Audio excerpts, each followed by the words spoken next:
Okay.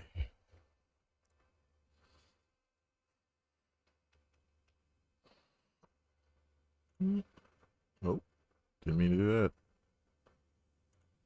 This is a story about a review that couldn't survive contact with reality. We are starting on reverse poetry. And a reviewer who couldn't survive contact with accountability. For weeks, the reviewer held firm, dismissing critics, performing principled integrity on Twitter, finding the whole thing amusing. Players pushed back. Peers pushed back. The math pushed back. 77 critic consensus, 8.8 from 11,000 players. IGN sitting nearly 2 standard deviations below the professional mean in the bottom 2 to 5% of all critic outcomes for this game. And through all of it, he remained immovable. Then, the pressure became impossible to ignore. And in the way IGN only ever moves when it has no other choice, grudgingly, minimally, with ego fully intact, he conceded that a re-review is probably warranted. Not that he was wrong, not that the players were right. Probably warranted. That is the backpedal. And the way he's been conducting himself while doing it is what this video is about. We've written extensively about the quantity of his review in previous essays. The full breakdown lives there, and we won't relitigate it here. What's worth noting is this. When the primary complaints underpinning a professional score can be patched away within 9 days of launch, that timeline tells you everything you need to know about the depth of the thinking behind it. The bones of this game were never touched by a single patch, because they never needed to be. And while all of this was unfolding, while the patches were dropping, while the players were responding, while the market was correcting, this is what the reviewer posted on Twitter, which, believe it or not, is the least preposterous thing he has posted that we will go through in this video. But it establishes just what kind of character we have to endure as the gaming community. I enjoy a good debate, TBH. Plus, the comments never fail to amuse me. This is a man who has spent weeks absorbing overwhelming public feedback, from players, from peers, from the market itself. And his response is that the comments amuse him. Not that they gave him pause. Not that he looked at the math, the patch timeline, the peer consensus, and wondered even briefly whether the problem might not be millions of people, but one review, and the person who wrote it. Here is the thing about someone who reviews other people's work for a living. The moment the public turns around and applies the same scrutiny to their work, with data, with peer comparison, with documented real-world consequences, the intellectual honesty they perform so loudly in their own writing should demand they apply that same standard inward. Instead, what we get is amusement. Someone who has decided they are permanently on the right side of the table, the one doing the judging, never the one being judged. Going through every tweet, every reply, every carefully worded defense deployed since this controversy began, there is a pattern. Not one defense, not two, but a whole architecture of deflection layered deliberately, each one designed to ensure accountability cannot land from any angle. Starting with the most revealing deflection of all, it's just my opinion. 4 words deployed as a force field against any and all scrutiny. And he didn't just imply this, he built an entire Twitter thread around it. When someone told him his job is to inform gamers whether a game is worth purchasing, and that being wrong repeatedly disqualifies him from that job, his response was this: reviews are opinions. Anyone can give one. He just happens to get paid for his. And if you don't like it, don't read his reviews. Let's be clear about something. Nobody is reading his review because of him. Nobody even knows who he is. They are reading it because of the IGN badge above his name. The badge that gives his score disproportionate Metacritic weighting over 11,000 user ratings. The badge that developer bonus structures are tied to. The badge that institutional investors monitor. The badge that sent Pearl Abyss's stock cratering 29% in a single day. wiping out market value on a company that spent 7 years and $133 million building this game, with real investors losing real money in the millions before the stock eventually recovered. And only because 4 million players proved the review wrong, not because the critics corrected themselves. The recovery is not the exoneration. The recovery is the indictment. And this man thinks of all of that as just his personal opinion. That is how he views his job. That is the framework he brings to one of the most consequential review positions in the largest gaming outlet in the world by reach, by influence, and by Metacritic weighting. Consider what that means in any other professional context. An auditor reviewing a company's financial health operates under standards that exist precisely to separate a qualified professional assessment from a personal gut feeling. Those standards are not bureaucratic excess. They are the entire basis of the authority the audit carries. An auditor who looked at those standards and said, "It's just my opinion," would be struck off and removed from the profession permanently. A game critic operates under exactly the same principle, or should. Without a transparent framework, there is no review. There is only an opinion with a badge attached, wielding power it was never asked to justify. And then someone in that thread made precisely this point, that journalistic integrity requires a scorecard, a methodology, a transparent framework separating personal taste from structured professional evaluation. His response was 7 words. "You're describing an opinion with extra steps." No wonder the reviews coming out of this operation land so catastrophically outside every quantifiable measure of quality. Peer comparison, player feedback, market response, sales data. Against every single metric that exists to evaluate whether a professional judgment was accurate, this review failed. And his response to all of it is to retreat further behind the opinion shield. If his review is just his personal opinion, just one man's subjective take, then he should be a YouTuber. Nobody is stopping him. But the moment you operate under the IGN banner, wielding Metacritic weight that moves stock prices and shapes publishing deals, you are not representing your opinion anymore. You are representing an institution. And institutions have standards. And crucially, as we will show, this is not just about him. This is about how IGN as a company is being run. The individual is the symptom. The institution is the disease. But we'll get there. Then comes the martyr escalation. He said, let's be precise, that he'd rather lose his job than pump out craven work. Nobody threatened his job.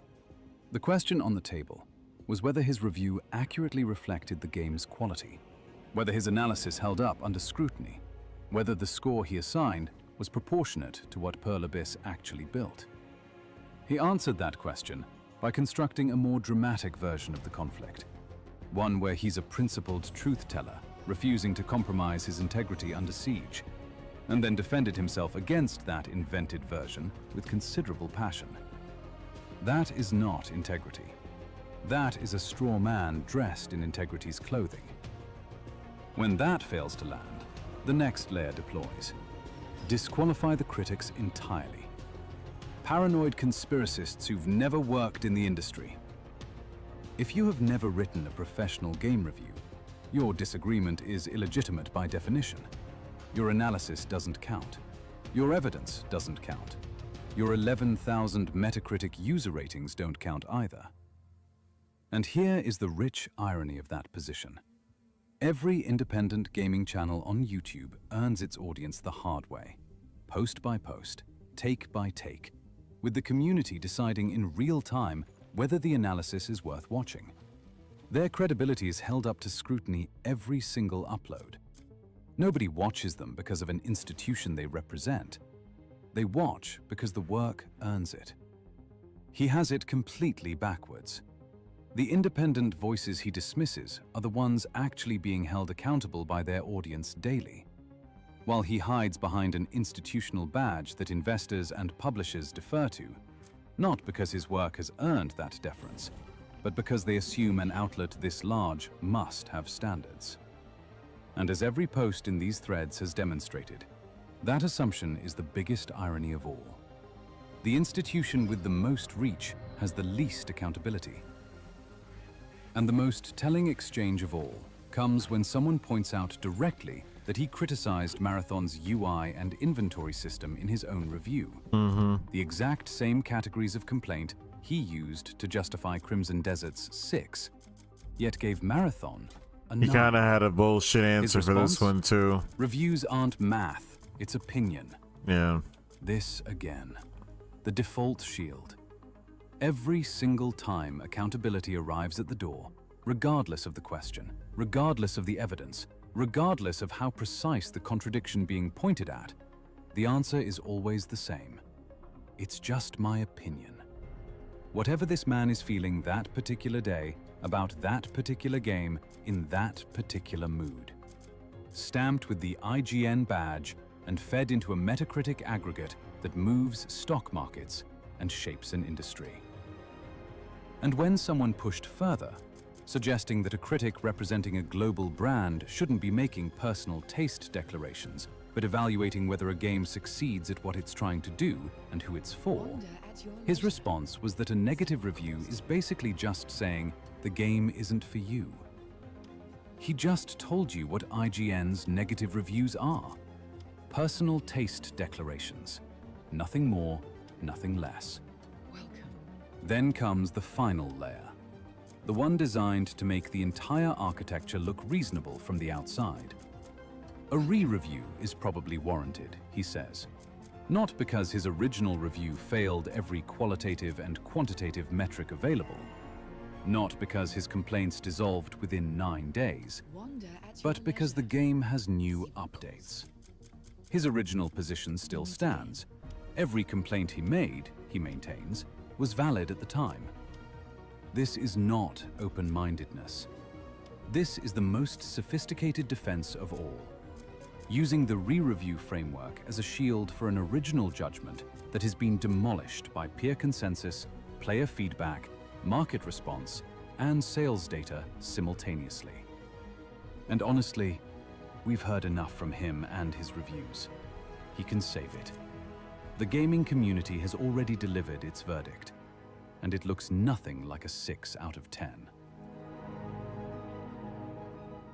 But here is where the entire thing unravels.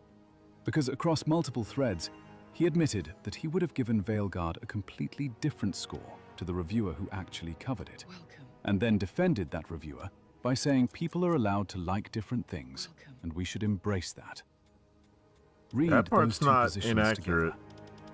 When his own score is challenged, it's a principled institutional verdict that nobody has the right to question. When a colleague's completely different score is challenged, it's personal taste, and we should celebrate it. Yeah, that's also fair The too. authority of the badge is real when it protects him. The shelter of subjectivity is real when it protects his colleagues. Whichever one is convenient, whichever one lands. This is not one man's personal contradiction. This is the operating philosophy of an institution that has spent decades wielding Metacritic power with one hand, while hiding behind, "It's just my opinion," with the other. The opinion shield isn't a personality quirk. It's institutional policy. And it has been for a very long time. So let's be precise about what he just confessed. The same game assigned to a different person would have produced a completely different score, carrying the identical IGN brand authority, the identical Metacritic weighting, the identical capacity to move Pearl Abyss's stock 29% in a single day. All of it resting on nothing more than whoever happened to be assigned that week and whatever taste they walked in with that morning. No standard, no framework, no consistency, no reliability, no accountability. And just to complete the picture, this same reviewer stands by his assessment that Concord was a more consistently enjoyable game than Crimson Desert. Wait, Concord. did he really just? The game no. pulled from sale within He didn't say that. Just I to didn't. complete I the wasn't looking. picture, I was listening to. This same reviewer stands by his assessment that Concord was a more consistently enjoyable game. I did do Concord and stand by being more. Wow, he did actually say that. Than Crimson Desert. Jesus. Concord. The game pulled from sale within 2 weeks of launch. The game that became a case study in catastrophic failure. More enjoyable, in his taste, than a game with 4 million He's entitled to sales, feel that way, a but that's so thriving crazy community, talk. and cultural momentum no marketing budget could manufacture. If this is the quality of taste informing professional reviews at the largest gaming outlet in the world, Yeah, it is a bit if of an this is the indictment. critical compass being used to assign scores that move stock markets and determine developer bonuses, then IGN has a far more serious problem than one bad review. They have a hiring problem. They have a standards problem. Oh yeah, no They have shit. a fundamental question to answer about what kind of analytical mind they consider qualified to wield institutional authority over an industry worth hundreds of billions of dollars. He said earlier he'd rather lose his job than compromise his integrity. And here is the bitter irony of that statement. Genuine integrity in this situation would demand exactly that. Owning a judgment this catastrophically misaligned with every measurable standard of professional accuracy, acknowledging it publicly, accepting the consequence. That is what integrity actually looks like when it functions.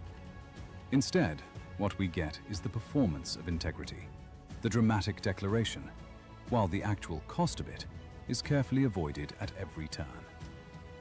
In games journalism, apparently, you get to claim the principle without paying the price. And IGN, the largest gaming outlet in the world by reach, by influence, by Metacritic weighting, just told you, through their own reviewer's mouth, that they don't believe they owe you the standards to change that. That's not games journalism. That's a circus. And as always, thank you to everyone who has subscribed, commented, liked, donated, and joined the membership recently. I'm truly humbled and grateful. I've been considering branching out with the content. Let me know if you want me to cover game news, industry analysis, or anything else. Drop your suggestions below. That's it from me until the next one. Peace. Okay, time to go into a completely crazier place. Lower this because I know they start off yelling. You want to get tased? Taser! Taser! Taser! Karen fights real estate agent over house. The real estate property manager calls the police seems after good, someone right? breaks into a home he's selling and is still inside the property claiming squatters' rights. What officers don't know is the burglar inside is the worst Karen we've ever Oh seen. my goodness, the worst Karen That's not our door handle. They took it off. 6'9" to 189. I can hear dogs. ever. Somebody's coming to the door. You look. Can you hold on? What a cheek. It's astonishing, isn't it? He looked out the window and then walked away from the door. I think the only way to get the lockbox off if you don't know the code is to take the door handle off and throw it away. They came prepared. That's our standard key. That key does all of our properties throughout the U.S. Hi there. Hi. No. Come on out. Paperwork. Why are you on my property? 1025. Come on out. No. Do not touch You me. need to come outside right No, now. I do not. I know my laws. Sir, get off of my Come on property. outside. You know what's so crazy to me? Like, I don't know how you live with yourself being like this. Like, I've seen, have you guys seen the videos recently of people going to like those restaurants? You know those restaurants that they give you bread and then like you order something and then they give you the food? It's like they'll go to those restaurants and just keep ordering bread and then they'll leave. Yeah, like they'll go to Texas I've heard- Roadhouse yeah, I've and then heard they'll about they'll that. just eat the bread and then leave. And they're Yeah. like, well, it's free because like, you know, it's free because we just didn't order anything. Yeah, and they'll go there like with their kids and then they'll all eat bread and like butter and then they'll just leave. And they're like, like so bold enough to like actually make videos of it, right? So it's kind of like being the kind of person that I'm just gonna steal. It's fine, you know, like I deserve this. It's okay. Same thing here. Oh, you know, I'm not paying for the property, or oh, I'm getting kicked out. You know, it doesn't matter. It's like I just don't understand. Like the I do understand, but what I mean is it's so crazy that you could be like that. Is what I'm trying to say. It's like a next level of just entitlement and really just being an awful person. And it's like they're able to reconcile and live with themselves even with this. It's so counterintuitive that they're able to do that.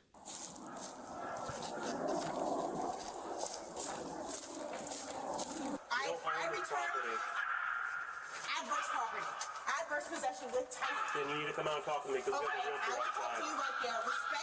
Come outside. Respect my space. You do not have any right to come and grab me.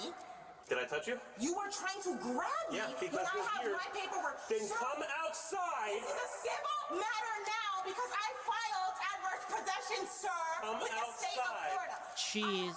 Sir, get out of my house. Adverse possession is a law that allows a trespasser to legally acquire the title to another person's property that is abandoned or not maintained. However, That's a the person can only bullshit claim this rule. after uninterrupted possession of the house for 7 years and cannot be done in secret. I paid $4K down to get this. Then come outside and discuss I that with will us. discuss it. I will discuss it. You don't have no right to grab me, sir, when I have my paperwork.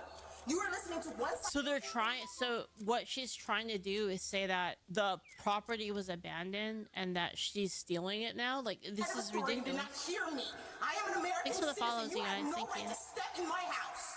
There is not one way to purchase a home. You're gonna come outside, Get or I out of will my house. remove you from the house. You cannot remove me from my house with my paperwork. Oh, they sir. sure can. State of Florida, adverse possession actually. State of Florida. My husband had filed this. She has a husband? You Holy need to fuck. know your laws because you seem very uneducated about adverse possession. I know what I'm doing. I'll tell you what, the people who know what they're doing and know that they're doing illegally don't react the way that you do. They don't speak You the way that almost you do. grabbed me. I said, give me a minute so that I can put my dogs away, and you grabbed me. You tried to come running out the back of the house to run. You could have gone out the Why front would I door. run? You didn't know I was back The here. front, I saw you from there. See the assumption, sir? One Oh, this fraud is annoying. Property that is vacant and is not yours. What are you talking about? First of all, Oh, this is a level 2. I've got all the paperwork. real The estate offers in are- attempt to establish adverse possession with title. How long has the home been sitting there abandoned? I have every right to actually. It's not sit- abandoned. Yes, No, it's not. It's sweetheart, so listed you in the know adverse MLS. possession. It's listed Get in the ignorant- MLS. It's listed in the MLS. You can't grab me out here. I'm not grabbing you. You need to get out. No, he tried to grab me. How out are here. these people We like filed this, adverse man? possession on the home already. Good question. Thank you. He can be on MLS all it wants to be. Adverse possession is still a law, sweetheart. Thank you. Milo, come inside. I mean, even if it's the law, she knows exactly what she's doing. There's like, I don't understand any moral framework in like which this would be like. You'd be Okay. able to justify this. It's Come ridiculous. inside, Milo. Don't sneak. I just did. You'll be out. Don't worry. I don't care. Yeah, you will. I paid You'll already. be out. I already You'll paid. be out. We went to the. You'll be out. I'll be back in 30 days with the sheriff, and you'll be out. Yeah. Trust me. Yeah. Yeah. So, okay. Yeah. Don't worry. You'll be out. Adverse possession. Smarty pants. What's adverse You know what you're doing? Out you go. Yeah, whatever. What's adverse? The law allows people to get away with so much bullshit. There's a sheet in there where the contractors come and clean it every week. It's not abandoned. It's listed. It's been listed for a year. We have showings all the time. It's not abandoned.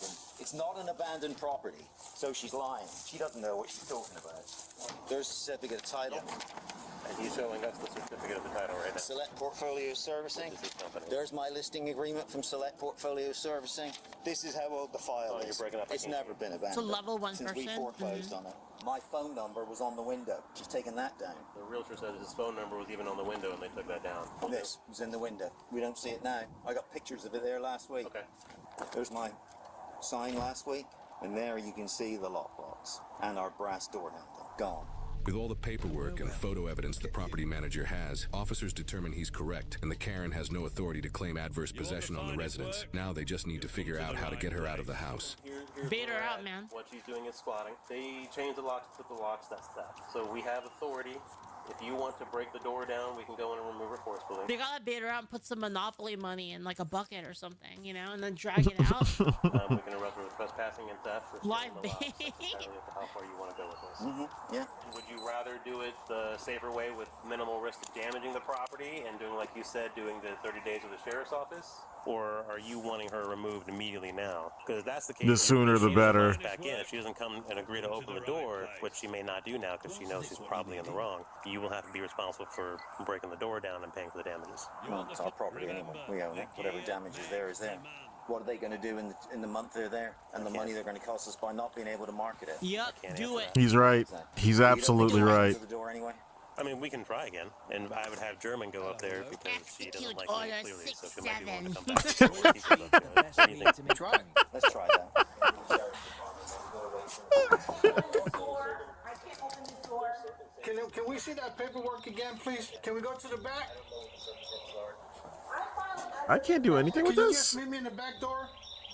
Because I need you to show me that paperwork again. She said she's coming out? Through the Yeah, window. That's that right there. She's gonna show me through the window, I guess. He's the one that's going to need to breach this door. Can he give us permission to kick it in, or does he have to be the one to actually do it? You're going to make a 70-year-old man risk his old limb for kicking the door. I don't know. I don't know. I don't know what the legal requirements are here. He's God, dude, law enforcement is so fucking cucked by these laws. It's unreal. Jesus it's Christ, like so man. obvious, like who's in the wrong. And it's like, he's a master Their hands are still tied. Let's check the back door. It's actually insane, man. Do you have a screwdriver or drill? I have my multi-tool that has a screwdriver in it. Yeah, it will be faster with a drill. Because that door, like you said, it's been broke, but it's just that little piece of wood is holding it. Ma'am, you're gonna need to come outside. At least open the door. Why? Because I'm ordering you. You are not my authority. If you refuse to follow that order, you will be arrested for resisting. Yeah, do it. Do you want to be arrested for resisting? get her. Resisting what? I have my paperwork. Resisting a lawful Get her. order. Give me a second. I'm recording. Go ahead and record, and then open the door. You said you wanted to see the paperwork. We need to see it personally. Come open the door. Adverse possession means paying the taxes on the home. If you have no reason to worry, come You open the tried door. to grab me of your assumption, sir. I'm gonna go grab my multi-tool. Dude, Oh, these God. people are, dude, how are they real? Her sirs are so fucking Back from the door. Step dagger-like. back from the door. Like she's actually practiced that fucking Karen sir quite a bit. Tell this man to step away. Just step away just a little. I need to see him. I filed adverse possession on the 20th. Can I see that? Yes. You can hold. You don't have to hold it, sir. This is my. How- this is the how- original copy. How you expected him to see it? As you can see, this is the adverse possession What's of your the name? state of Florida. Ashley. Okay. Now I know what I'm doing because this is not the only property that I pay taxes on. You pay a portion of taxes for adverse possession. Wait, so she's doing And this you on make- multiple places? You start cleaning up the home so you can take over the home.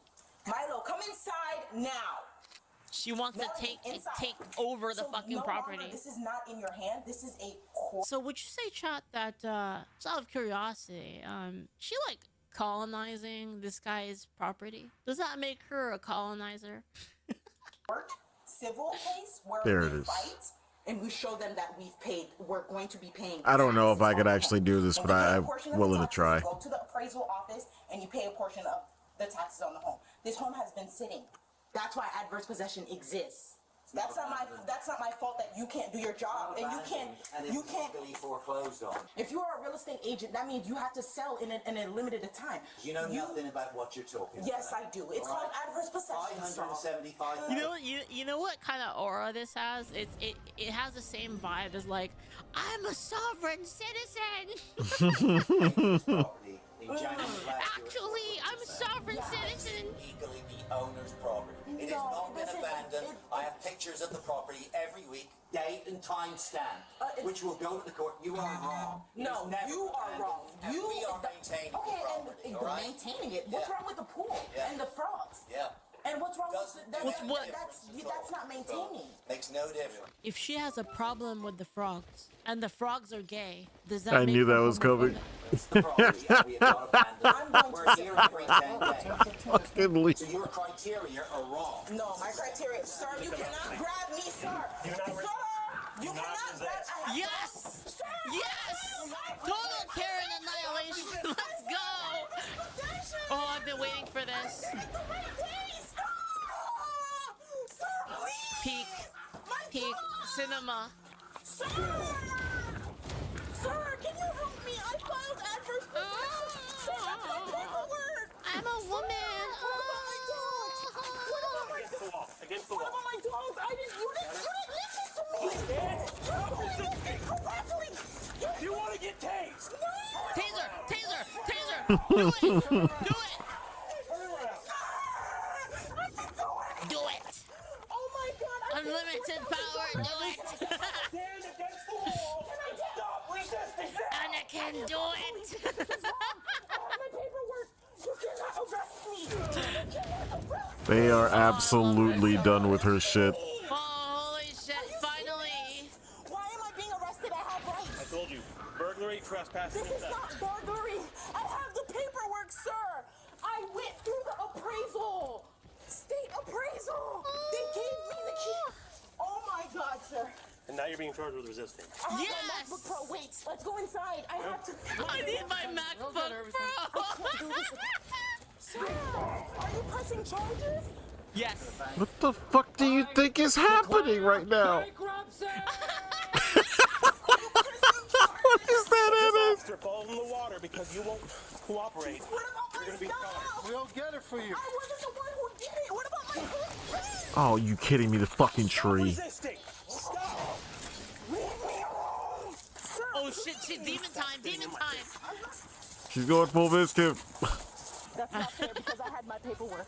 You're Okay, racist. thank you so much! And I'm coming for you. I can't wait to come for you. You're a racist fascist. I'm coming for that ass. Don't worry. I have my paperwork. Don't worry. Don't worry. I had paperwork. I had paperwork too. I had my paperwork. And I'm being arrested for what? What am I being arrested for? Dude, what am I being arrested for? For enjoying a meal? A succulent You're trying to bring out your Chinese meal? cuffs now. So now you're gonna get another charge. Up against the wall. You're about to get tased right now. Do it. Doing it. Siri, call a car. Siri, call a car. What Siri? the fuck? Call Siri. No. The AI said no! Oh my god! Dude, was that a total clanker betrayal? Wait. Oh, Hold on. Hold on. oh my Betrayal. god!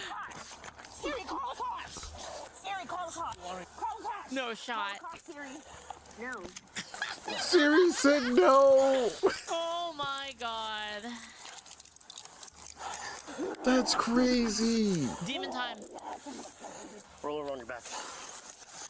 Demon Hands on the time. ground. You fat. Get the fuck She called her fat. Get the fuck out of here. I have no respect for you, you GED, you dumb loser. Wow. First possession is a law, and I'm gonna sue the out of you for what you just did. I swear to get the fuck away from me. Oh my god. Yo, that was heartfelt. God damn. I have mail coming too. I can't wait to see you. Fat. Oh man. Yo, the passion she has on that fucking insult. Started working out again 3 weeks ago. Quango secured. Does this work? 6 now we're gonna need animal control. Quango in the box confirmed. All right, let's go inside. I wouldn't be surprised if there's somebody else in there. So the husband is involved in it as well. I didn't think it was her on her own. Well, that's what she's been saying, her husband. Why does she think Wait, there's more? at the property when other people have to Wait, save there's on more. It's crazy. All right, just go ahead and announce yourself.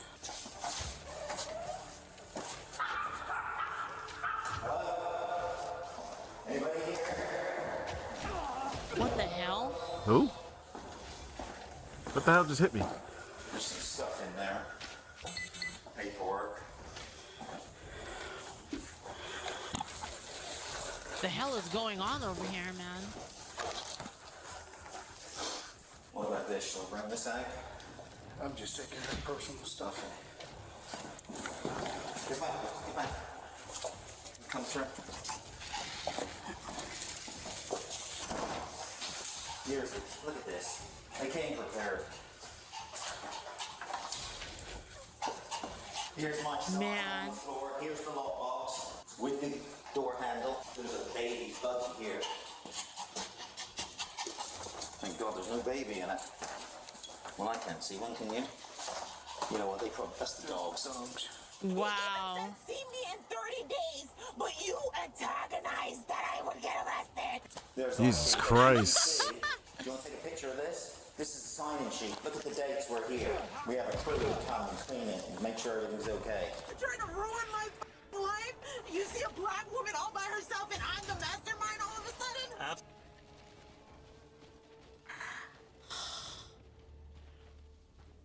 Oh, this is so good. Like, I love this so much. We should end some streams with police body cams or dash cams. It really brings a smile to my face. Me too, man. Me too. It's just as good as Pretty Cure, to be honest. Absolutely nothing about anything that we've done You were trying to grab me had and you anything to assumed do I with was gonna run race. away. Richie would approve. I tried to tell you the front door. Go play with the front door right now and see if you can open it from the front. Stay.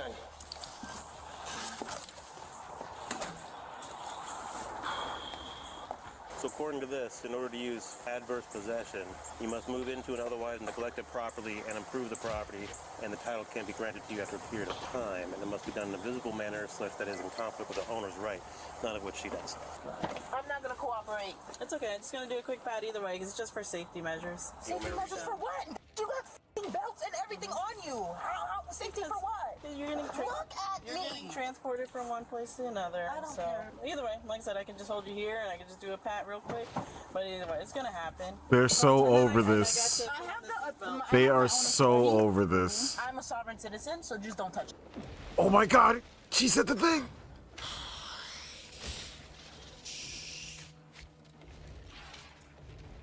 Oh my Well, we're going to. So Don't touch me. cooperate with the pat down. Do you realize just how easy it is if you just... I just... How big eggs? If you spit on me, you're gonna get charged with additional.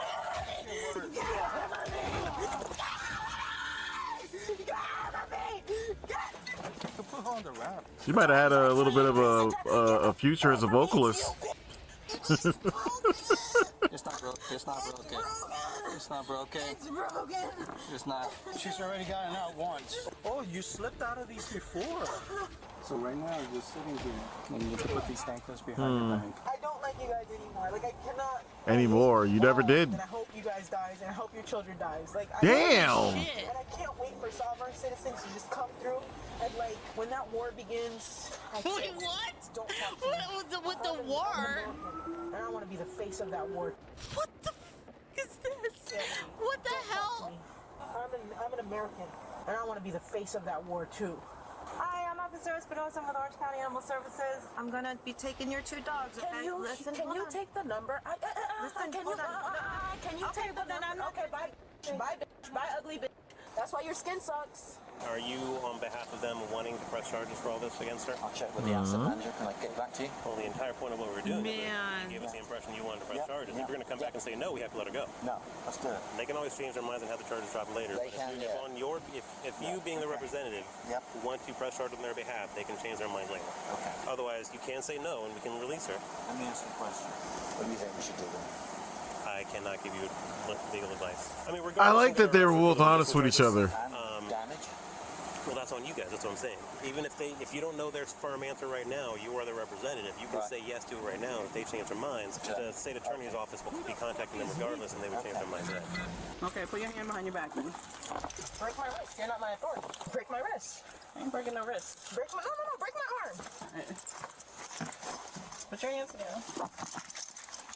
Come out. Come out. Let's just wait for the wrap. Okay. Wait, the rap? Wait, what? Wait, what the rap? I said no, right? Oh, they're putting her in a tarp. Oh, you're gonna. I said no, right? You gonna throw punches? What's Really? Up? I'll file them up. Get the away from me. Get the away from me. Wait, are they gonna bring You're putting her in the tarp. fucking burrito? Yeah. No. No shot.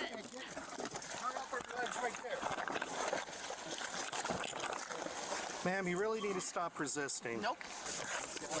Jesus. Dude, please, Taser, please. Oh! Oh, no. She's about to get turned into a little sushi. Now you have assault and battery on a police officer. Congratulations. Nice! Get her with all of them. All of it. There you go. All the way. Good there. We're good. When you have her ankles tightened, I'll pull her over in the grass. Yep. Now pull over. We're good? Or at least she's done screaming, seems like. Roll on your back. Stop resisting. Please back up. Oh, man. Back. All right, let me lift. There you go. There you go. This Nope, is she's way back too to screaming. complicated. You know what they need to bring back? You know, like the fucking sticks that the police have? They should just hit people with those. Like, I'm just being 100% serious. Like, this wouldn't happen if, like, they were resisting and the cops pulled out those sticks and just started wailing on people. Yeah, they should just bring it back. They should just wail on people. Yeah, because people respond to pain, so they should just wail on them with the sticks. Ah. Well, the one symbol I saw was the one in the top middle. You're hurting me.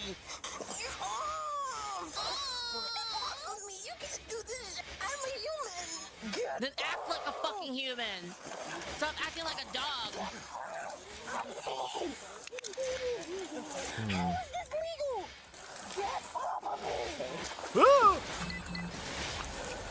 Well, Acting like a fucking rabid monkey, man. Just in case, let me take the helmet. I don't know how she's going to react to this one. Wait, did they muzzle? Wait, did they get muzzled? Hold Take the helmet. I don't know how she's going to react to this one. how far from that cave am I? Shit. This suspect, Ashley, was charged with felony escape, felony Okay, resisting there with goes the violence, castle. battery on a law enforcement officer, providing There's false a guy identification for standing giving there, wrong by the last way. name, threats to law enforcement, burglary Is that of a an boss? unoccupied dwelling, felony threats to a public servant, I love larceny, it. and trespassing by adverse possession without notice. There are no records indicating she filed any There goes lawsuits the against cave. the involved officers or the property owners. Court records indicate I don't she pleaded see not any guilty, other paintings bonded out, and anywhere. has since That's stopped another showing up to landmark court, and over her there. bond has since been forfeited. She is presumed innocent unless proven guilty in a court of law. Now, in Florida, it takes 7 straight years of living on a property. Wait, and wait, paying wait, wait. Wait, you can just skip bail? You can just do that. But doesn't that make you like wanted? Like, aren't you like on like a list or something? taxes before you can even try to make that claim. And this wasn't that, not even close. You know what gets people jammed up fast? Confidence built on something they don't fully understand. Because what she's holding right there, adverse Damn, this shit makes me wish I was a bounty hunter, man. It'd be so sick. possession. That's I'd not love free to hunt her control down, you know? someone's house. So now we've got officers walking That'd into a be situation amazing. where someone truly believes they belong there, and that belief, that's what makes it harder than it looks. And she gave them a fight the entire time, and those are all delay tactics, not to win. Quango Hunter Lee. She just wanted to avoid losing. Here's the moment I want you to really lean It's like in that guy, there's like the guy in chat, his name is Quango Fett. Around the 11:47 mark, watch how she begins throwing threats around. trying to That's pull the actually officer's really attention toward good. Her voice, while at the exact That's same me, time, she's working Quango her hands Fett. slipping through those cuffs. That's attention manipulation. Get officers focused on what they hear, so they miss what they should be seeing, but it didn't Man. work. Some people don't escalate because they're actually confused. They escalate because somewhere along the way, they decided they're not leaving no matter the cost. But keep in mind, situations like this, they never fall apart because of what someone actually knows. They fall apart because of what someone thinks they know. Damn, that was epic, actually. After We should someone watch breaks more of these Midway safeties. You guys are totally right. So put 'em in the box. Let the walls be cold and white. I think that's a boss. There's a dude. There's another dude. Maybe they're just dudes. There's 3 dudes.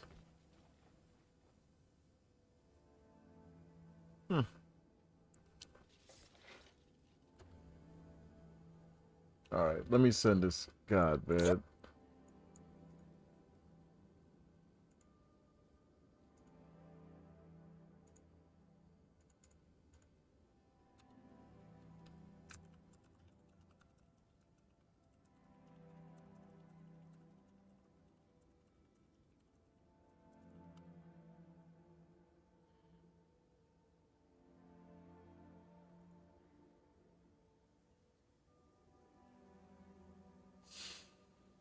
Windrunners. You just don't know when to lay down and die.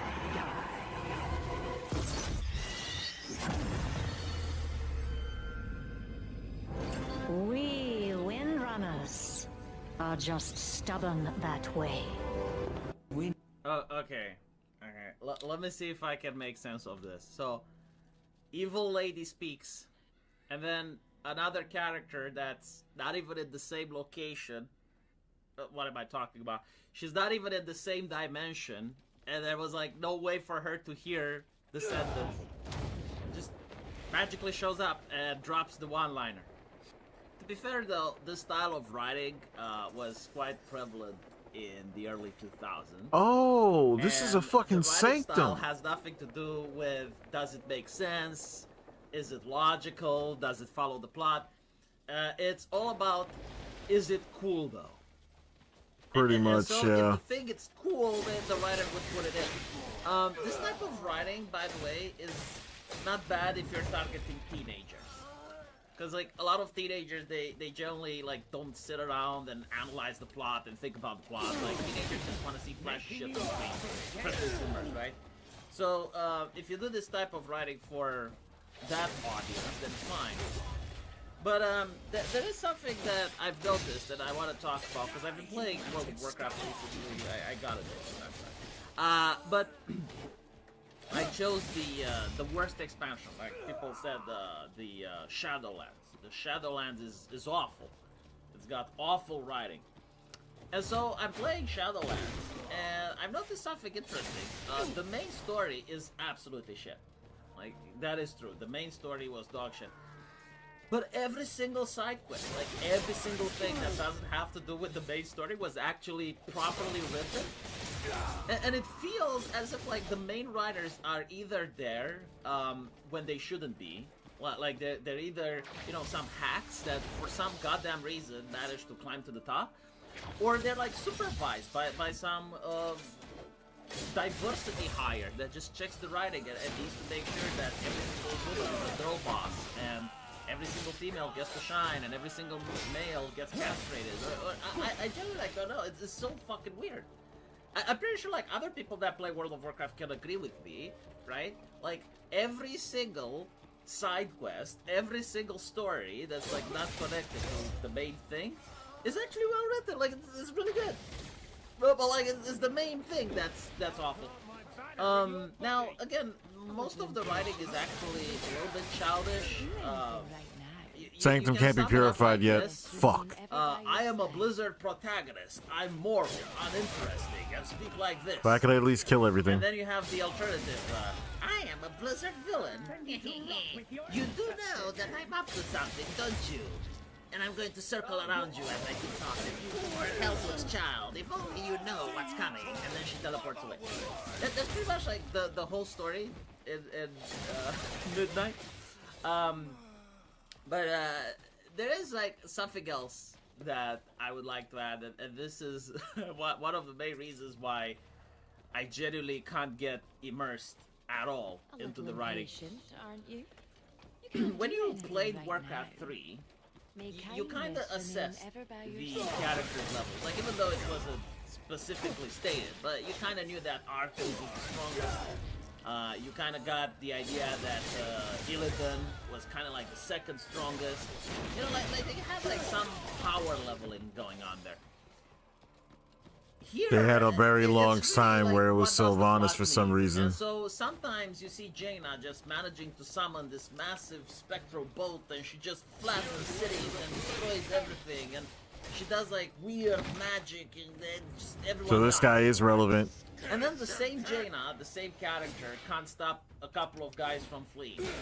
Like, it's really maddening, you know? You can't really get immersed and care about the characters if in one battle, one character is insanely weak, and in another battle, the exact same character is god tier, overpowering. And this type of writing can also be found in American comic books.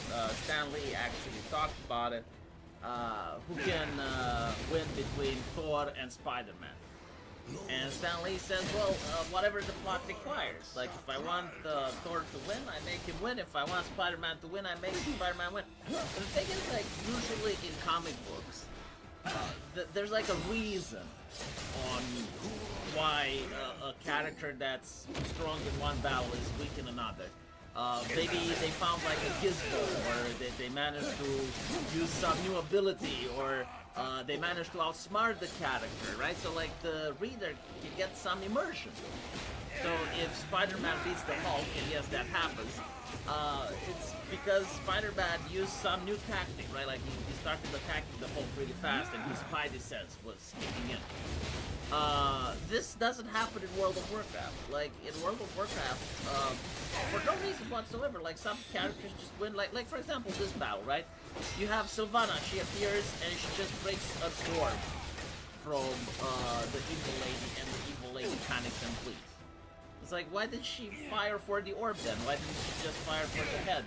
Why did the evil lady live? Like it's just so that the story can just keep moving, I suppose, you know? If a lady like Sylvanas came up with some weird magic, like some curse or some shit, which weakened the evil lady, like that would have made sense. But no, it has to look cool. That's literally how the writers think about it. It's like, she broke the orb, and it looked fucking cool. She dropped the one-liner, right? She's a badass, and the evil lady just flees for no reason until she'll be back. Again, this type of writing, I don't know, it pisses off the Critical Drinker fans, and it may upset other people that require some sort of logical consistency, but it's writing for teenagers, right? And so if the target audience is just teenagers, like World of Warcraft says, you know, we don't care about our fans that have children and they're still playing the game, and we just want to make something cool for younglings, okay, sure. But you can still make it good, and they have the writers. Like, get the guy that's making the secondary quest lines, get the guys that are making the story that's not made, and put them in charge, and put the guys that are currently writing this shit, put them to write the secondary story. Because I honestly can't get immersed. Like, the whole thing here, it's Sylvanas is in the mall, right? So, like, what is the mall? It's a place where nobody manages to leave. Oh, now she managed to. Well, there's a price. Oh, okay, so we changed the rules in the middle of the game. Alright, fine, you know, I'm sure there's a price. Didn't they make her the new jailer? They constantly have to use Sylvanas as a crutch. That might not be she accurate. Was extremely popular in Warcraft 3, right? And she was also a woman, so they managed to make her the strong woman. And so, in my opinion, they kind of broke her character out, but like, whatever, you know, they had like their whole Sylvanas overpowering thing until everyone that was playing World of Warcraft at the time was starting to puke whenever they saw her, because she was just filled with plot armor. And after that, they finally like, okay, we finished her story, she's now in the mall, now they're bringing her back. And it's like, look, make other characters that reach Sylvanas level. Like, find writers that can do it, right? Like, if you constantly keep bringing her back, it kind of diminishes the character, you know? And I saw this problem with comic books as well. Like, they managed to create a very interesting villain called the Batman Who Laughs. And he was so beloved by the fans that they kept bringing him back. So it's like they kill him, they bring him back, they kill him, they bring him back, until everyone got bored of it. And now the Batman Who Laughs is a joke. Like, no one takes that villain seriously because it was overdone. It's going to happen the same with Sylvanas, if they could do it. And it's quite a shame, because they have other characters. Like, they have Maiev Shadowsong, for instance. Like, why don't they bring her? Oh, because it's like, the whole theme is now a telenovela. It's the Windrunner family, right? You need to understand. He said a novella. It's the feelings, the feelings that the Windrunners have for each other. And, let me know what you guys think. And as usual, I'll see you He did a novella. Take care. I fucking love B.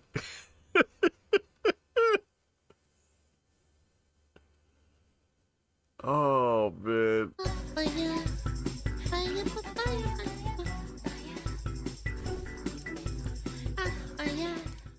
Me wanting to have sex 24/7. need some dick right now. The women thirst. All right, chat. Are you ready to delve in to the absolute freak show that is normie female culture? I'm not ready. I fear I need a man. Hi, my name's Amber. I'm passing the phone Holy to somebody double who nose needs to get piercing. laid. It's me. I need to get laid. Yeah.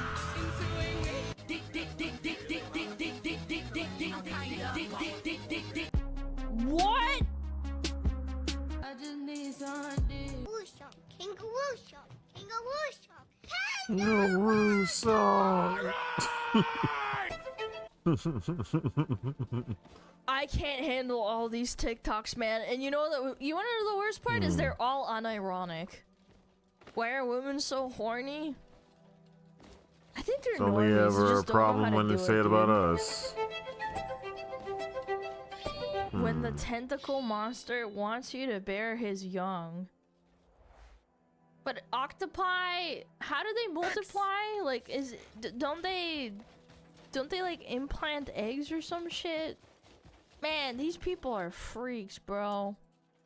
This can't be real.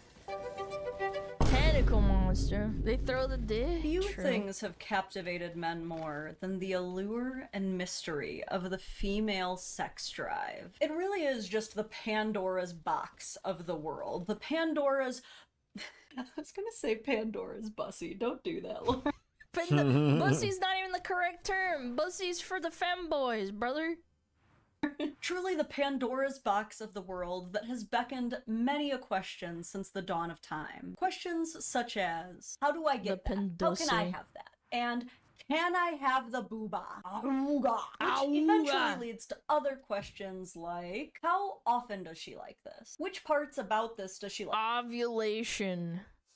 Ovulation tracker, ladies and gentlemen. You can do it to your favorite Oshi, too. Like the most. And what else do we both like? But I've realized a lot of guys avoid asking questions about this stuff because they think to themselves, there's no way that any girl is going to be interested in the stuff that I want to try. And the reason a lot of women aren't asking these questions is because, well, women just don't initiate sexually. Not a... Chat.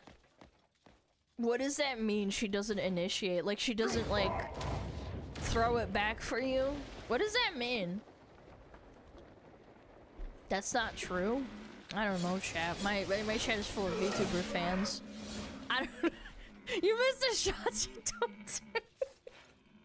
So that means that the men are always the initiators. It means she doesn't start the sex. I guess.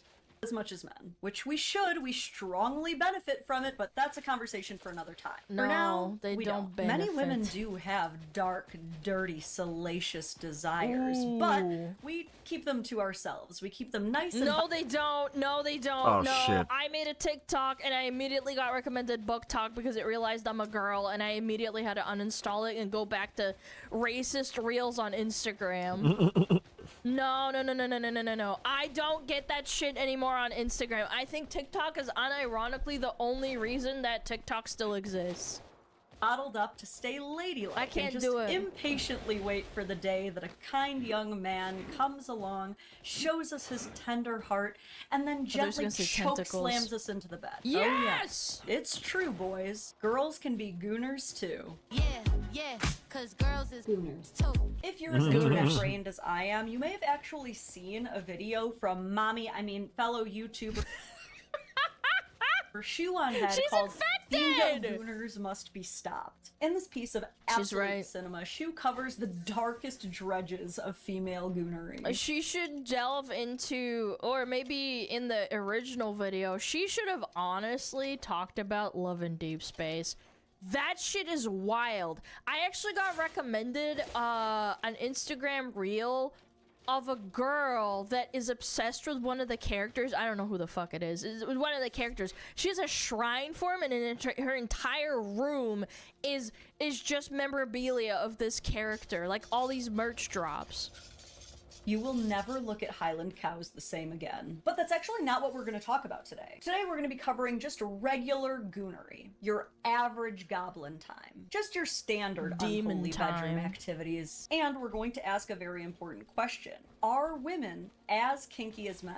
Is it possible that in some areas they may actually be kinkier? And what are women's top recorded sexual fantasies? We are going to get deep into this topic's guts. But first, this is for normie women that look at TikTok and book talk and do this type of shit. You know what's crazy? I went to a Target probably like a couple of months ago, and in my... Maybe I shouldn't say this. I don't know. I should ask, is every Target laid out the same way? Do they have areas that are laid out in the same way? I'm pretty sure they are. Like, I feel like they are generally laid out in the same way. Yeah, no, doubtful, no. Okay, never mind. Okay, I'll just make it up so it's not too specific. I went to a Target and I was looking for, I don't know, what the fuck was I looking for? I don't know, electronics. And I was walking past, like, the book section and the kids' toy section and shit, and I actually, out of the corner of my eye, saw in the genre category that they literally have a dedicated, like, book talk section. I was, like, in shock. I was like, they have, like, a hashtag book talk in, like, the book section that's dedicated to Target. We're gonna have to start at first base. There is actually one necessary centerpiece that exists in every fantasy women have. It's actually the heart and soul of all things intimate. And it's pretty simple. Not smelling like ass. See, bad breath doesn't care how many sacrifices you've made for your wife, how much you earn, how tall you are, or whether or not you were an Eagle Scout. It comes for us all indiscriminately. See, I can teach you a lot about what women are attracted to, what they desire, what revs their engine, but sometimes the only difference between she's flirting and she's stepping back is your mouth being a crime scene. That's why I'm excited that today's video is sponsored by Breath Death, the brand behind Crystal Breath. Whoa, I did not expect that for it to be an ad-lib, I'm not gonna lie, chat. To the next level. These aren't I was your on that average shit. mints or gum. There's no endless chewing, no fake ingredients, no perfume masking. Crystal Breath dissolves in seconds and actually kills bad breath at the source. Powered by zinc, these... My fucking problem with bad breath is that I forget to eat, like, for literally a whole day and then my breath smells. That's my fucking... That's my problem, bro. It sucks. Like, not eating breath is so bad. Mints attack sulfur Crystal compounds meth, in your yes. mouth that cause the stink. So Have you're I not been just here covering it before? up, you're killing it. And it keeps you I brush clinically my teeth fresh for up twice to a day, 4 by the way. hours, Doesn't so your help. mouth isn't just waiting 'Cause you're around to be caught hungry. with its pants down. They're all natural, I've never been here fast-acting, before. 0 calories, dentist approved, and pack a powerful peppermint punch that you will not be able to get enough of. Oh, it's a pop rock bullshit. Nice. Sick. They're really fun to use. Have you tried and eating honestly, food? it's like No. a party trick that you can share with your friends who may or may not desperately need your help. And because Breath Death is sponsoring my video, If a friend gifts you breath mints, that's that's so fucking cooked. they are offering you, my audience, a fantastic deal. When you click the I'll link be in the flossed description too. I box do down actually. below, or the QR code I right get meat here on stuck in my screen, and teeth a lot. subscribe to the 8-tube pack, you will not only get 15% I can't eat off and birria free tacos, shipping, I need but to, an like, floss extra my teeth 10% off afterwards. just for watching this video. It is an exclusive deal you are not just going to find anywhere else. So click the link and start your mission against bad breath today. That's a now, bad friend, let's get bro. back to the question at hand. Are women bigger gooners than men? I think both are equally bad, except with men it's 24/7, whereas with women it's usually like on a cycle. Yeah, like men is like 24/7, like even gooning. With women it's like woo, woo, like a roller coaster, up and down, up and down, up and down.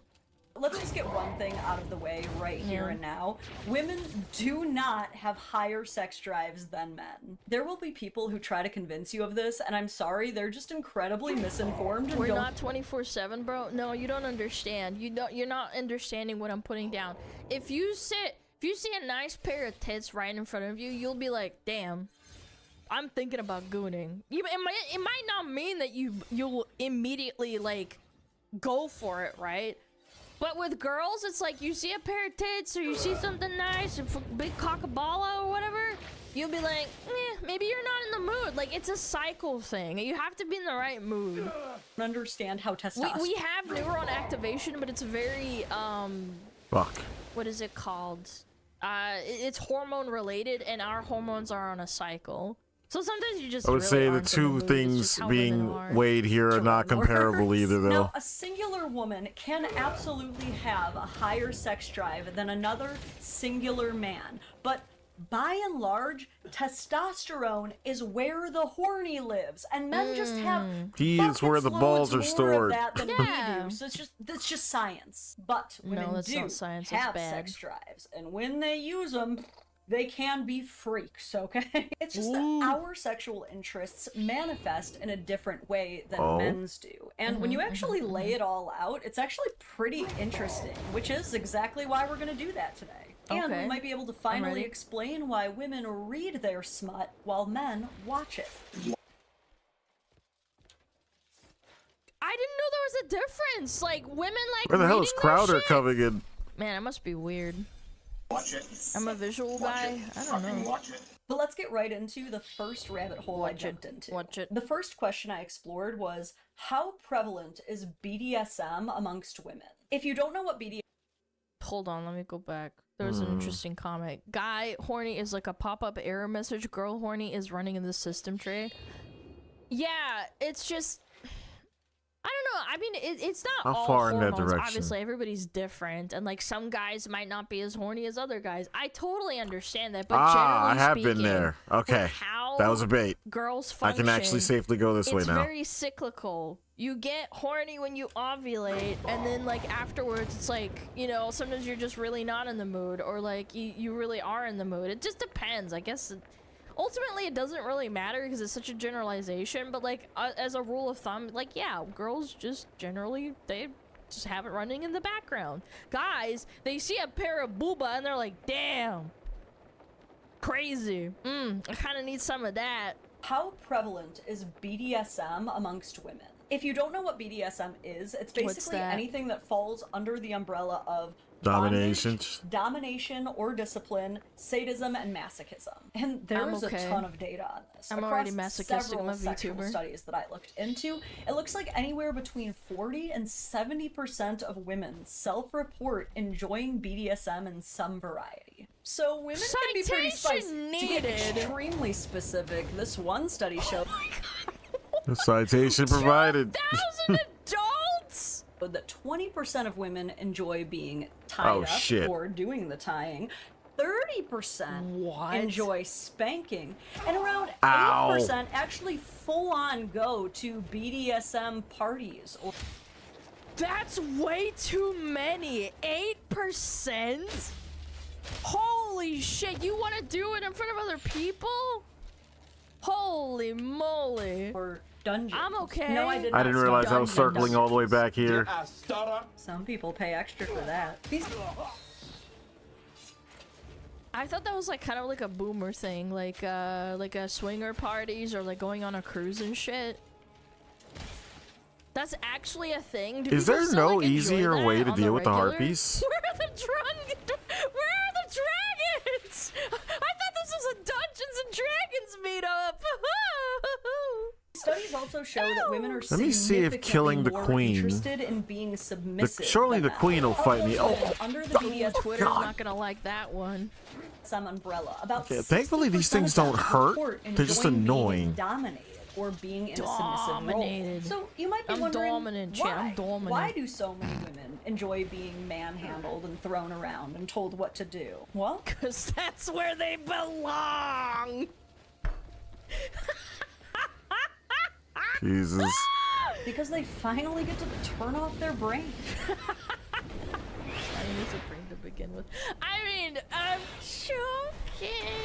I'm joking. I love women. Because finally Women are someone else powerful. is making all the decisions. And because there's something kind of hot about someone exercising a bit of authority. But that's enough of me telling on myself. Is that Men true, may not chat? realize it, Do you but- like exercising authority? Is that why you guys bully me in chat all the time? And try to tell me what to do? Is that you exercising your dominance? My authority! there are a lot of women with a wide range of fantasies. Many researchers actually believe that women have just as many, if not more, sexual fantasies than men. It's just that they're a lot less likely to actually act on them. Well, yeah, I mean, your boyfriend or whatever can't turn into a dragon. Oh, that was an interesting little ability they did. Hang you upside down, and I can't get too explicit, otherwise I'll get fucking banned off of YouTube and Twitch. But you know what I'm saying? Like they can't do all those things because they literally can't. Like, they can't turn into a dragon. And that's for a few different reasons. And this is kind of where purity culture and the societal pressure to shame women for every expression of sexual interest they have is kind of ruining the fun for everybody. Most women have spent their entire lives getting called sluts or whores over the most menial thing, that it's gotten to a point that a lot of us do not feel comfortable pursuing men sexually or expressing our sexual He does not like desires. getting shot. I would honestly argue it's part of like nature, because in Oh. nature you're being pursued, and putting your foot forward first is like going against the grain of your psychology. I wouldn't even attribute it to like, oh my god, you're being such a slut. I don't know, maybe this is my anecdotal experience. I feel like that's not why. Like, that's not a reason. That was easy. Like, guys get called like all sorts of shit. That doesn't, like, people fucking call each other the F word in COD lobbies. That doesn't make them gay. Like, it's not the same. This gets internalized. I don't know. Until it doesn't. I mean, you can only really bottle something up for so long before it. Thank God I said fuck it and I decided to just shoot it, because that actually pulled aggro really like immediately fast. Romance books. Women's suppressed sexual fantasies have created a fiction genre that consistently outsells the ever-living life out of every other fictional Well, genre. yeah, it's corn, obviously. Corn sells way better. That's why I have friends that were into art, and then they started drawing hentai, and they could unironically make a living and not go to work at McDonald's. You find a rich furry artist, or sorry, a furry patron, and you can become a furry artist and retire probably at age like 40, and you'll be Are those fine. not gold? It looked like they were gold. It is what it is. Sorry, I hate to break it to you. Genre out there. Romance novels outperform sci-fi, fantasy, because it's thrillers, mystery, crime, combined. So what the hell are women writing about in there that's got us all penis, vagina, elevating like degenerate? Oh god, that was really. I hate bad. that I hope this- our fucking neighbors didn't hear that. I hope that wasn't too loud. I hate that those aren't real gold bars. Like, I just said that a little bit too loud and echoed. I heard it. A lot of people are Heard going to it. tell you it's minotaurs and hockey-playing vampires, and sometimes it is. But honestly, these women aren't actually reading for the blood-red eyes or the cloven hooves or whatever the guy has. Cloven It's for the hooves is passion crazy. and closeness the two characters share, whatever those two characters might be. So I really did a deep dive into what women say is the hottest fantasy they have, the thing that they look for the most when picking out romance Look at all these novels. fake-ass gold And bars, between man. melting candles and blindfolds and entire swing sets. That is so normie coded. Maybe I'm weird. I don't know. That's the number one hottest fantasy. What? Werewolves.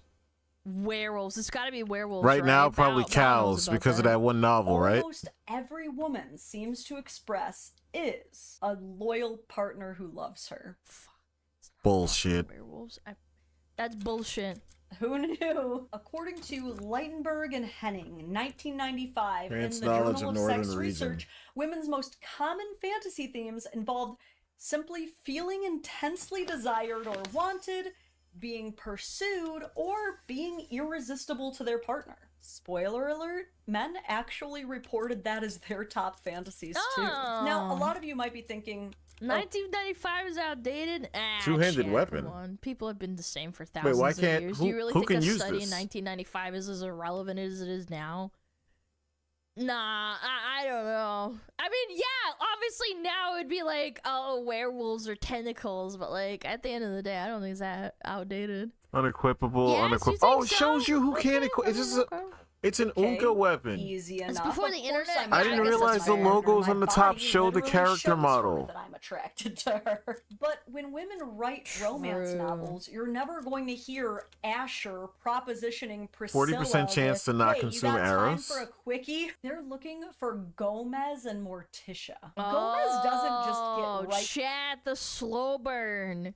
Yeah, you can't throw yourself at a woman. That's pretty basic. I hope you guys know that one. Yeah, you should Equipable on never, armor. ever What? throw yourself at a woman. Wind imbue element. I love some slow burns. His tan. Attacks imbued with wind can He really trigger a pillar of smells wind. the wine before he even starts to take a sip. You know what I mean? All right, I'll just say it. Foreplay, people. What I've learned is that if you could get a woman What's that? to genuinely believe that she is beautiful, she will be a complete freaking freak after that. So it goes, make her feel loved and safe and beautiful, and then the second highest most reported fantasy Ooh, is werewolves. power dynamics. Fuck! It's not fucking werewolves! This thing's inaccurate! Like I said, a lot of women report wanting to be dominated. Oh my now, God, know your dominated. audience. Don't just try this on anybody. Dominant. Do enjoy this dynamic. It's not about surrendering power, because it's still consensual. It's about shifting the power dynamics. Oh, so man, she just can trying to establish unload dominance to someone who wants A lot nothing of to women do get with what's you. called decision. Unload cognitively? There's no cogs in me. What? How do you unload the cogs? Fatigue. They make so many decisions and so many choices that Nah, they that's just want cap. to not. You tell her what to do. But also because when done correctly, this deeply intensifies the feeling of being desired that so many women crave. It puts a certain focus and deliberate attention on only her that makes her feel exclusively wanted. I feel like I'm not the target audience for this, man. Unloading cognitively. Dominated. You want to be dominated, chat? Bro, I genuinely feel autistic when I'm listening to this. Like, okay, the slow burn thing is like whatever, because you're trying to like impose yourself onto the book. Okay, I get it. You don't want to have someone throw themselves at you. It's the reason why guys also kind of low-key kind of like it when guys, when girls don't like immediately fucking flash their tits at them, right? Like, I get it. Okay, I get it. But like, I don't know. I'm listening to this and I'm like, is this relatable to me? I don't know. Plays into two of the other most commonly reported fantasies from women. One being emotional intensity, and two being chosen over This is such a others. chud. And these two desires have been consistent forever. Evolutionary psychologists have consistently found a link between women wanting to be exclusive and chosen over other potential partners and an increase in their sexual arousal. You know what's crazy to me now that I think about it? Why do all these girls, like, why do they want this exclusivity in the books, but they don't do that in real life? Good question. Yeah, what's the average, like, partnership number? What is the average number of partners for a woman in the USA? Before she answers that, let's go back a little bit, and I will be right back.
Okay.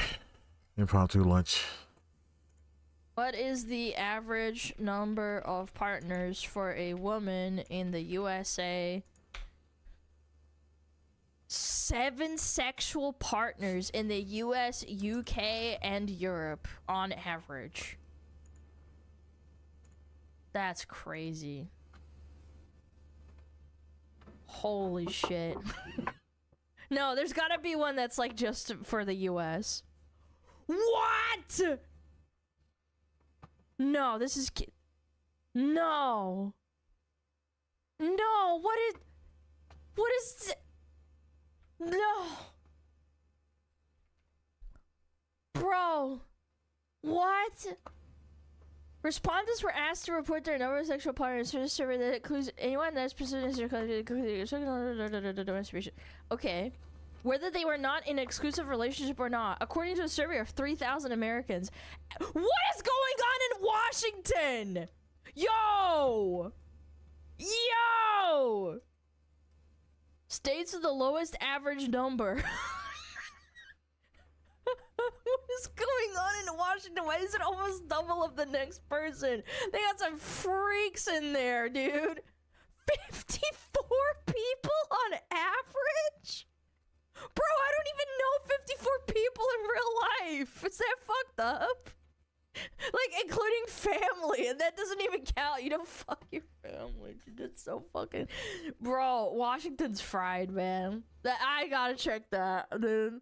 You gotta fact check that. They want to feel like the top dog, man. And I guess all these women get so they want to bang so many people, and then they're like, I gotta go read my TikTok novel of like where it's just one guy that loves me. Imagine this is even kind of similar in poly relationships, where even if they allow you to date and sleep with other people, they still want you focused in and locked in on them while you're together. So top female yeah, but some of them get mad when you do focus on them because they want to, they get jealous. There's a lot of jealousy in poly relationships, bro. I don't know, man. And not for me. Like, you do you, you're a consenting adult, but I've read and heard so many stories of people just blowing the fuck up at each other. Fantasies so far? Yeah, where they get loved, the egg, yeah. Being chosen, being exclusive. What's our next top fantasy? Well, role-playing. My entire Dungeons and Dragons audience is just like... Yeah! No, but seriously, pay attention. You guys might actually shine here. Because I even dove so deep onto this subject that I even made a list of women's top role-playing archetypes. So, werewolves. Once again, this is where we see power dynamics.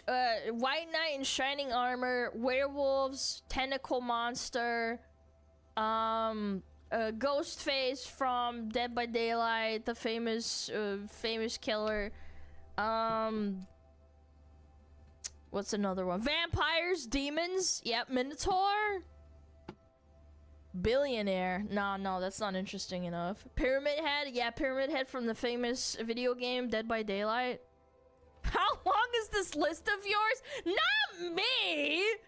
No! Come into play. Because preferred role-playing scenarios usually... I'm not saying that for me!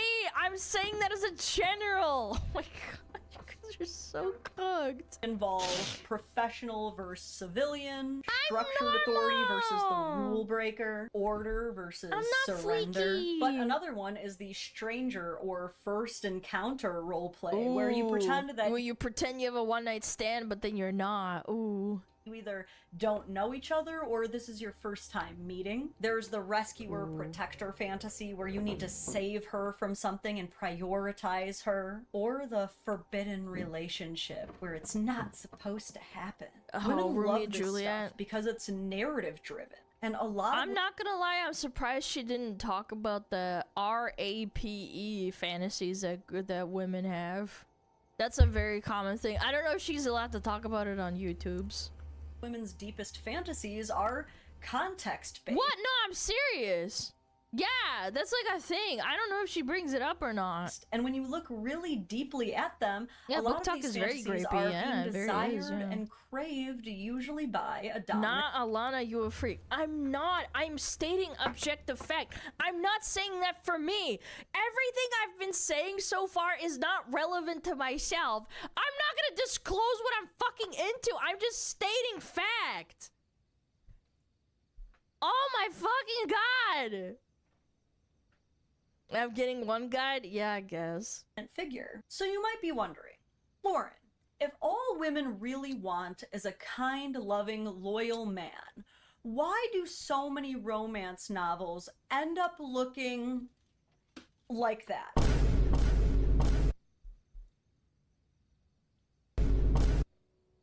Bro, what the fuck? Like that. Why does the horse have Hands. hands? Why does the horse have hands? Yo, is this a Vosh novel? Hoarded by a dragon, mating with mallows. What, you're fucking sentient candy? Why would you want to fuck a sugar cube? Hello? Of course they didn't include that one. The KFC guy, the Colonel. Well, for the same Not reason the men can't watch Colonel. normal smut anymore either. It's because 90% of the time we're choosing smut over each other. We're not communicating as humans, and instead we're just letting the capitalist rage bait factors designed to sell the smut in the most dramatic way. I wonder if all the chicks that read the KFC novel, they all just get like a bucket afterwards. They're like, ah man, I could really go for some KFC right now. Take over. Women are freaks? No, oh, come on. You guys, I've seen the Twitter threads of people wanting to fuck the Wendy's chick, whatever her name is. No, come on. No, yes, Wendy, the Wendy's chick, yeah. She's real, though? What do you mean she's real? It's a fictional character based on a corporate logo. All of your smut is like stepsisters and shit, and all of ours is like ogres and dragons and shit. Until ogres. Men and women learn to communicate again, we will never have nice She was a real person, so is the Colonel. What are you talking about?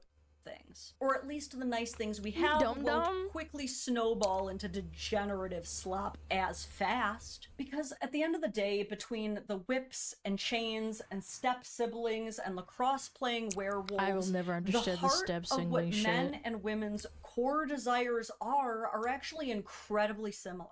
Across every single study, men What? and women report the same innate desires. The desire You hear to that, be chat? wanted. You call me a freak, you are a freak. Yeah. The desire to be chosen. The desire to have their Oh my attraction God. validated. And the desire to feel safe enough to let go. We just clearly have different ways of expressing and engaging in that. So I've marinated a lot. Some of us become VTubers and then they talk to chat and that's how their desires get satiated.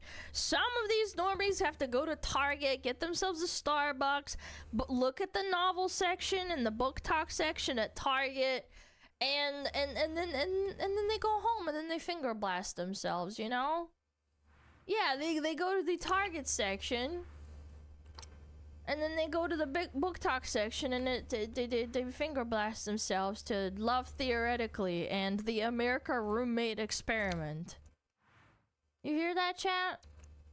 We're normal. In this at this point, and ultimately I do think that I've kind of come up with a reasonable solution for how men and women can tap into each other's innermost hedonism. So without further ado, here it is, Hedonism. the Dadvocate's formal list of how to best goon together. I don't want to do that. After all, a couple that edges together stays together. That's what I always say. I've never said that. Do people just not have sex? What? No, but seriously, I have found that men Group and women gooning? work best sexually together. I'm sorry, I'm not. Well, who was that VTuber that would do the group gooning sessions in Discord? What's her name?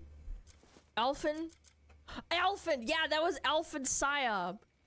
Yeah, I'm okay. I'm alright. I have shame. Wasn't that person just in Men the other understand video that we watched context, yesterday? Not just physical stimulus is what actually fuels a woman's desire. When women recognize that arousal doesn't just self-generate, you have to actually communicate what you want. When both of them understand that fantasy is a language, not an obligation, and this keeps the pressure off of everybody. And from everything that I've learned across everything that I've studied, the healthiest couples don't kink shame. It doesn't mean they hop on board with absolutely every idea. I'm sorry. If you're asking me to poop on your chest, I'm done. I'm sorry. That's grounds for, like, get out. I'm sorry. Ever meet No, Odell I Beckham think, Jr.? Like, okay, you can say, oh, women are freaks, men are freaks. If a girl asks you or a guy asks you to shit on their chest, no, that's okay. No, I'm good. That's diabolical? Yeah, but some people are into that shit. Yep. Steamer sexual. Is that what they call them? Their partner suggests. That's no nasty. one I'm ever sorry. does. It just means that they don't make their partner feel like absolute ass for suggesting it. What matters is that I'm sorry. I would. If you're into poop, there's something fucking wrong with you. I'm sorry. that fantasy should always be treated as collaborative invitations, not ultimatums, and definitely not silent expectations. And the more I researched this, the more I started to wonder how many people are out there having needlessly bad sex because they just don't know what to ask or mention. Women still aren't figuring out that men aren't mind readers, and men still aren't figuring out that women aren't just sexual vending machines that dispatch arousal on command. I can tell y'all right now, the happiest women— Would you cosplay your VTuber? No, I don't know. I think that's a bit egotistical. I don't know, bro. That's... No. Like, someone else doing it is cute. Like, I think if I had a cosplayer that said, oh, I want to do a cute cosplay, I think that's cute. But if someone asked me, like, Alana, dress up, well, you have... smuggle on a costume on, we're gonna have sex, I'd be like, no, this is kind of a bit weird. I'm okay. Alright. Is it egotistical when it's really you? Yes? You know what egotistical means? Yeah, you're feeding into your ego, you're being yourself. Their deepest— What if I dress as a werewolf? Guys, I'm not into werewolves. I'm sorry. I was making a joke. It's a joke because there was a lot of VTubers that said they were into fucking werewolves, including Bao. A woo. Wow, I'm so horny right now. You said a woo. Oh my god. Let's go. Werewolf penis. Hyper poggers. Yeah. Say a woo again. Wow. Sexual fantasies fulfilled are the ones who literally speak it into existence. No waiting around, no passive-aggressive hints, no tests. And the happiest men with access to the deepest depths of their woman's sexuality are the ones who figured out that sex isn't just about friction. It's about atmosphere. No pun intended. The people having the most insane coitus of all time are the ones who simply learned how to work together to maximize their experience. Oh. After all, it's called a freak show, not a freak solo, people. Anyway, I think that's about all I've got to say on that one. While it may not be safe to say that women— I don't know, I feel really uncomfortable talking to this woman right now. Want sex as much or as often as men, it's definitely safe to say that we have incredibly similar fantasies and desires. It's also safe to say that both men and women are capable of becoming degenerate gooners. Anyone can do it. Just as our forefathers I think there's moderation to gooning. You can't become so gooned out that your entire life revolves around gooning.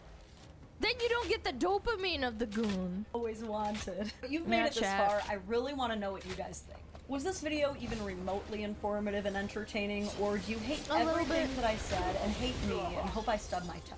Was there anything I forgot to mention that's worthy of a shout? And are there any other subjects that you would love to see me do another deep dive on?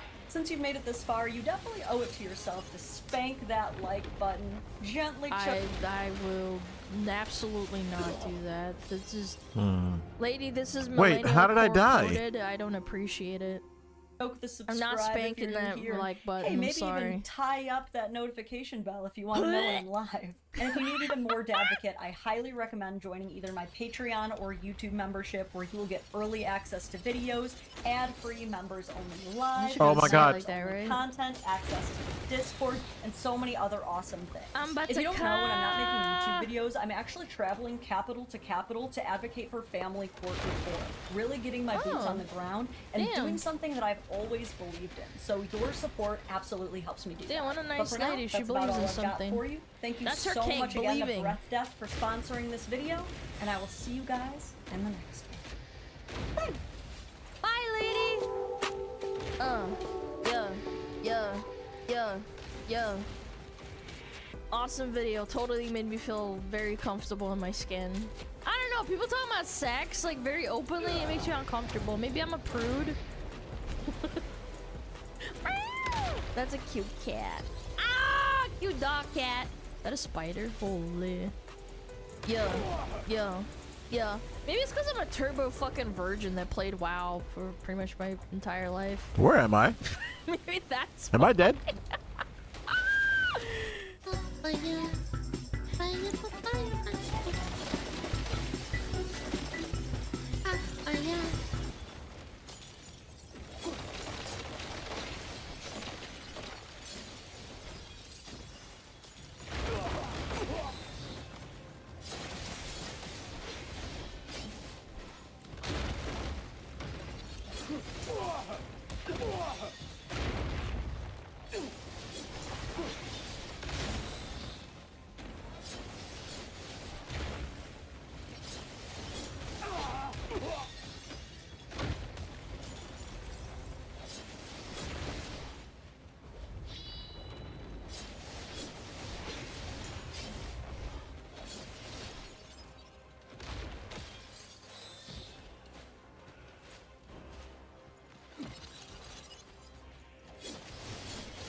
Okay, well, hitting it in the face doesn't really seem to do anything extra.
Oh, man.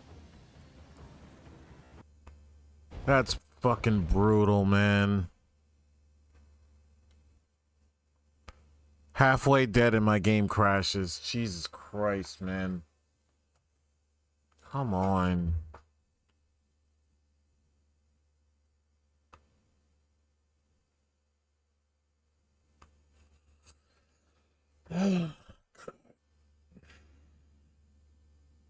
Yeah, I don't know what changed, man. Like this, we had a whole week, not a single fucking crash. Now 3 crashes in the past 2 days. I don't know if they're tampering with something in the background or what, but it's getting bad. It's actually getting really bad.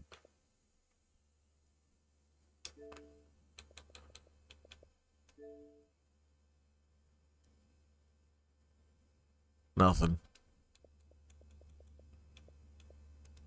Fucking Christ, man. I don't know if I'm gonna attempt that. Like if I do that shit again and like I get them to like 5 to 10% and my game crashes again, I don't know, man.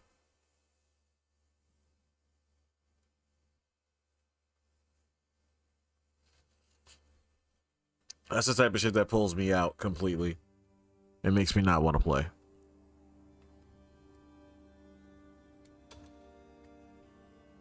And I genuinely don't know what's going on, man. The game was running flawless for a week straight, and now all of a sudden it's just crashing everywhere.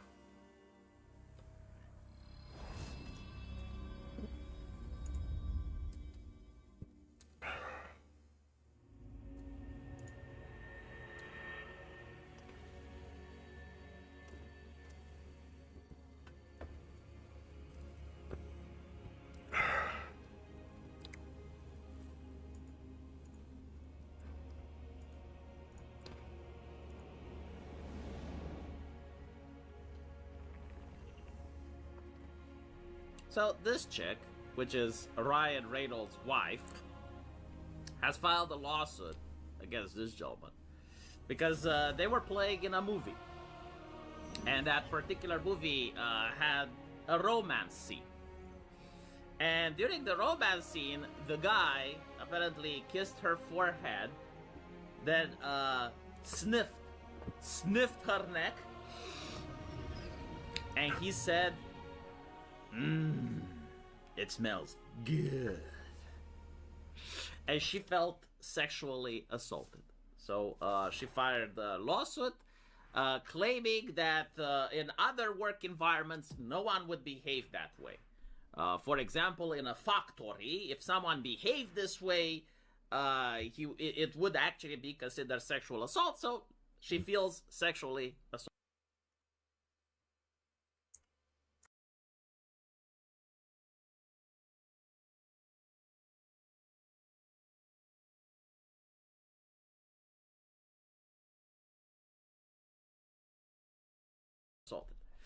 Now, it's important to understand why people like this behave in this manner. Hang on.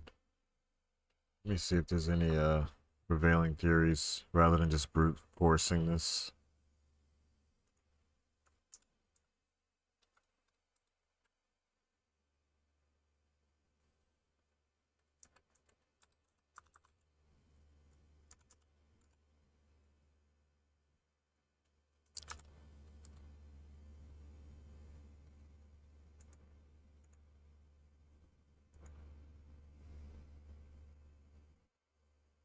Hi everybody, this is going to share with you tips how to beat Queen Bismuth.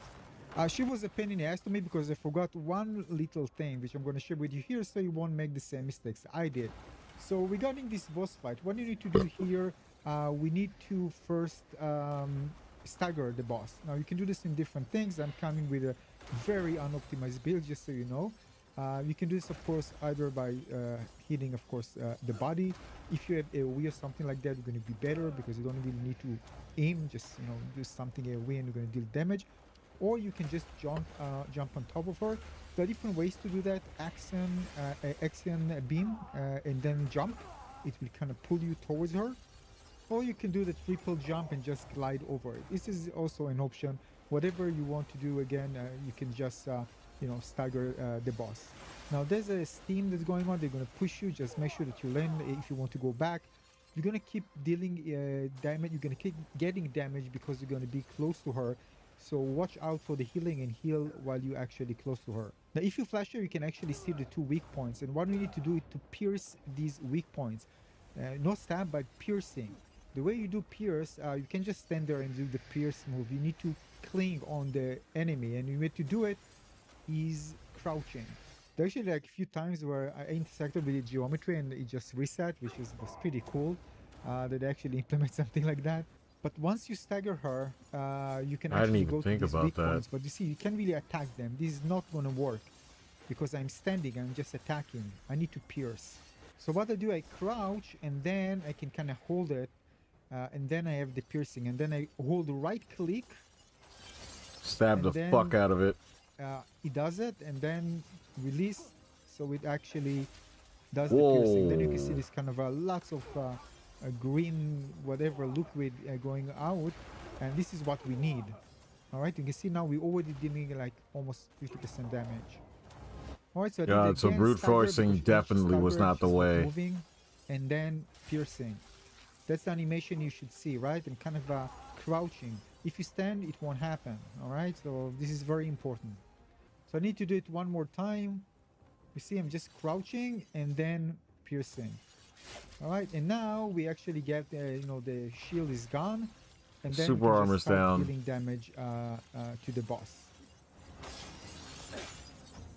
But the same way. Deal damage again without the staggering, but I'm going to stagger anyway. Now we're going to deal damage, and it's going to be massive damage. All right, now we can actually hit the weak points and just deal damage to it because they're exposed. All right. Interesting. And that's how you do it. I'm just going to show you where the weapon is, so you know, don't forget to take it. So the bismuth spear is going to be inside the building. Now, so many times I actually just skipped it because I didn't know what it is. This, you know, icon, the game doesn't tell you. So anyway, in this building near the circle at the center, you're gonna see there lying. You can see an icon that shows you where it is once we get close to it, and this is the bismuth spear.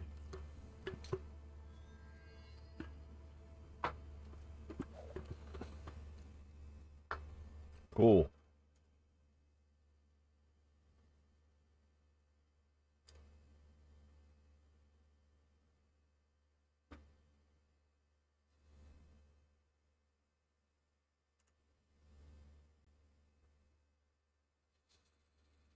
Okay. Does she feel Okay, we'll try again and hope it doesn't crash. In my personal opinion, after being 40 years on planet Earth, absolutely not. Like, she's not a retard. Okay? Like, you usually do not get into these positions as being a retard. You get into these positions by stepping on the corpses of other people. That's what Hollywood is. It's a ladder. And only the most shrewd, the most immoral, the most selfish and greedy people can reach the top. If you're a gentle, moral person in Hollywood, you get destroyed because the greedy, immoral people, they step on your corpse. Anyone that actually worked in Hollywood, anyone that actually knows actors, anyone that actually looks at how much they virtue signaling, you will understand that they are doing this to compensate for their lack of morality. And so what I'm doing with this is that this lady just saw a business opportunity. Oh, she's going to get her names in the papers. She's going to scream Me Too. They're going to have like a lot of fans like, oh my shit, goodness, look, I'm in the wrong spot. Like the carnage that this millionaire went through. It's such a horrible thing. The systems of systems need to change. And she's going to get a lot of money. I'm doing it right. Does she gives a shit that she's fucking this guy's life and career? What? How did that kill me? Absolutely not. Now, maybe there are reasons for this. Maybe, you know, one morning she put on a beautiful dress, came to the office, and this guy didn't give her a compliment. You know, maybe he did something to offend her. Doesn't matter what. But, like, she generally didn't care about his reputation, didn't care about his career, didn't care Oh about my his god, family, that's not what I meant to didn't care about fucking anything do. besides herself, because only people that think this way manage to get into Hollywood. And so, for a while, culture sided with them, right? Because culture was experiencing the moral panic, at the time, which was about misogyny and Me Too. Yo, and, this is bad. America was going This through is this really bad. psychosis that women are victims in every single situation. A woman can never be wrong or manipulative or cunning or self-interested, right? Every single woman is innocent and a victim. And so, basically, she had absolutely no idea whatsoever what it means to play in a movie that has a romance scene attached. And she was taken by surprise. She felt violated. She has PTSD, and now she needs money to heal her wounds. But the judge, it seems, had none of this shit. And the judge basically said something that if anyone would have said it during the Me Too era, they would have been crucified. But luckily, we have moved away from the Me Too era. And so the judge basically said that the conduct of the man was not so far beyond what anyone would have reasonably expected. So, in other words, the judge is treating her as a mature adult that is actually capable of reasoning and Aristotelian thought. And the judge believes that when she read the script and she understood what she is signing for, it was not beyond what might be reasonably expected, right? So the judge is refusing to treat her like a toddler, is refusing to treat her like a person that never understood about the birds and the bees, and is treating her as an adult, which has rights and responsibilities. And so he's basically saying, you signed it, you knew what you're getting into, stop playing a retard, because you're not. Right? And now she's upset. But, speaking of the Me Too era, I want to say something very interesting that is missing from Western discourse. When I was at the University of Medicine, there was a university professor there that was renowned for fucking the students.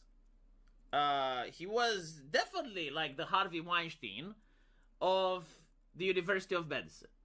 And it was an open secret, like pretty much everyone knew. And it was very disgusting as well. Like the guy was married, he had a son, and his son was at the University of Dentistry, like not medicine, not general practice.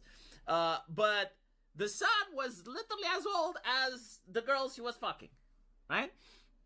And he was basically fucking them so that they can pass the exam. Now, not every girl, right? Like, if it was a girl that was the daughter of some other professor or some other doctor that, you know, was in the system, he would spare her. If it was a girl that genuinely studied, he would spare her as well. But if it was a girl with big tits that, you know, got an F at the exam, the question is like, well, do you want me to put the F in the paperwork, or do you want me to go into my office together and we can F right there and then you pass? Now, here's the interesting part. At some point, the chick actually got a hidden camera, caught him. They went to the police. The prosecutors came in, was like the whole SWAT team and the whole incident. You know, they got like buckets of condoms and Viagra from his office. Like, he was actually arrested. But I was a student, right? And the interesting thing is that I actually get to talk with other students, and Eastern Europeans are a lot more outspoken about things than Americans. Like, we don't try to pretend we're moral. We're very cynical and pragmatic, and we just say things that the way they are. And there were a lot of girls that were genuinely upset that this teacher got arrested. Why? Because before, they could just have the sex, which would take, like, what, 10, 15 minutes, right? And now they actually have to study. I'm not saying every single girl was like that, obviously not, but there were, like, those girls that genuinely were thinking like that, because anatomy, and it's kind of funny that he was actually teaching anatomy, but anatomy is a very difficult subject. Like, it's incredibly consuming to study anatomy. I remember, like, I was studying when I got home at least 4 hours a day, only anatomy, right? And I didn't have the opportunity to go into an office and get fucked by some chick with a strap on and then just pass. I don't know if I would take it. To be honest, like, if you think that, if you're judging me, you never studied anatomy, right? Like, just so we're clear. But, like, women did have that opportunity, and some women definitely regretted it once the guy was arrested. And so I understand women a lot better from reality than I understand it from the media. And this is why I don't think, like, women in Hollywood are this innocent. Because what happened during the Me Too era is you heard about Weinstein, and then you would read about the women that were making the accusations, and every single accusation started, so I woke up in Weinstein's bedroom. And it's like, how the fuck did that happen? You know, I woke up in Weinstein's apartment. Like, how? How do you wake up? Like, why don't I ever wake up in the apartment of a Hollywood movie producer? Like, what do I need to do? How do I need to go to bed so I wake up in their apartment as well? Right? And the judges basically say, right, was that so far beyond what might be reasonably expected? And it's like, yes, if you're going to a Hollywood producer's apartment, it is reasonably expected that he's going to try to fuck you. Like, I'm sorry if you disagree with this, but like, I'm telling you, right? Like, if you don't think it's true, just assume that it is and trust my word on it. And I feel like a lot of women actually do that. But they did it anyway. So the whole Me Too thing is very interesting because it's not interesting how it started. It's interesting how it died. The Me Too era died the moment politicians and CEOs and people at the top were now getting accused by women pretending that they're completely innocent. They have no idea about anything about society. They do not understand social cues. They do not understand anything. And they were just like leaves in the wind, taken advantage of, and then they felt so bad. Like this lady here, you know, she doesn't understand what a romance scene is in a sex film. She doesn't get like what the actor is supposed to do, and she felt so violated, and she had to sue. And so yes, like people are tired of this, and it seems that even judges have become tired of this, because believe it or not, judges actually do go online. Judges do happen to go on Twitter, they go on Reddit, they go on 4chan. They're people, right? They use the internet just like you and I. And a lot of judges are also young. Like, they're from our generation. And so, they unironically notice what's happening, and at some point, even the judges go, okay, enough. Enough. So, yeah, it's interesting to see that the pendulum isn't swinging. The pendulum has already swung. Let me know what you guys think, though, and as usual, I will see you in the comment section. Wing dickhead. Oh my god.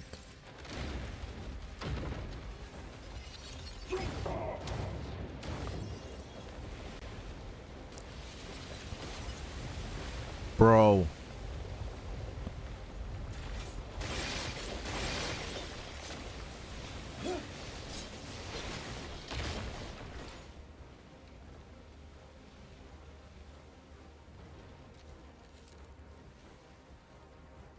Wait, what? What is going on? Oh my god, none of my controls worked. I don't even know what the hell my character was trying to do right there.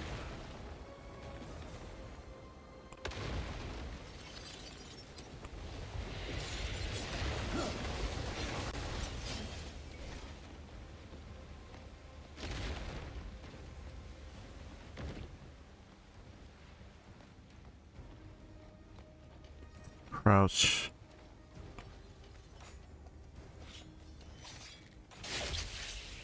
Okay, that time it worked.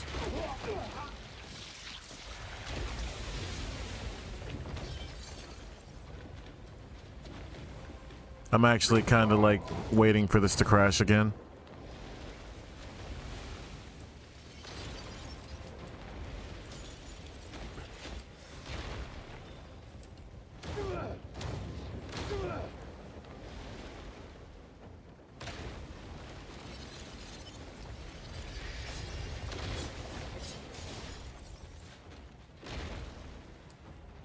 Oh my god, random fucking jar on the ground stops me from jumping.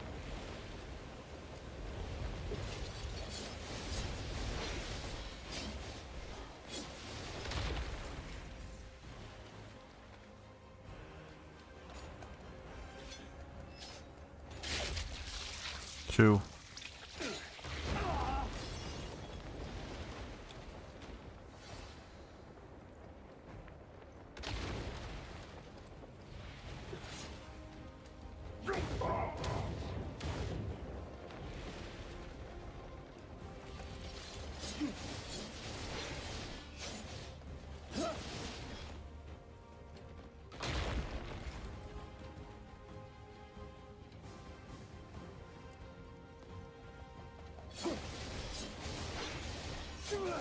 I don't even know where the last one is. I don't think you can just stab the same one.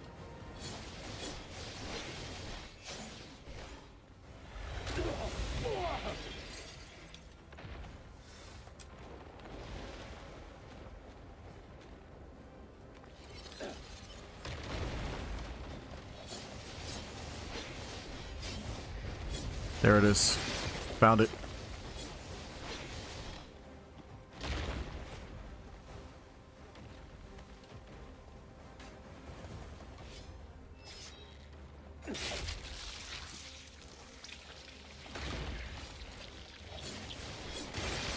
Thank God. Please just fucking die.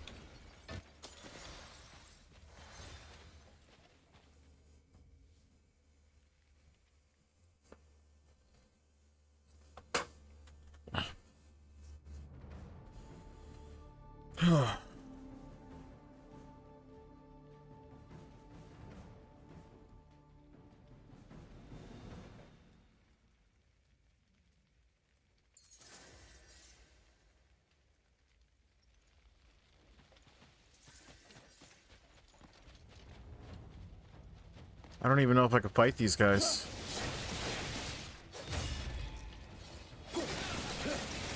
Suppose I can.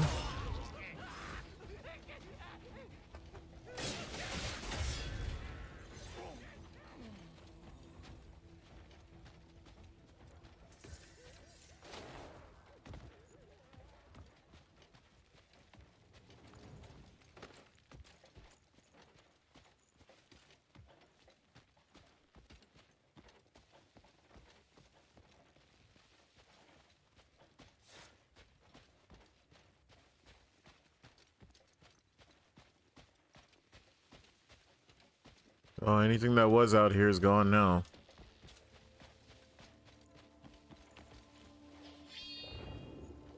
Oh, fast travel.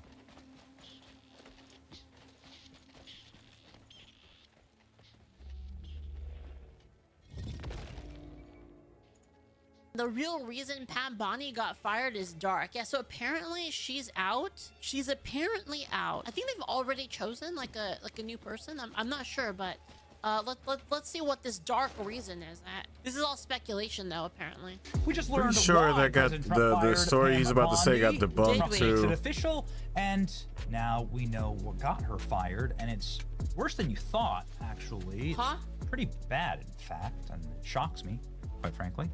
Trump fires Pam Bondi after tumultuous year of Epstein Files fumbles and MAGA-based anger at her White House show. That was pretty bad. Like the entire. I think that the reason that they're not releasing it is because they have fucking agents that are in there that are a part of like the list, and that they don't want to compromise those agents. That's my guess. Is that they have some people that were a part of it, like whether undercover or whatever, for whatever reason. There could be multiple reasons. It could be that they were a part of it because they were using it to control people, and that they were like, well, you know, Bismuth affinity. They're gonna do this anyway, regardless of what we do. So we're going to. This and, has you know, durability. This is a good reason. Like, Reinforcement. You know, separate this away from my irreparable idea of whether or not this is good. Wait, what the hell's the point of this weapon? I think that somebody made a calculation that was like, well, they're gonna do this anyway. This effect can be charged up to 3 times with each shot, but then we won't be in it. So they were like, we might as well give them. And again, like I said, this is what I believe, right? I'm telling you, like, this is what I don't think this is a good thing, right?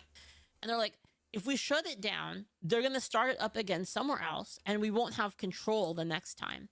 So we might as well just let them do their thing, and then at least we have an in. And we can somewhat keep it controlled, and in fact we can use it for our own purposes, right? For surveillance, blackmail, whatever the fuck, like reasons, like they can use it to control people.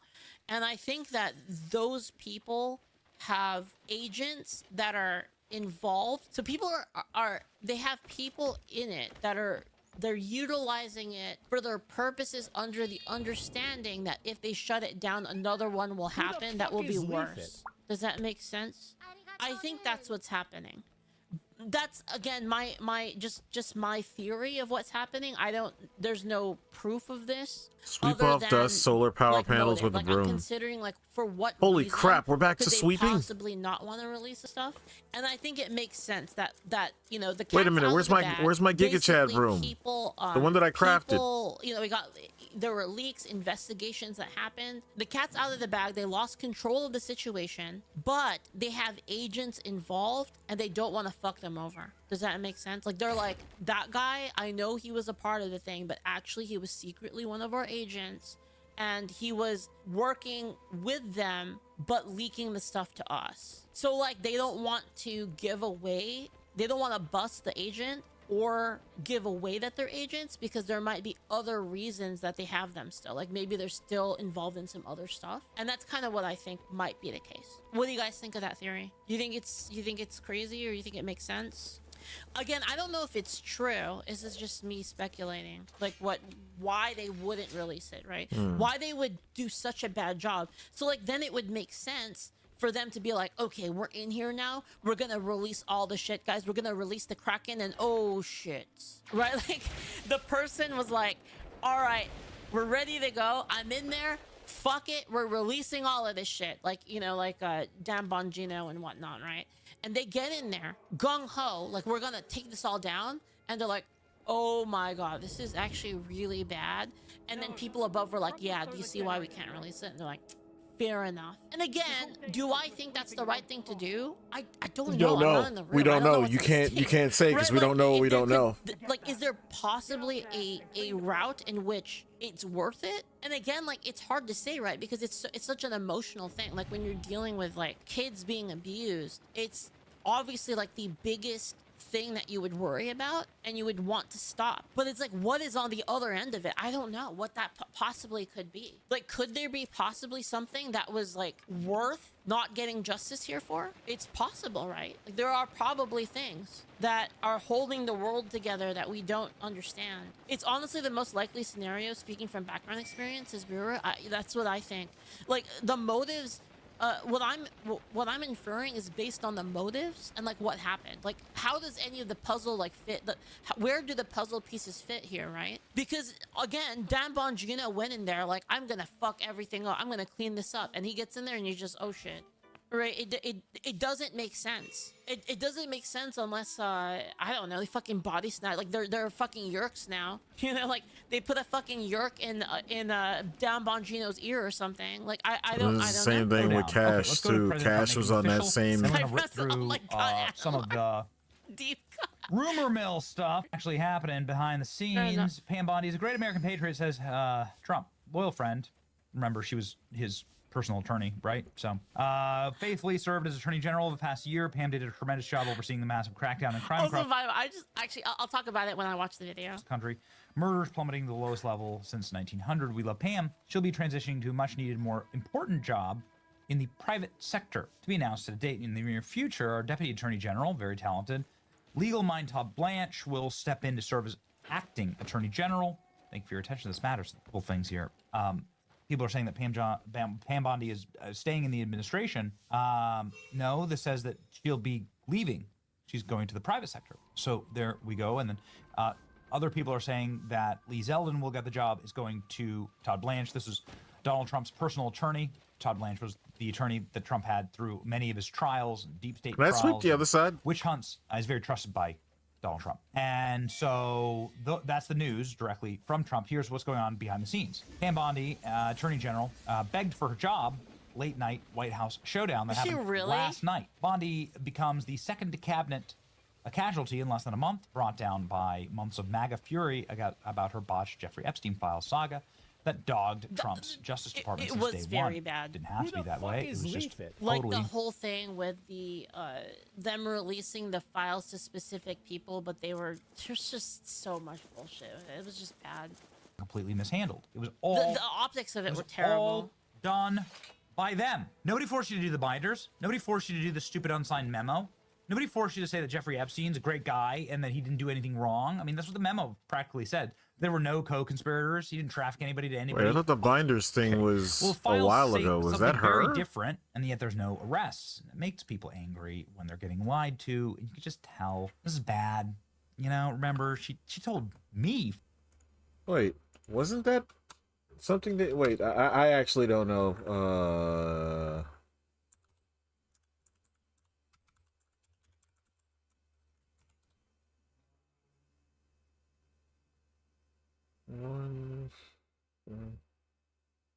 Oh, that what? Wait, 2025? Yeah, okay. So yeah, that was under. Yeah, he's right. He's absolutely right. I thought that was earlier. Famously, I did one of the first interviews with her, and she said the files are sitting on my desk. You better get ready. Nothing ever. That happened. I do Anyway, remember. the point is that this was totally Yeah, completely that one I do mishandled, and they remember. say, you know, apparently it was the Epstein files, but there's something else here. Check this out.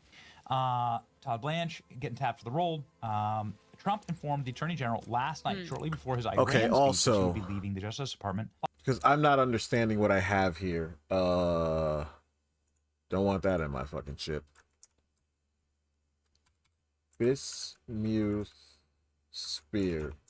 What is the consensus on this? Do not break the spear. You need it as a crafting component to make the wait, what? There's a full spear? Is that why this is durable? Has durability? Hey guys, in this video, I'm going to show you how to get the Bismuth Spear in Crimson Desert. First things first, head to this location on the map. If you don't have this area of the map uncovered yet, pause the video for a sec and align the map cursor right here. Zoom the map until the word Forebearer is this big. Then place the letter F halfway across the left side of your screen. The area should be at this corner right here. That's Once a good you way to arrive, you'll explain see it. this circular pool right here. Use this angle as your guideline. Make your way to this door right here. You'll see the Bismuth Spear. Now this spear is imbued with Bismuth affinity, meaning it'll latch onto the enemy, creating a pseudo-poison effect. However, this effect can only be charged up to 3 times, with each charge having a 5-second cooldown. Similar to the Propeller Spear and Beehive Club, this also has a durability meter, which means when the meter runs out, the weapon will be destroyed. It's only good for a quick status proc. You can leave a comment down below if you know how to repair the Bismuth ore to help our fellow Greymanes. The comment says, do not break the spear. You need it as a crafting component to make the full spear in the Cuckoo Workshop. And solve puzzles for the crafting. Wait, what? I break it. I think, no, it's gone. No way to get it back. Don't think so. It's one of the most powerful weapons in the game.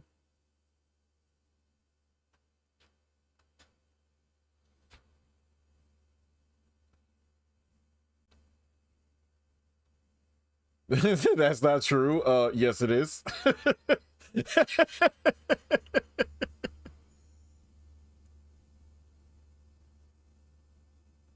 You could send workers to the area to make the Bismuth spear so you never run out. You can craft it? Wait, but I want to know about what this guy said, the fucking permanent one.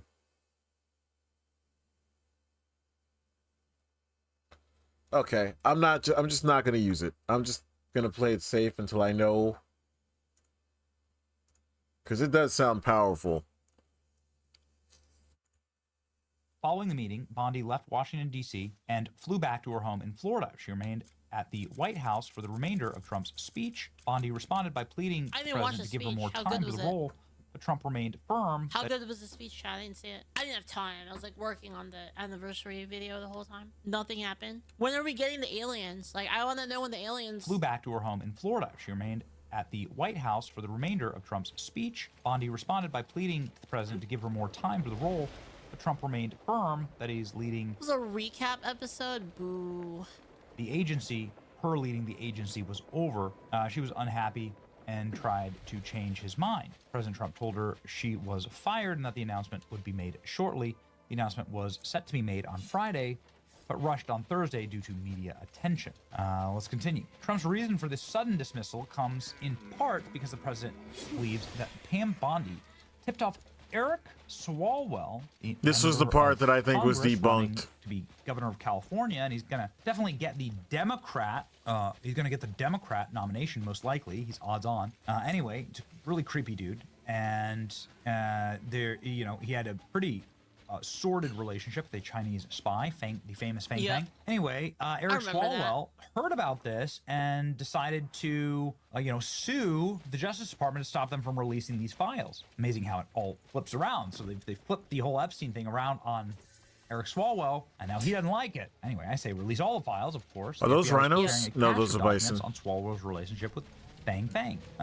She's intervening in those matters. The White House wasn't pleased. You want to know what I don't get though, chat? This is like one thing I've been kind of thinking about in regard, like, it's surely they could just release the file and then just delete all the things they don't like and fabricate all of the other things. Surely they could do that. Are they just afraid of being caught in a trap? Like, why don't they do that? Right? Like, if they really needed to do it, why didn't they just release it? Later admin will find it and release it. I suppose that's true, but you know what kind of leads me to believe that they're all on the same page is because they'll tell when the Democrats are in power, it's like, why didn't you release the files? And then the Republicans are in power, it's like, well, why don't you release the files? It's like they just keep blaming each other. It's like, just like, couldn't you have done it?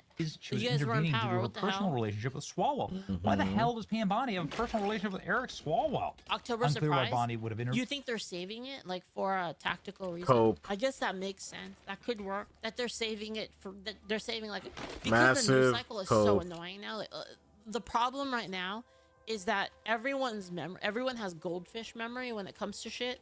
Like, there's so much stuff happening and people are so overstimulated with the news. That's actually true. That would normally been like a thing in the news cycle for a year is like only in the news cycle for like a week. couple days. Yeah. So I guess they could be holding on to it to like shit on people, like to use it tactically for an election purpose. That's That still does make cope. sense. Like that could be a motive as well.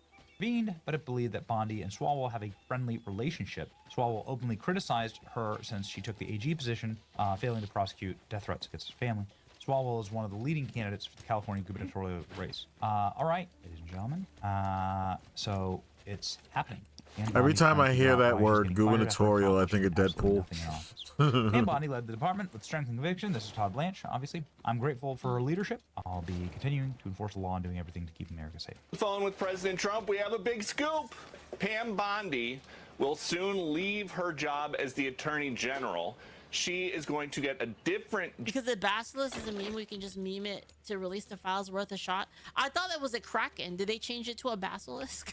job within the administration. It doesn't sound like there is any bad blood between her and President Trump, but it does seem like they want her to go and do something else. Say welcome in social.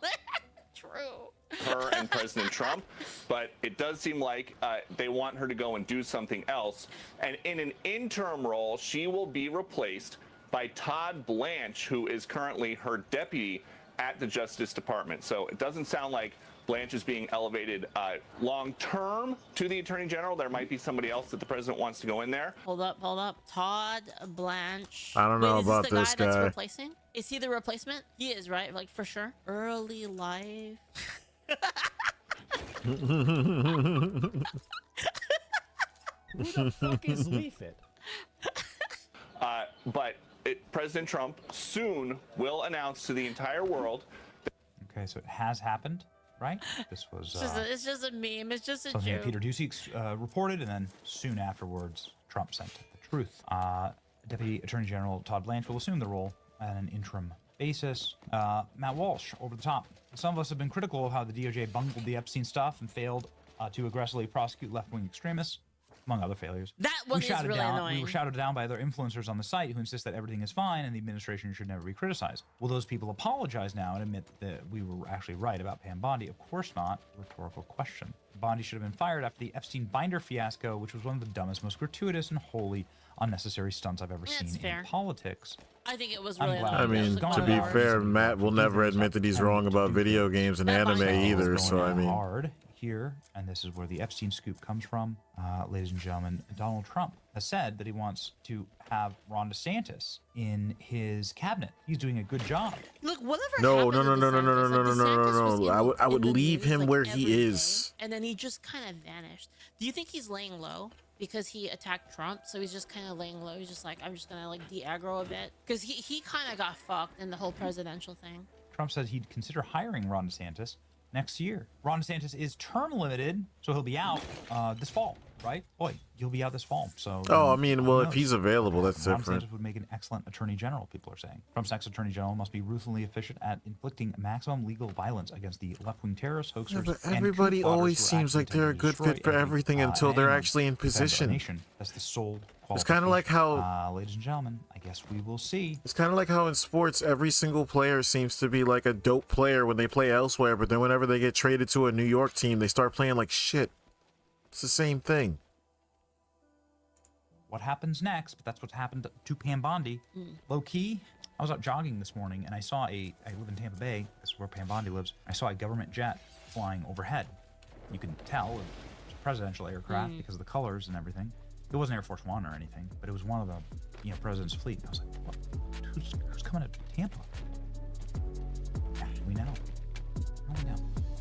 You don't trust Vance, but with Rubio, they stand a chance. I mean, I think they're both good. I don't know.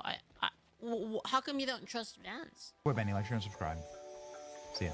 They're fucking haters, that's why. Rubio the GOAT. Dude, Rubio was so bad before. Bro, that thumbnail is diabolical, bro. Like, what? Oh, You what mean is Vance this? is too young? Rubio is cringe, says Julio. What? I thought he was like, he wasn't as good before, but I kind of like him now. He's better We now. have to watch that. He's much better now. Maybe another time, not right now. Christ. All right. Yeah, how'd you meet this guy? He is my ex's brother. Wait, Me what? and current boyfriend started messing around with each other. Wife found out about it. And we became a throuple. Home wrecker, skank, Easy. I might slut, actually have to- whore. I mean, Yeah. I'm sorry, you're everything. Well, I disagree. How am I supposed to get you in a position to take care of this child with these finances when I don't even know who you're gonna be with next week? the fuck Breeding? was that? What are Is you she blowing? vaping? What are you blowing him? You know what people do while they're pregnant? A little nicotine is fine. That is just not how the world works. It really doesn't. Yeah, but I have good luck. Download the Dollarwise budgeting app today and get a 3-day free trial. So take the free trial, and if you like it, sign up for the annual version. Akron, Ohio, and this is Financial Audit. 23? Jesus Christ. Okay, as I always say to the audience, I go in blind. And when you Wait, 23? Okay. This is already a little weird. I will be right back.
You know I say that. You know we're in for a wild ride. I looked over, read what the hook this episode is as you were introducing yourself, and my stomach dropped. Got pregnant 2 weeks after rehab. Yes. What the are we talking about here?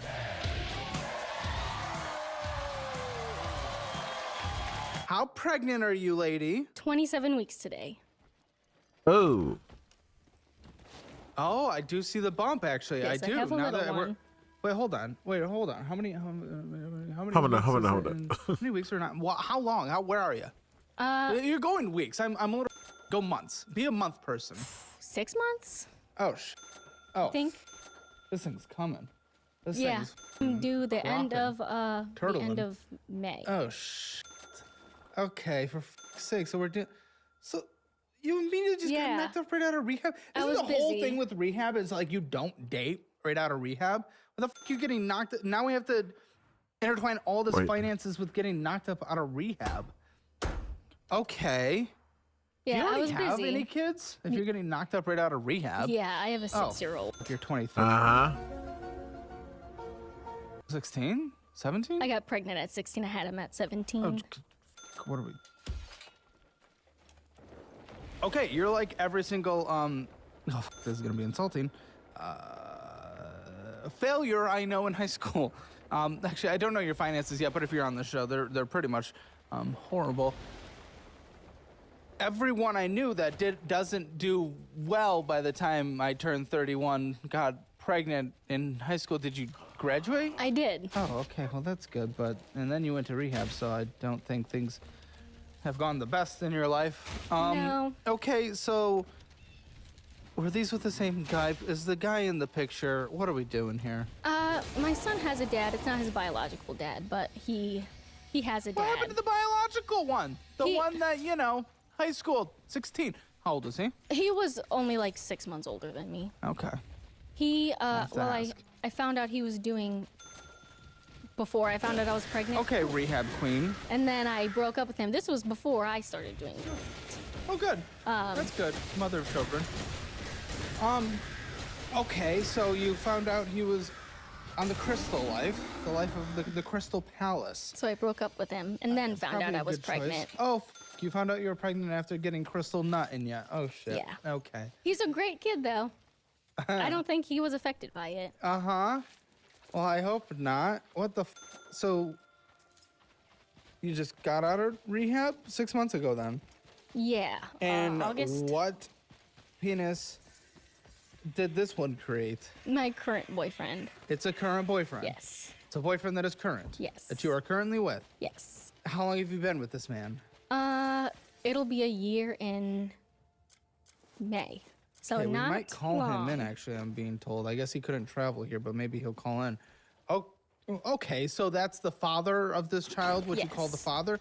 Okay, so, yeah, but only a year in. Was this, how intentional was this? Well, we knew what we were doing. You knew what you were doing. Whatever happened to condoms, whatever happened to birth control. What are we doing every time on the show? So you didn't give a Can you take care of the 6-year-old? I would doubt it if you're on this show. Come on. Realistically, right now, no. Uh-huh. His dad is taking care of him. The dad. No. The His dad? I met a guy a year after my son was born, and he is an amazing guy. He's Wait, been there's in 3 men in this picture. I mean, There's fake dad Oh, 1.0, and then there's shit. new dad 2.0. yeah. The biological But you're dad not though with is dad 1.0, who is actually dad 2.0 when you're actually dating dad 3.0 now, I should say. Yeah. Okay. 1.0. Good Never guy, been in but the X picture. 2.0. He's never been in the picture. I don't know how he is. He could be Well, you dead could be getting for all I child know. support, which would be nice. Well- okay, so the father is your ex the second. father of my 6-year-old. What you call father. The biological father. No, you were just calling what do you call him? Dad? Number my 2. my son's father. The one that You got has raised plaque in him your since- teeth. It's just my teeth. No, you got plaque in your teeth. Okay. Your most recent ex is the dad, but not father. Well, why is he? How in the picture is he? He's very in the picture. But you're not with him, nor is No. he the actual.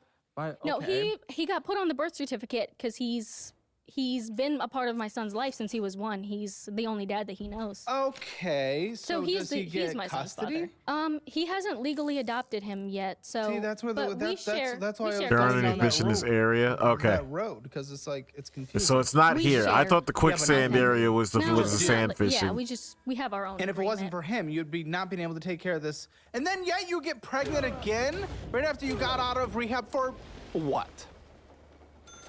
Okay. Why? Why are you doing the little snorts? Why are you snorting?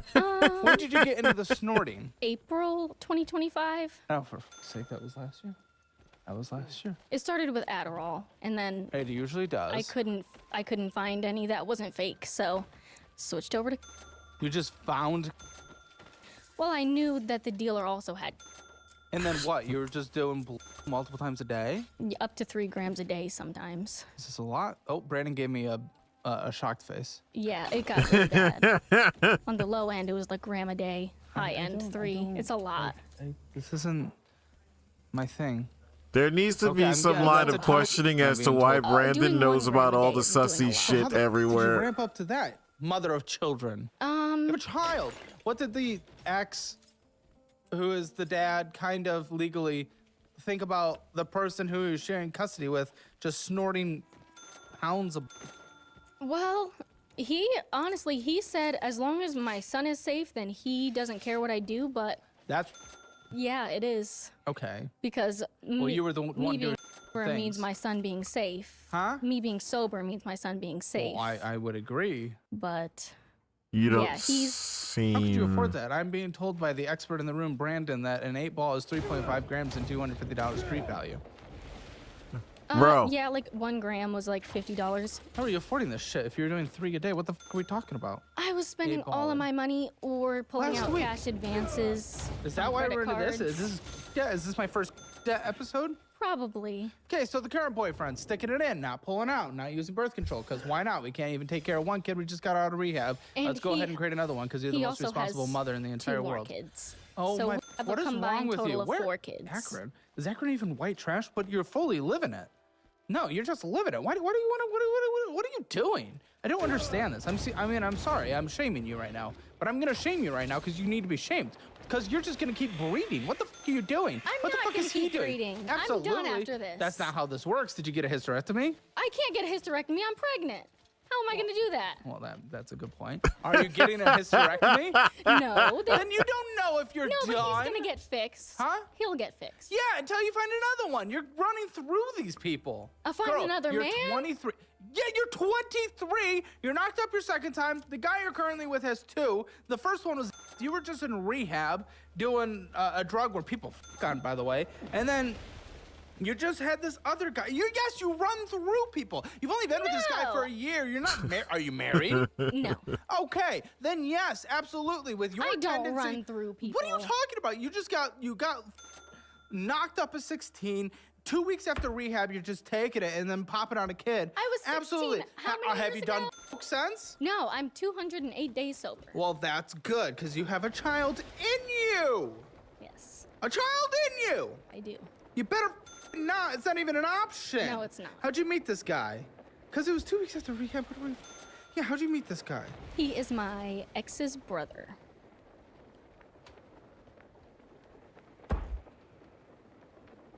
What is wrong with you? What is actually wrong with you? I am shaming you. I'm continuing to shame you, and you deserve to be shamed. What the fuck are we doing? Which ex? My current boyfriend. The good ex? No, My no. current. Which ex? What do you mean, which ex? Which ex? I just asked. I just asked I for don't his have any ex. kids with him. If that's what you mean, I. You're so stupid. You said he's your ex's brother, and I asked which Or ex, and you did I said my say ex's boyfriend. brother? I meant my Yes. current boyfriend's brother. What? Wait, what? That's even more confusing. He's my current boyfriend's brother. Okay, I need a whiteboard. I need a whiteboard. I think I You- just. I don't think you Listen, understand what I'm the not. fuck. I just messed Okay, up. no, you are.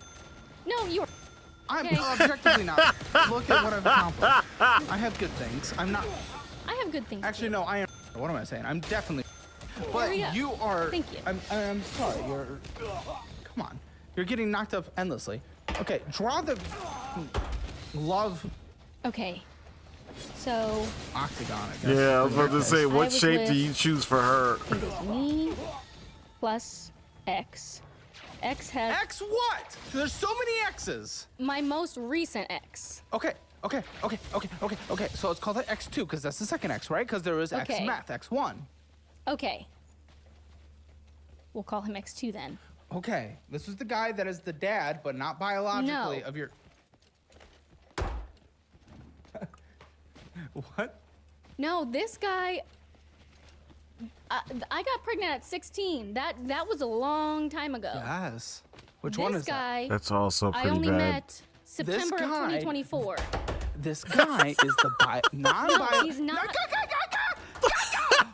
This guy is the non-biological person that you call dad of the kid, right? No. Oh my. Yo. Okay. Who the f is he? Who the f is he? He then? is my current boyfriend's brother. I dated him before I got with my boyfriend. Remember when I said you run through or get ran through? I run through them. I don't get ran through. Exactly. That's what he said. Exactly. Good enough. And you're getting knocked up left and right. How many abortions have you had? None of your business. Uh-huh. Exactly. That's what I'm saying. Jesus and Christ. I'm not shaming you for I've it. had one. Oh, okay. Well, I guess it was my business. I just don't want people thinking I've had 5 abortions. Dude, that's not what this is doesn't about. matter. What's about is, like I just said, you're 23. You are not done breeding. I am. No, you said abortion, one after immediate rehab, and then number 3 is 16. It's 16 with Methy. With Methy the man. Yes, 23. I don't care if this dude gets snipped. You're gonna find another dude. It's gonna be the third brother if there's one. Do they have a third brother? And then a third child or a second abortion will be on the way. No, I think you got it wrong. Really? My math is checking Do you out want me so to finish the far. whiteboard? Please, it still makes sense. Okay. Okay. But so that's I was X3, with right? Okay, I guess we'll call him X3 Because then. that is not the because that X1 is X2. bio dad. Yeah. He's the bio dad. X2 Fake dad. is son's dad. Fake. Well, okay, I'll put quotes around it since. There you go. And then X3 is boyfriend's brother. Not ran through. Yeah. So it was me and X3. He has a brother. He multiple. has a wife, had a wife.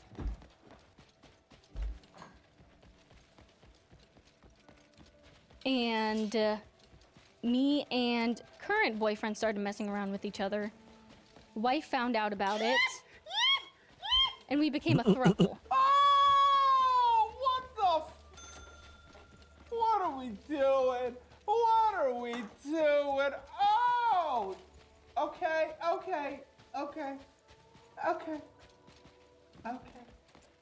So, he got caught cheating, and the answer was to bring you in? Yeah. That was Interesting It was her strategies. idea. Well, I think she was afraid of being alone. Is she ugly as No. No, I think she's an attractive person. Okay, are you what are you? An Akron 5, 6, 7, 8, 9, 10. What are you? An Akron What do you mean? 0 to 10. An Akron what? I don't know what you're asking me. I'm an Austin Am I- 5. I'm an Austin I'm- 5 and a you're half. asking me to Meaning, rate like, myself? rate yourself based on your Yeah. area. On the Akron scale? Like, I don't know, 7, 8? And she's a I don't want to. And she's I'll just call her the and same. she's 7, 8. Okay, so she's a United States 4. Okay, gotcha. Understood. Got that. Okay. Okay, so she's ugly. Like, Caleb, I am not a 4. And you called yourself a 5? Austin 5 and a half. Okay, that would make you a US what, 2?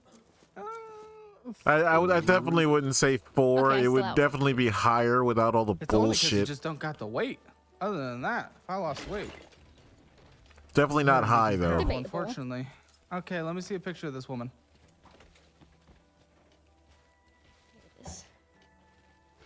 Wait. He hid? Oh, she has me blocked on Facebook, so I can't show you. Wait. How ex-boyfriend 3 found out what? Huh? What? She has me blocked on Facebook, so unless I have a picture of her, 'cause I you probably were can't the show other you. woman, and now you are the current boyfriend. I was the current woman with her for a moment. When you hear about Ohio against the world, there's a reason why we say that.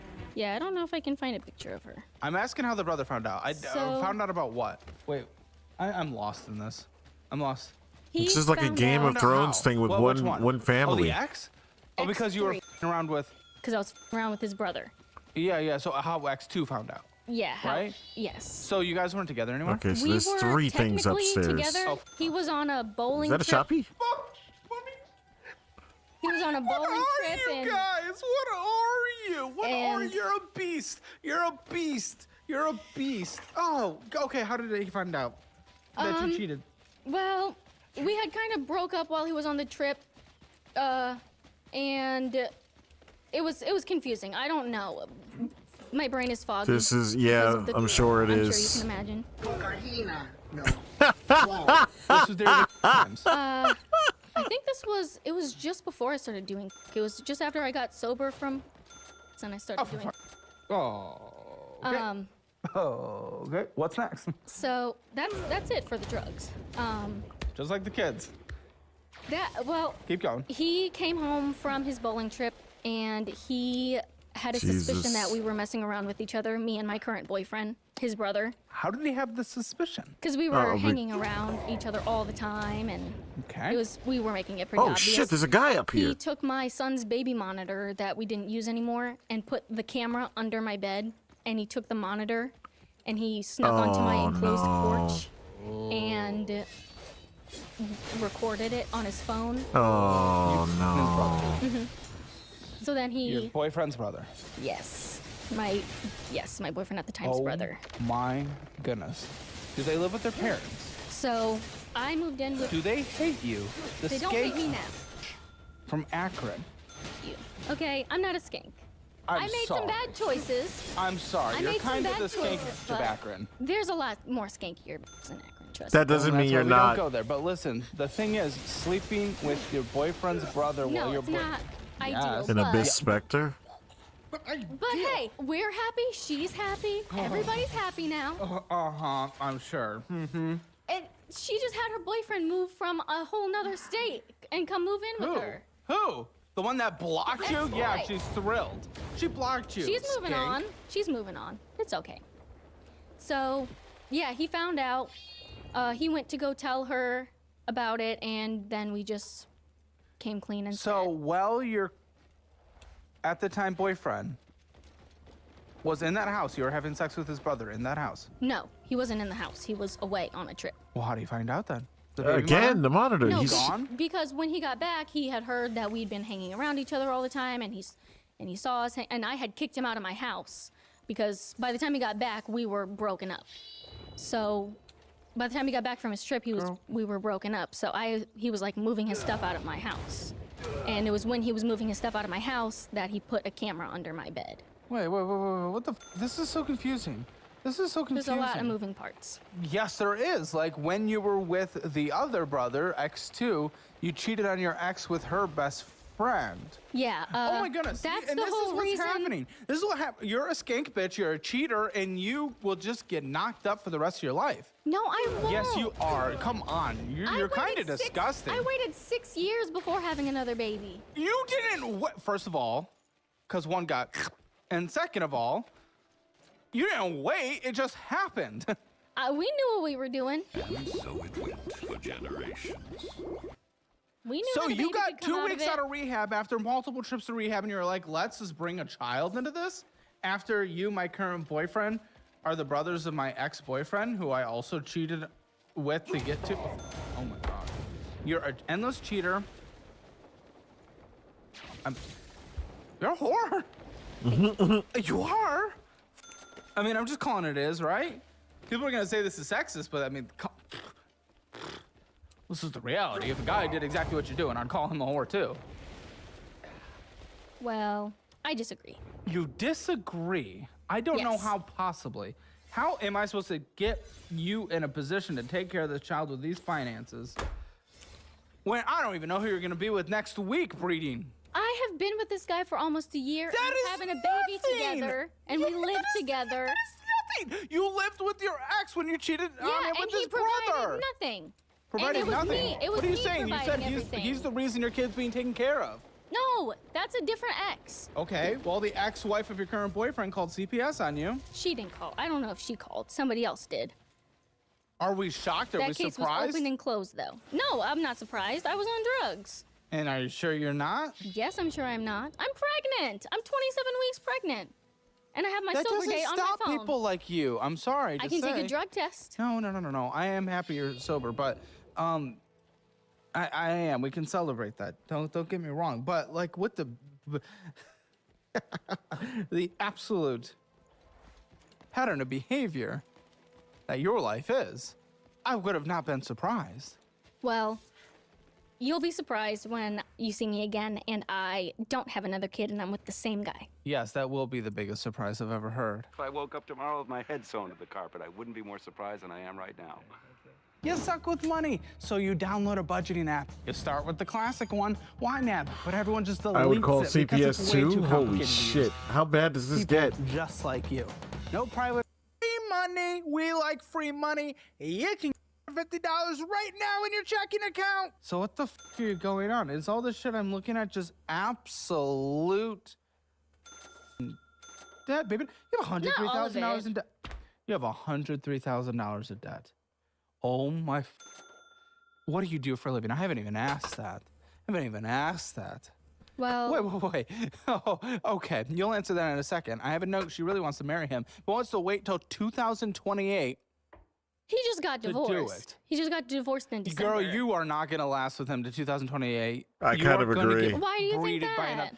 your history. Are you seriously asking me that question? You will find an other Listen, I was you with will my find another man in Akron and you will cheat on your current guy. That is not true. You cheated on your previous one and the previous one before that. You've cheated endlessly your entire life. Wow, Not that look endlessly was your entire damning. life. Like she's Kissed never a thought girl. about I this. kissed my best friend in the bathroom, okay? Is that not cheating? If I went and kissed a Big woman, look. am I not cheating? Well, If I went and kissed a man, would I not be cheating? You'd also be gay. Yes. What the f is wrong Okay, with you? but, You're a like, cheater. big deal. You're a cheater. big deal. It's I kissed a girl. And I liked Big it. deal. Most guys would be like, hell yeah, let me come join. Okay. Well, But I does don't it- know about most guys, but maybe some. But I mean, you get other people to cheat too. I did. What do you mean? I get other people to cheat? You were being sugared baby by a married man. Mm-hmm. That's how you're gonna pay your bills? Being sugar baby? You're not sugar baby material. I mean, come on, let's just be honest. Not to put you down, but I'm gonna put you down. Apparently, I was. Well, no. How disgusting was he? He was not disgusting. He actually was a. I can. Yeah, but you call yourself an 8, so. She said Akron Well- 8. Okay, yeah, show me, sure. Yeah, why you sleeping with a married man? I didn't know he was. So married. she's a homewrecker too. Let's just I didn't add know all the he was fucking married. titles. Uh-huh. I didn't. I found out. You're with him for a year. Yes, he hid You're it with very him for well. a year. Probably over a year. And what did you do after you found out? Don't lie, I'm being typed the truth right now. I stayed with him a little while. Uh-huh. Home wrecker, You skank, see, I might slut, actually have to whore. go on her. I mean, yeah. I'm sorry. You're everything. This is a Thank you. And your eyes look tiny in those glasses, so Okay. Is that true? Do they? Do these do that? they do that. Well, I'm gonna judge you for everything because you just only make bad choices your entire life. That is not true. What have you made that is good? Oh my gosh, you I can't used find to- this guy. I had- So okay, so you kept sleeping with a f***ing married man because he was giving you money. What was It this? wasn't what because was he this was giving worth? me money. What, you were sugar baby? It wasn't. I wasn't a sugar you were baby. sugar baby. No. I wouldn't call it that. We were dating each other, and he would. Like, Wait, RB and RT while like, aiming for to my fire birthday, an he arrow into the let me go ground on that a trip. propels you Let skyward you to go evade on a enemy trip? attacks. like paid for me to go on a trip. What? Oh, why does it call it So- explosive? but I it's don't not like like he that. wouldn't Well, give you me an kept allowance. being with him, so cheat, dude. You're the Can I worst person already ever do that? created, I think on this planet. I really wish I could find a We picture. got you. We I got think the I Supreme learned that, Leader, and we I didn't got even- Hitler, but only 2 of them are dead, unfortunately. Oh my god, I I am did not learn that. up What the there. hell? With Hitler. That's Oh, a but the stretch. Supreme Leader? Okay. I don't even know what that means. Okay. Not to date this, but this is 2 days after we killed him.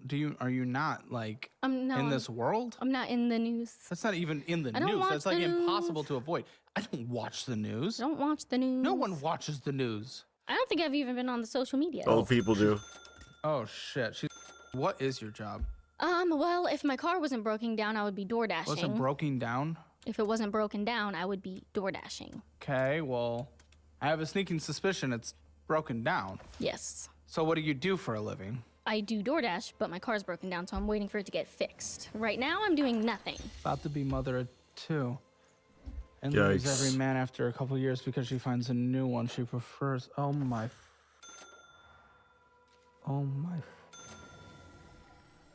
You're bringing in $0? Right now, yes. Oh, how long has it been?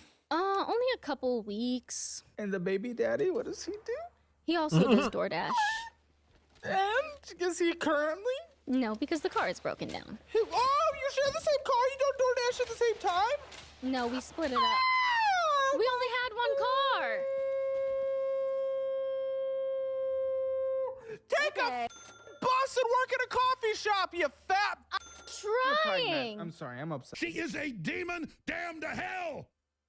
Excuse me. I'm trying. No, you try and get hired while pregnant. Nobody wants to hire you when you're 6 months pregnant and high risk, and you have to take Yeah, but 4 it's days also off a against month. it's also against the law. Yes, it's against the law, but that doesn't stop people from discriminating. I mean, I get it. If it was legal, I would. Oh, because I mean, I agree. No, I get 'cause it. You don't. Then I would onboard get the you, and then you'd be reasonings. gone. But Yeah, I get the follow reasons. The law. I mean, it's very logical if we're being honest. But It is. what about him? Why can't he just go get a job? He has a child on the way. He's been trying, but it's What been about the falling opposite through. direction? All right, let's get this man on FaceTime. Let's get this piece of shit on FaceTime. Oh, this failure of a. Why is he dropping loads? Why is he dropping loads into a head? I know it was 2 weeks after. That's why I'm saying that. If it was Because now, he saw the if light it was in now, me. the light Oh, in you, Yes. the light in you, or the nostrils bleeding. Which one? He saw both, and he wanted me to get better. Have And you ever he's done? the reason have you I'm ever done the better. crystal? No, I never. No.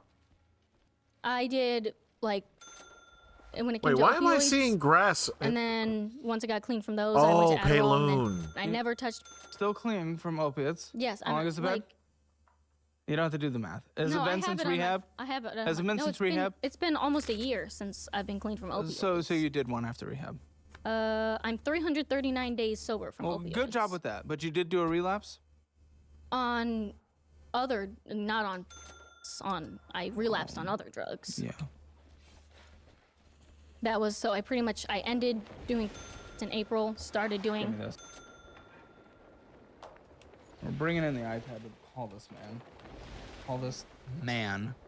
Who's about to be a father. What the So your ex number a million or whatever, who is your current boyfriend's brother, is probably gonna have to step in and take care of this kid like he did the other kid, who is also not his. Because that's the only person responsible in this That a picture. rhino? The man you cheated on. Well done. Gosh, you're No, disgusting. absolutely Oh, not. The shit. guy that I cheated That's a on fucking is jackal. the one who's Or a responsible. hyena. Huh? You saying the guy that I cheat my boyfriend's brother is the only responsible one. Oh no, I got mixed up in the picture. You're right. It was the one that you cheated on before. Oh, I didn't cheat on so it. he's gonna have to step in and take care of this kid too? No. He has no relation to this kid. The one who's taking He care did of have a relation to the the one previous who's taking kid. care of my current kid? Yes, that's no, what I'm and saying. he has his own baby on the way. Oh my. Baby's gonna Oh be born like my. The only 2 weeks after reason me. we don't have a rapid declining birth rate like South Korea is because these type of people in Akron are breeding He's a left good. and right. He is good. He can have his baby. I don't know. I mean, your current guy has two, so what the f are you doing? What the All right, okay. Pause for a second, because we got to bring in our technical director to get this guy on the call. Listen, my guy, welcome.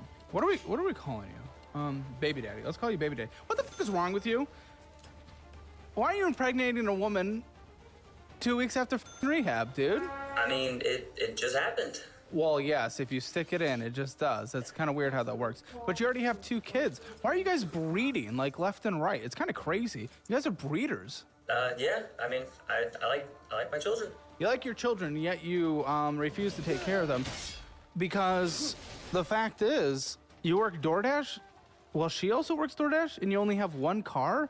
It's very irresponsible to bring another child into the picture, no? Okay, you're not gonna say that I don't take care of my children. Well, I will. When I'm doing the best that I can currently. Objectively, no. You're doing DoorDash with one car when she's doing DoorDash. That's I impossible. mean, we can't pull a car 'cause out you of our can't- assholes. No, but you can't double DoorDash, which means someone needs to No, take but public transportation there's and a go to morning fucking shift. work. There's a morning shift and there's an afternoon shift. I Exactly, can't of work. which one person can do both, and the other person can go get a job, and it's not going to be the pregnant woman, which means it needs to be him. Any job, I don't care what job. Putting fries in the bag. Why haven't you put the fries in the bag?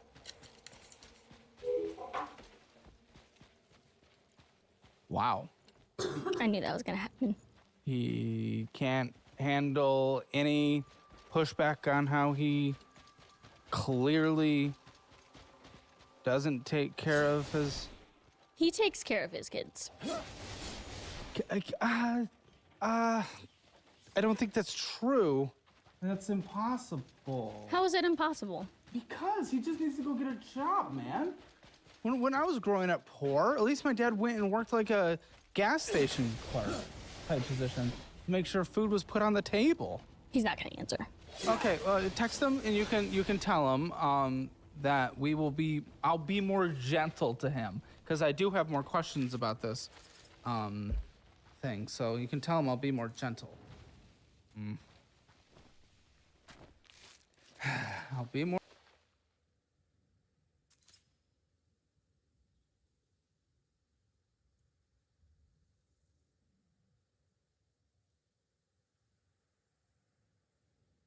More gentle, but I mean, since he's not here, kind of a loser. We're being honest.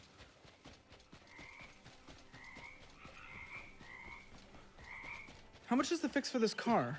Like $1,500. Okay, you texted him? Mm-hmm. Okay, let's see what he says. $1,500. Now, how can we ever possibly pay $1,500 if our only way of bringing in money relies on the car? Seems like an inescapable loop. We only make money if we have the car, but we can't do the car unless we put $1,500 into the car. I'm And waiting it's on been my 2 weeks and no one's done anything? I'm waiting on my tax refund to be able to pay for the car. Okay, that might be a couple weeks. You are literally, I'm sorry, the bottom of our society. I mean, I'm sorry. But with what you have done and you're bringing children into that picture, that should not be the statement. One person objectively should be doing this DoorDash all day, if that's one of the options, which I wouldn't be beating this car to the ground. The other person needs to be putting fries in the bag. And you guys are acting like losers not doing that. And I know I'm being mean, but you need to know that is the reality. You guys are acting like losers. You have kids and you're saying you're waiting on your tax refund. That's gonna be like a month or two away. A month maybe. A month? So we don't bring in any income for a month? How do you pay the rent? How do you pay for food on the table? You probably get food stamps, don't you? I do. Of course you do. So you guys so be very clear. We have yet another example in this show, of a couple who is literally just choosing not to work, choosing not to get a job, yet we are providing food stamps. I want us to provide food stamps to those who need it, to those to take care of kids, to those that are falling on hard times and are not doing it. Yeah. You and your boyfriend, I understand your situation right now, but he is actively choosing, the baby daddy of your child, to not get a job. I mean, how is he gonna get to the job? Oh, I'll there's- tell you how. Apparently he has a car, it's just not cost effective to drive it for DoorDash. That's how. Well, Wow! You can't Wow, exactly. You walked right into that. What a disgusting... The truck is. If it was working, then I would mention it. It's broken down. We have. What? No, you just said it's just not cost effective. And you guys are looking to buy another car and you disagree about it. With Yeah, what? and it literally with what, broke down with what cost? yesterday. Oh, with yesterday. Public transportation, bike. What do you think people have done throughout all of human history? Walk if he needs to. In college, when I was 5 or 6 miles away from my busing job, when I was busing for the summer, in between freshman and sophomore year, I biked. I didn't have a car. I biked so I could save up to get a car so I could do delivery driving my sophomore year of college. That's what I did. He's about to have a kid. He shouldn't get food stamps. So he gets food stamps, right? He doesn't get food stamps. He doesn't get I food do. stamps with 2 kids? No. Okay, but he's about to have a kid and there's gonna be additional food stamps for this kid. And he's the baby daddy of it. So to be very clear, I want assistance for those who need it. He is actively choosing not to work, and this new child is going to get more assistance that we are paying for. Those of us who do work, when he's choosing not to. It's just for the disgusting. time being. Not for the time being. When's the last time he had a job? I mean, we were When's the last time DoorDashing he's had a job? Other than When's the la- DoorDash? That's contracting, and you could have been doing it with the one car the entire day. He could have had a job outside of that. We've established that. When's the last time he had a job? Several months ago. Disgusting. What was it? I think he worked at Amazon. You think he worked at Amazon, the baby I daddy think that of was your... the last job that he. I'm saying I think that was the last job that he had. How do you not know? You were pregnant with his child. I did a lot of. My brain is. Clearly getting bread immediately. I mean, I think obviously you were going to keep him. Has he text back? Yeah. And? He said, "Don't call me again." I'm a man. No, he's a pussy. What a little. He is not a little. Okay, come on. He just doesn't want to lose his shit on you on camera. Oh no! What would I ever do if someone was angry on a FaceTime call? He doesn't want to lose his composure on camera. Oh, that's great. That's what I want to hear from a father of two and an upcoming father of one. Someone who can't control their emotions and loses control. Wonderful, yeah. I mean, if DV somebody was definitely telling me doesn't that happen in If situations someone was like telling this. me I don't take care of my kids, I would get pretty defensive too. Yeah, but was my reason... He can get defensive, that's okay. But was my reasoning wrong? No, objectively no. And he needs to face that reality, whether or not it upsets him. He needs to face that reality. Because there's a kid coming on the way. She's getting tax assistance. You're a net taker. You're not a giver. You don't provide anything to society. Like, it's just like... I have spent most of my adult life providing to society. I have just No, you've fucked never up been recently. a net giver. What do you mean? You've... With your tax credit and everything, which I am not against, to be very clear, you have never net contributed to the overall system. You've only taken. I haven't always received assistance. Yes, you have. With your kid, absolutely. No, I haven't. It's been baked into your tax form. I have not always received assistance. Yes, you have. It is baked into your tax form. Always, as in my kid's my entire life. gosh. No, there was No. several years that I did not get assistance for him because I made Dude, too much money. You may not have gotten food stamps specifically, but you have always Correction? gotten a version of a child tax credit, which has been doubled recently, through your kid in your tax form. You are not the bottom 50% of earners, of which you always have been in this country, which is okay. That's not a shame thing. That's okay. Contribute 1% to the federal income tax system. 1%. We have a very progressive federal income tax system. You have never been a net contributor, and that's fine. But the thing is, you guys are, now it becomes a problem, and I start becoming upset because you guys are actively choosing not to get a job. You won't do DoorDash because you need $1,500 to get a car working, and you can't get that because there's nothing. I can get that. It's in the plan. It's getting fixed in 7 days. How? Where's the money? Taxes. I'm gonna get my taxes by then. Right. So remember when I said take her? And then he's not gonna get a job because he's What a do you mean coward, take- pussy ass It's my bitch who can't. taxes that I paid into. No. Oh, lady. Oh, lady. Oh, do I really have to have this conversation? Again, I need to clarify out here because I know there might be some confusion. I mean, is it not a tax refund? A refund for taxes that I've paid through the year? That is why they really need to change the name of that. That's, you know why they do that? Because if it's not, that would be very Quiet, misleading. lady, quiet. You know why they do that? Because it makes the elected officials look good that they're refunded. It's not a refund.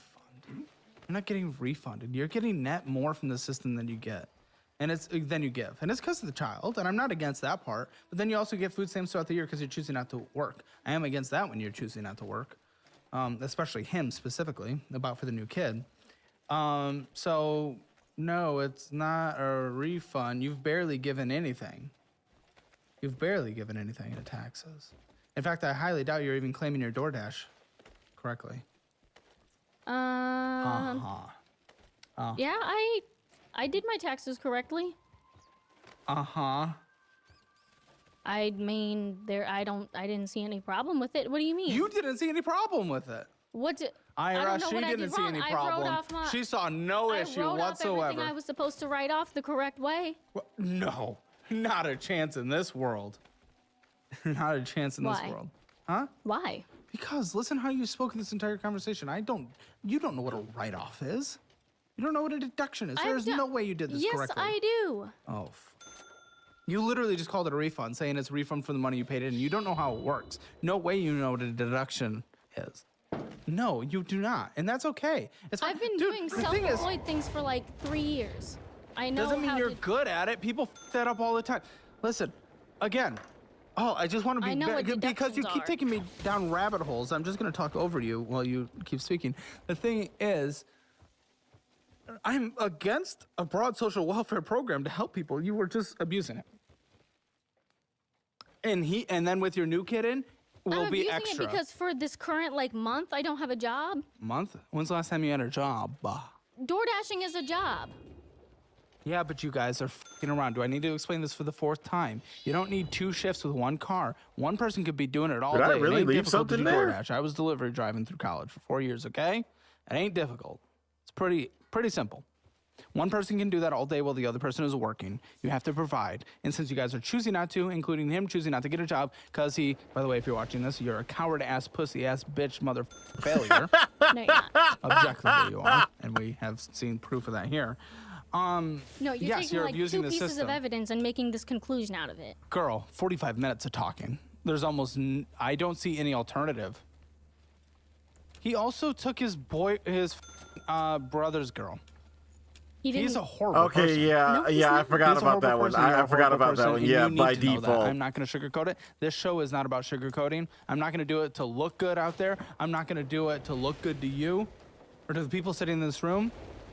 I will take any person that comes in this room and I will let them know how they are. If they're a good person, I'll tell them. If they're a bad person, I'll tell them. And you're a bad person. So I'm is your not a bad boyfriend. person. You're a bad person. No, I'm a good person to society, and I'm a good person to everybody around me. Okay, objectively, not to society. I might have f***ed up in my past, but that doesn't mean that I'm a terrible person. Especially when everybody's happy now. You got blocked. You don't know. You're This just is- saying things. This I is do a know. Disney Just because I adult. watch on Facebook doesn't mean I don't talk Shut to the her. fuck up. What do you think your financial score is? 0 to 10. Your score is 1,000,000. Thank you. Probably Skank score's off the charts. 1. Starbucks is bullshit and a waste of money, and you already know that by making your coffee at home and investing the rest. So now you need to do that with your energy drink as well.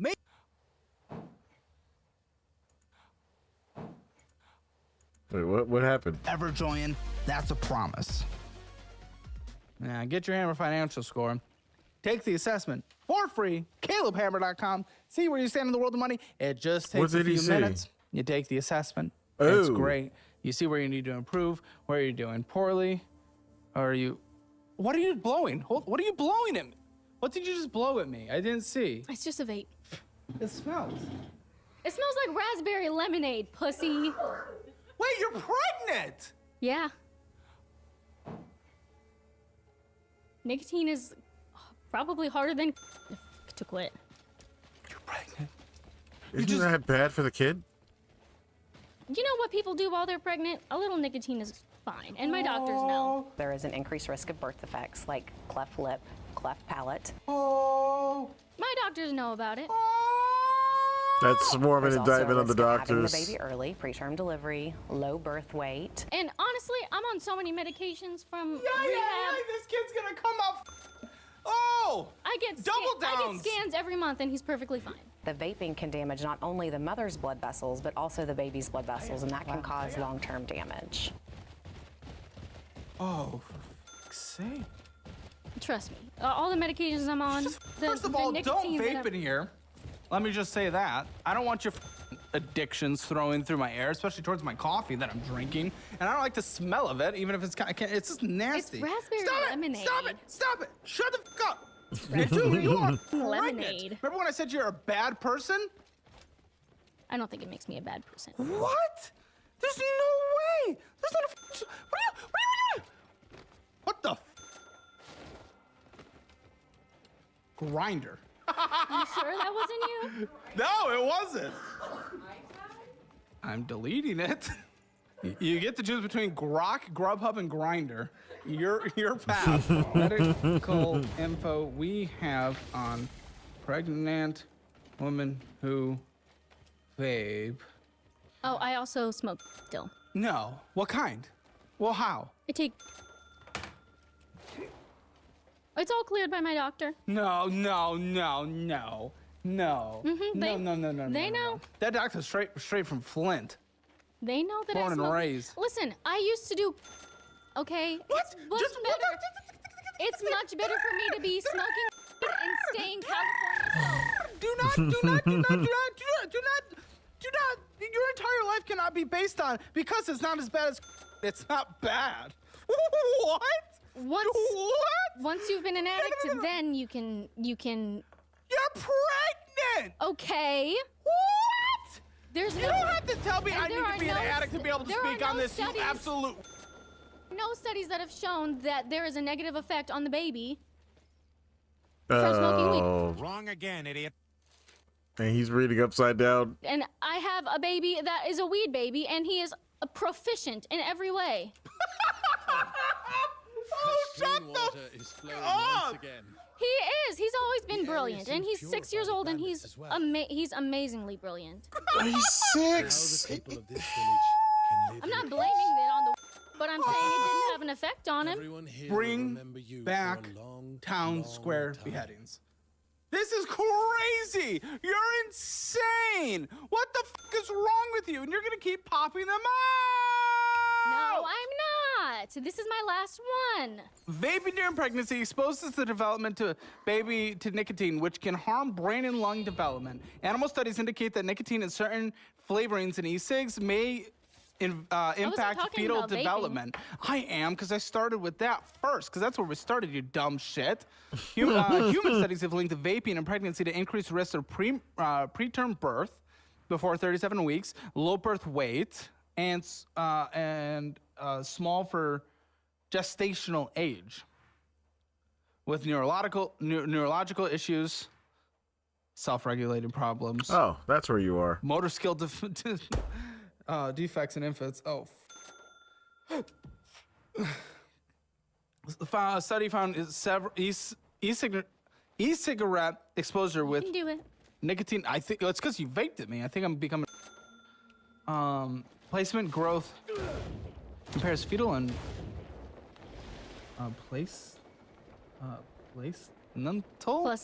Placental. Oh, placental growth by interfering with. I'm though. Yeah, listen. Okay, I'm struggling to reading this. I really am. No, I'll be completely honest. High increased chances of sudden infant death syndrome. With nicotine? Yes. Okay, well, I'm Hey, gonna we trust live my in the age of doctors, being not able to- Dr. Google. It's not Dr. Google, first of all. We have every search engine whatsoever, and that also comes from the CDC. Okay, well, I'm gonna trust my doctor. Stay off the weed. Okay, that comes from the CDC, Mayo Clinic, Duke, I'm gonna and trust the my Australian Health Government. Government of Health. doctor. Okay. Okay. Studies of the pens, which have. Not a pen. Huh? Not a pen. I take concentrate. I smoke concentrate with a nectar collector. It's different from a pen. I mean, they use concentrate to turn pens into pens. How do you consume it? It's like a little tube with a What am I metal being thing at hit the by? end. It's called a nectar collector. What are you consuming specifically? Concentrate. THC concentrate? Yes, I guess.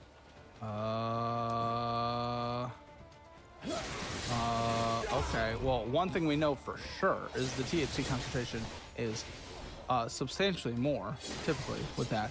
And this has, yes, studies from the CDC and the HSA, and it can lead to impaired brain development, long-term issues with learning difficulties, behavioral problems, attention deficits, and neurological impairments in children. Well, my doctor would much Dude, rather. your doctor needs to be He would lose much his rather license. me be smoking and staying California sober than for me to relapse. Stay off the weed.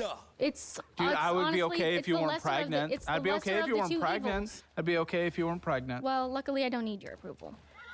No, but unfortunately, your child will face the impacts of your decisions. No, he's Oh developing no, perfectly guys, fine. we heard it here. No, actually. I get scans monthly, and he is totally fine. His brain, his heart, his lungs are all developing perfectly We don't know fine. everything perfectly though. That does not tell absolutely everything. Increased risks for acute effects like anxiety, paranoia, and psychosis. in their age. They don't see that. They can't see that in brain scans. This is from the CDC. You can't say there's no studies being done. There's smoking weed while pregnant, my and there's gosh. relapsing while pregnant. I would much rather so go that's with the this only side. other option? Is that really the only other option? If Smoking that is weed- specifically what you're telling your doctor, then sure, I can see your Smoking doctor weed saying. is keeping me sober from other things. Really? Yes. Really? Yes. So every single person through rehabilitation is smoking weed, and it's the only reason they're staying sober. You are pregnant. I didn't say that. I said me personally. How can you 100% say that's the only reason? I feel Because like I you know have. myself. I feel like you have told your doctor that, and that's the only reason they're accepting it. This is disgusting. You disgust me. You disgust me. Oh, I think you're the most disgusting piece of shit that's ever been on the show. No way. No, it actually might be a pretty. I'm getting a nod of agreement from Brandon, and he's a piece of shit. So I get an this is award? like- I'm kidding. Okay. A what medal, the maybe? Huh? Do I get an award? Like a medal? Yeah, to children. Again, you can get your financial score at calebhammer.com. And if you don't want to be like a guest who ends up on the show, make sure to download the new and improved Dollarwise app. It is incredible, guys. It really is. It is taking the budgeting world by storm. It simplifies things. It is not overly complicated like all those other ones, and people are sticking around and signing up like no one's business. It is absolutely crazy for a reason. Most people take the annual version because it saves 50%, and when you do, you get my budget-friendly cookbook mailed by me, signed directly to you, and sorry, did I hit you? Jesus.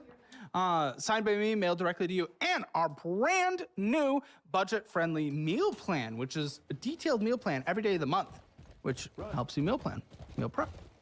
I'll sign that, mail it directly to you. This is going away forever at the end of March. It will never be found again. Okay. I gotta get into this number. This is crazy. First of all, how are you even 100,000 hours of that? What is wrong with you? Most of it is my mortgage. You have a mortgage? Wait, 100,000. Akron? Oh, okay. Your mortgage is 77,000. You're late. It's late. You're not paying your mortgage. You have a children. You have a child. You have More a are coming. children. An endless amount more are coming, by the way. They will. Girl, if we check in 10 years, you are gonna have 3 more That kids. is not true. 3 more kids or 10 more abortions? No, there Absolutely. is- No chance. I have I know why I'm not having any more. Why? Because I have to get a C-section with this baby, and I'm not doing that twice. Yeah, but that doesn't. No. He's getting fixed and we're avoiding that. He's getting fixed. Your pattern does not suggest that changes anything. Woman, we all know people like you from places like Akron. You're gonna have more kids and more abortions. I don't care. It's gonna happen. You'll I be don't give a fuck. surprised. No, I literally will not. It will not shock me at all. No, You're not paying your mortgage and your mother or children. I'm disgusted. And yet he won't get a job? What a pathetic piece of shit. What a pathetic piece of trash he It's is. not his mortgage. No, but his child is gonna be living under the roof. What the fuck is wrong with you? It's not his mortgage. You're okay with. Oh my god. Does he No, live there? but- Does he live there? Yes, he does. But I'm saying it's not all his responsibility let's do the mortgage first. to make up. What? What? Are you guys not the future people together? You said you are. So yes, it would be, as the man who's about to birth a child, would be his responsibility to make sure the roof stays over the head. And in fact, I would say that is the #1 responsibility of a father and a man, is to make sure a roof is on overhead, utilities are on, and food is on the table. I would say that is actually the #1 responsibility, except he's a pussy-ass bitch who can't bike anywhere. He's who can't. not a Yes, he pussy-ass is. bitch. He's not getting a job. He's a failure. He's a he's failure. not. And he can't even stay on the call for more than 30 seconds because he's a coward. He's not a coward. He's everything, and you're dismissing it. Okay. Until you leave him for another penis, like you always do. Or probably the third brother. I don't leave people for other penises. I leave people for better people. Objectively, no. Objectively, yes. No, he's not willing to stay on the call because he's afraid he's going to lose his temper. He's going to beat your child. Screw you. He's not gonna beat my child. Like that does not relate to the other. I'm sorry. We've seen people like him. We know the tendencies. I was about to And say this it's is- not this is it's not a in bad rural guess. Area, dude. I just pulled up the location. You can get a nice house in Akron, by the way. That just means you have to deal with everything else for this low price. But he can easily. Bro, literally a 5-minute walk away is a grocery store, a chain restaurant, a bank, a theater, nightclub, a cafe, foot massage. Dude, this is like, it's crazy. Lots of restaurants. He can it's a 2-minute walk. It's a 2-minute walk to put the fries in the bag job. And he's been okay with 2 weeks of not working. You could even do that, dude. I was okay with the pregnant thing for a second, but literally a chicken place is just down the street. Massive grocery stores, maybe a 10-minute bike. Dude, you're in the middle of everything. No, he's a failure. That suggests, and has proven, he is a failure. He's not a failure. We're just. I'm sorry. We're just he is. hooking up right now. Right now, he's not willing to provide for his family. He's disgusting. And if you don't do it by the time, leading up to this, you should have been also doing that. So you're kind of disgusting too. I mean, you have no equity position in this house. This may be worth 84, sorry. So if you sell it, you're still gonna have to write a check. I bought it for 80. Well, you're gonna foreclose it for nothing. How many months are you behind? 5. But I have a plan. Your taxes. He has a plan! She has a plan! Oh, what would we ever do? She didn't have a plan! That's the most behind. It's gonna get mortgage paid Shut the up. fuck off. No, shut the fuck up. We've never had someone that far behind on a mortgage, and you're about to birth a child. I'm gonna get it paid up. Yeah, Like your this month. tax refund. Hopefully. That you're also taking care of everything she's else. outside. What's your refund supposed to be? Like. Oh. 7,100. And you think you're a net contributor? You're so delusional. This is crazy. I don't know how that shit works. You don't know how anything works, so please don't tell me you actually did your deductions correctly. Oh my on your god, tax. this bitch is strong. I know that I did them correctly because I had somebody help me who Ooh. does taxes. You had a CPA? Oh god. No. I mean, technically. No different. What is this woman? This woman, what the do I do here? Oh god. Technically, no. It's just somebody who used to work with a tax agency, and now he doesn't anymore, and he helped me.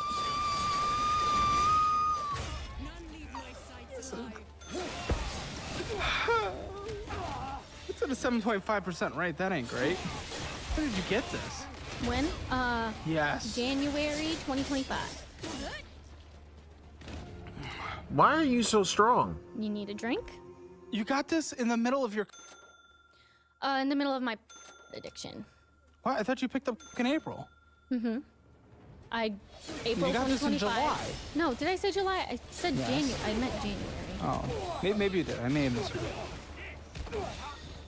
77,200. Oh my God. 2 cents.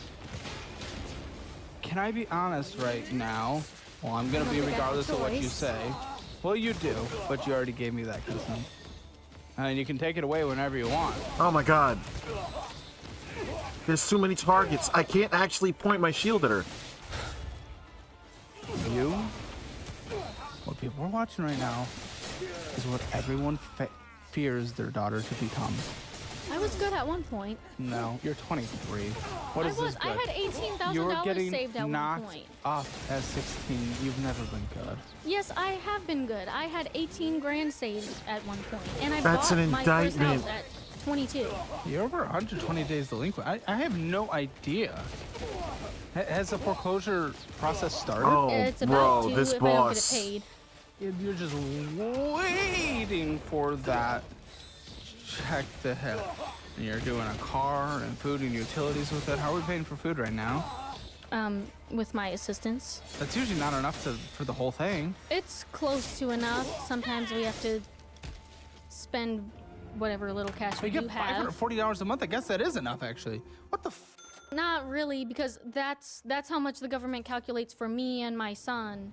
Yeah. Not for me, my son, my boyfriend, and his He kids. should be working! What? So it doesn't feed You all of should us. not be with this man. He's a failure. Oh my. Are we really? That's another We're in a indication. bad spot right Bad now. spot. He's chosen not to have a job for months. Bad spot. We've been door dashing. No. Yes, Oh my we gosh. have I'm had not a gonna go job. down that road again. You We actual. both You have actual. been Shut the working. fuck up. No. No, you're we splitting the have car. been working. He has a car. It broke down the other day. Just yesterday. just yesterday. So you can't tell me that.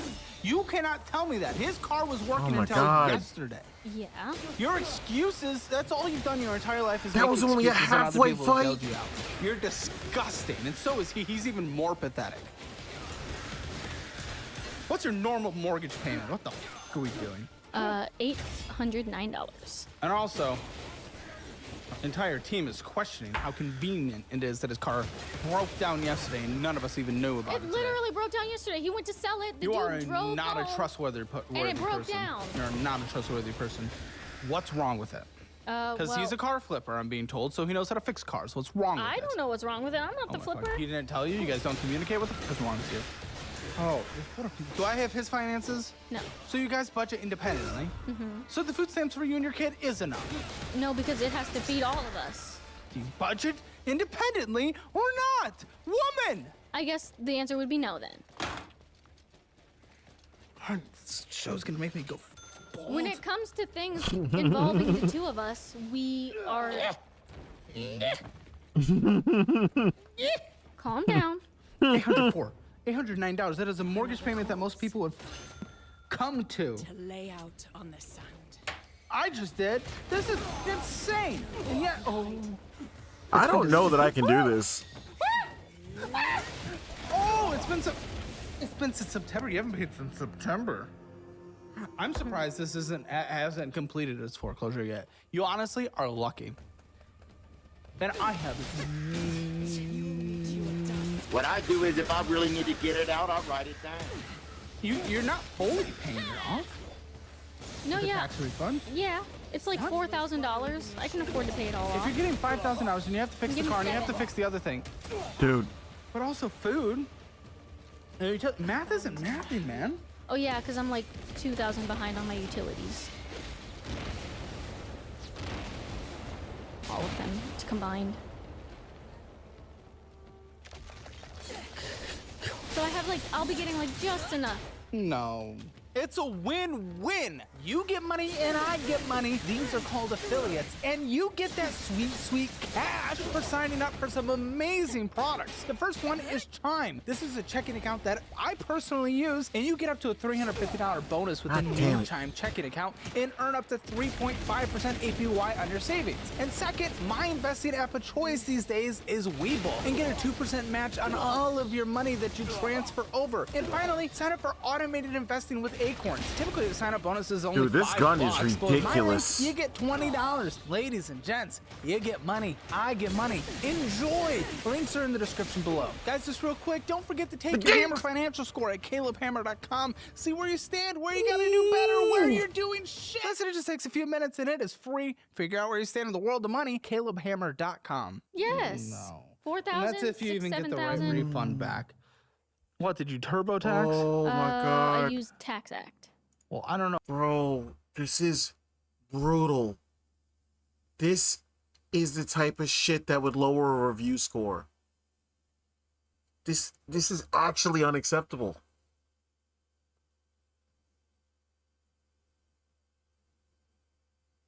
I thought it was bad with the crab. This is even worse. The crab wasn't even hard.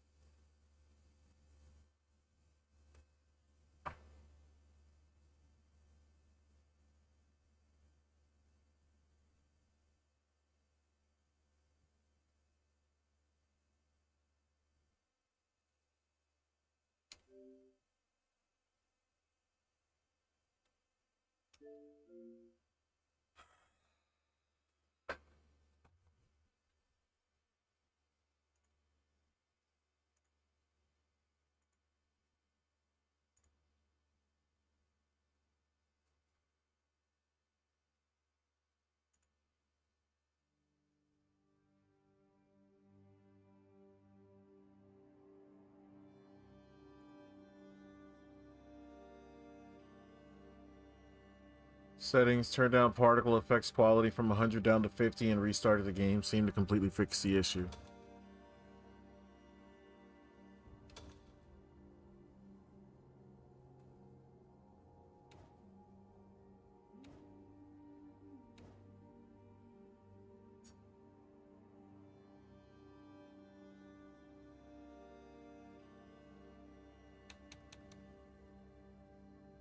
Oh, you can go no helmet mode? I didn't realize that was an option. That's cool.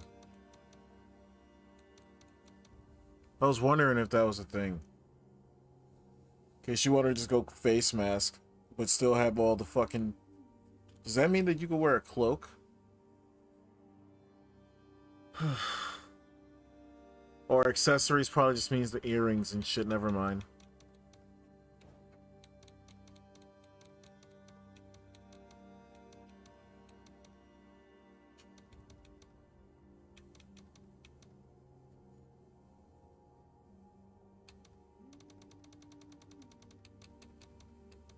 $50, apply.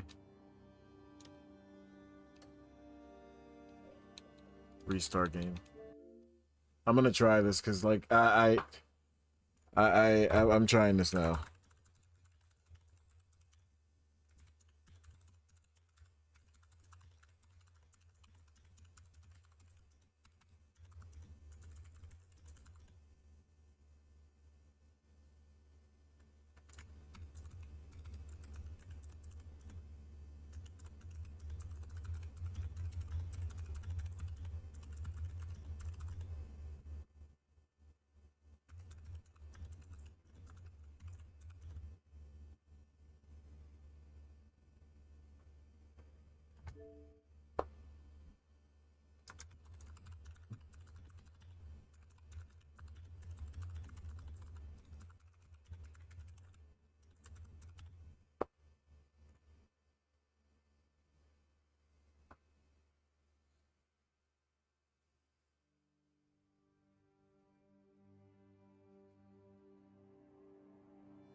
That means I have to clear out the whole base again from scratch.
Know anything about that because I was gonna say if you did that you would have got your money early anyway, so it's like, so who even knows how accurate that is?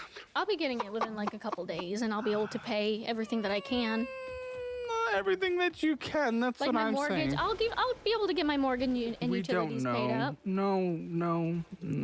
Not yeah, 'cause fixing the I car at the same time. Need to fix my car. So, is he, answer truthfully, gonna walk down the street and put the fries in the bag? Yeah, he's Well, getting at least to they that saved point. my fucking percentage. Getting to that point? Or- A father of two with a third on the way isn't at that point already? Pathetic, coward, piece of shit, scumbag.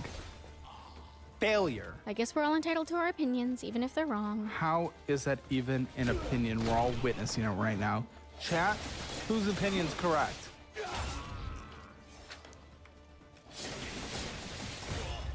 That's insane. I've never seen a mortgage behind that much. You know why? Because no one gets behind that much without a foreclosure already being done. You're lucky. If you do catch up, and if you do, it's going to be just barely. But if you do, it's gonna be the luckiest thing anyone's ever been through. The fact that you did not get it to this point. Foreclosed on. You will have been the luckiest, almost the luckiest person in this world. I also have my parents that are willing to help me. Why haven't they? It's been since September. They have. And honestly, they have. You disgust me. They Should be shouldn't. in there. So he's not willing to work, but your parents will step in. Disgusting. Pathetic. Embarrassing. Embarrassing. I'm embarrassed. How much are they helping? What are they doing? Well, Prez are even willing to an addict. before I knew I was getting my taxes, they offered to help me pay up my mortgage. So I don't And know. I probably, unfortunately, They'll probably would help too, me but with they that. shouldn't. They'll probably help me with that first, and then I'll pay them back with my taxes because I don't want to get foreclosed on first. No, they're not going to do it because of the grandkids, but you need to learn your lesson. I don't know. In what world thought you should get a house while you're all perked up? I was going through a manic episode. Yeah, well, how long was that episode? You don't just get a house, just get a mortgage. Go through the entire underwriting process in a manic episode. Oh no, I mean once I was in my manic episode when it started, and then I kind of just felt like I couldn't back out. Okay, you just have to And I pay was some money. supposed to be getting help. I was supposed to be rooming with 3 other people, so I wasn't going to be paying it all on my own. That plan and then didn't they work. all backed out. Yeah, you have to get them under contract, dude. Well, Credit One, no one's surprised. The worst credit card of all the credit cards. I'll let you use the Mine card. Used to be the Fizz card. The Mine card, debit card that builds credit. You can use that. Where the as long as you hell is spend the more than doorway what's I in was your at that checking I account. found this I also bitch? get you and your failure of a piece of shit boyfriend course career certifications each, so you can go get real jobs. People in the audience have used them to increase their revenue 10 times. He's not a failure and a piece of shit. Shut the fuck up. Let's see it by seeing him get a course career certification in the trades and going and making some money for his kids then. Yeah, your lack of response, drawing a lot of confidence. Oh, good, we're late on this as well, but I don't think anyone's surprised. You should be late on this. If you're not paying utilities or mortgage, yeah, I would be late on this. You're over the limit by $178.10. You owe $478.10. I'm pretty sure that was all like cash advances for drugs. Why not? Why not? Just I'm add it pretty all sure up. that's what that card was. Does it show what I took Late it out for? fees One up the shot. Dick. No. 28% interest. Horrendous. Because you can't take any more out anyway by the time this statement came around, so I can't see what you're doing, what you did previous. Yeah, it's I'm only pretty a sure month it was all statement. It's going to cash take 15 months to pay off, and that it's going to take even hundreds of dollars more. It's absolutely horrendous with fees and interest and late. It's $60 normally monthly, but of course behind. No, I think 69 actually on a monthly basis. Dude, what is this fucking encounter, man? Mother of children. How is gonna that be a one okay. shot? I don't It's gonna work itself understand. out. That's unfortunately not how it works. People become homeless every single day in this country.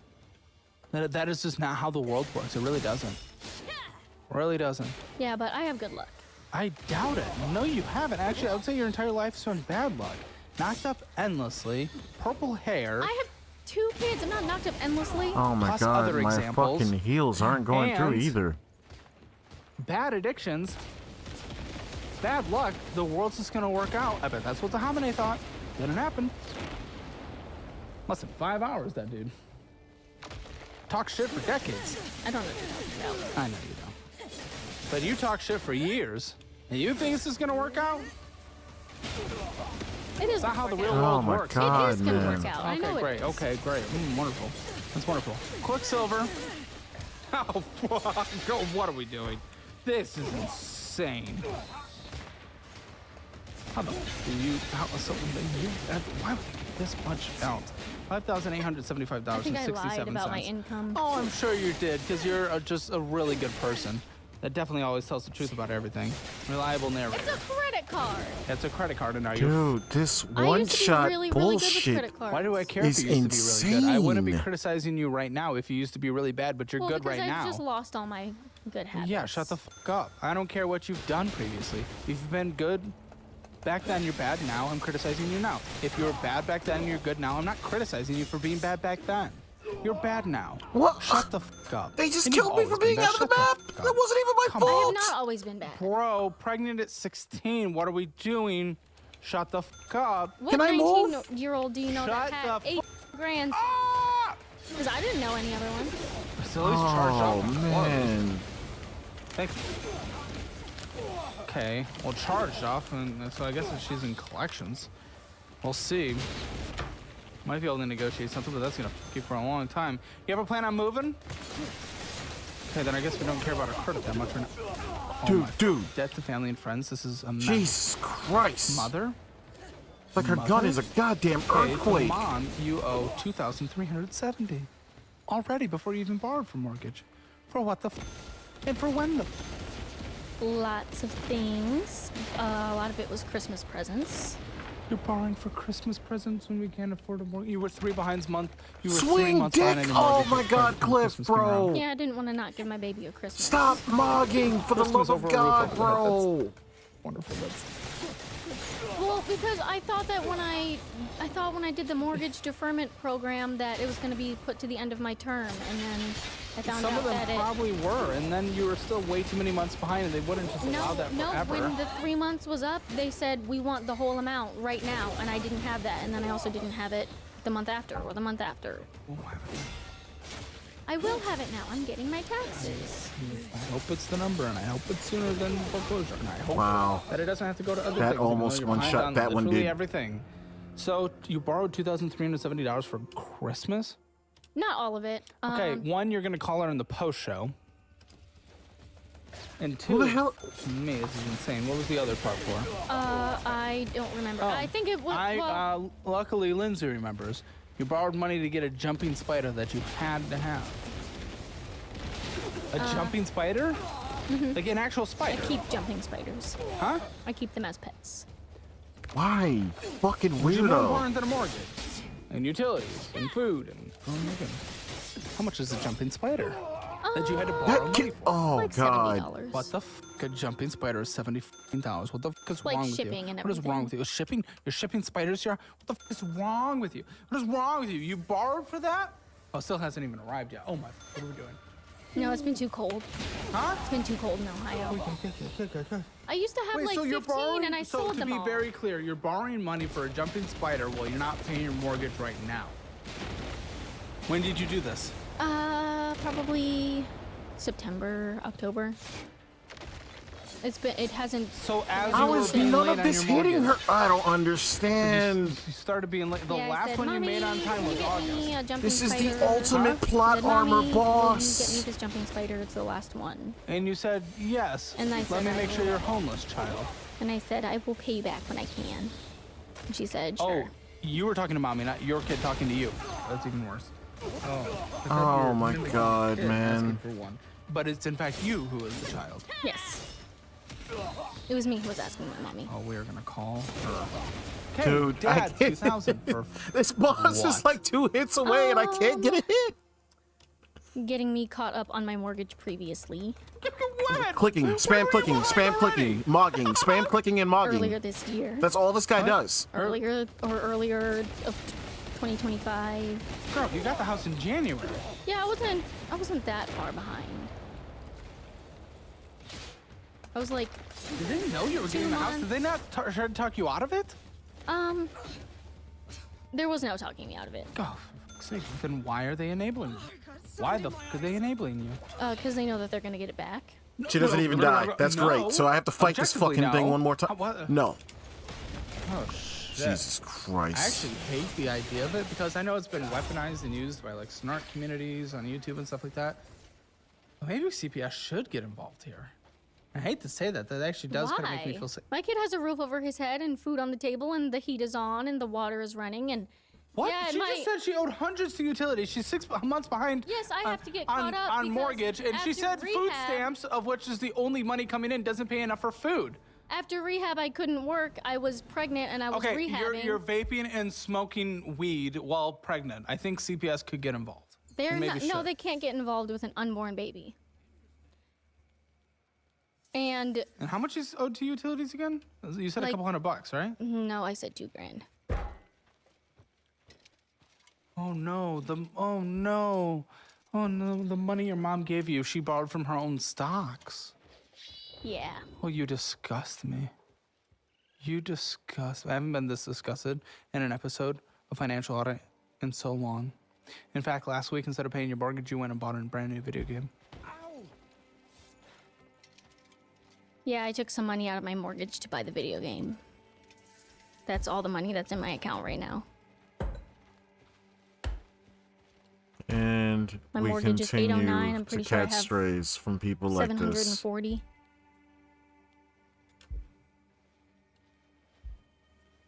And to your brother, you owe 1,100.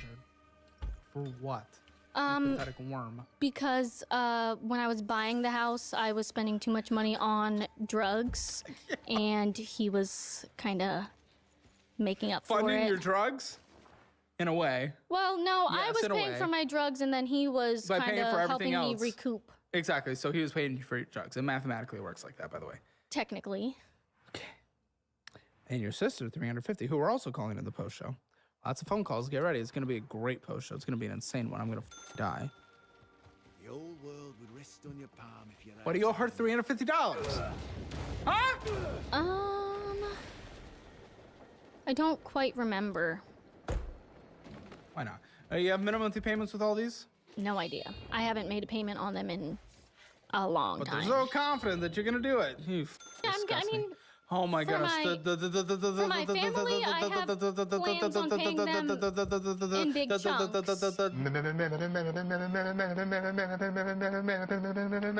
Non-biological father of the child you owe $7,000 to? Yes, because Oh he co-signed my on my car, and when I couldn't The make the broken payments, car. when I couldn't make the payments, it was affecting his credit. So his aunt paid it off, and now I just have to pay them back for the next 3 years. Or do you have a minimum for that? I mean, I plan on giving them. What was agreed I'm on? giving. What was agreed on? I'm going. What was agreed on? I'm What claiming. was agreed on? Not what you're doing. What was agreed on? Okay, $2,000 at tax time for the next 3 years. Wait. Not this year. Next year, the year after that, the year after that. I'm giving him the tax credit.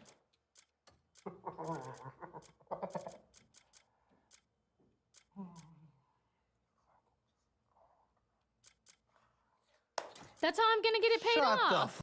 Can I be caught when stealing for 1 minute? It's $2,000, and I'm gonna pay him off for the next 3 years. Oh, I'm glad I You're didn't gonna pop be in the same this. situation next year, and then all of a sudden your tax money won't be able to go to it. My tax money, in fact, won't be able to go to it.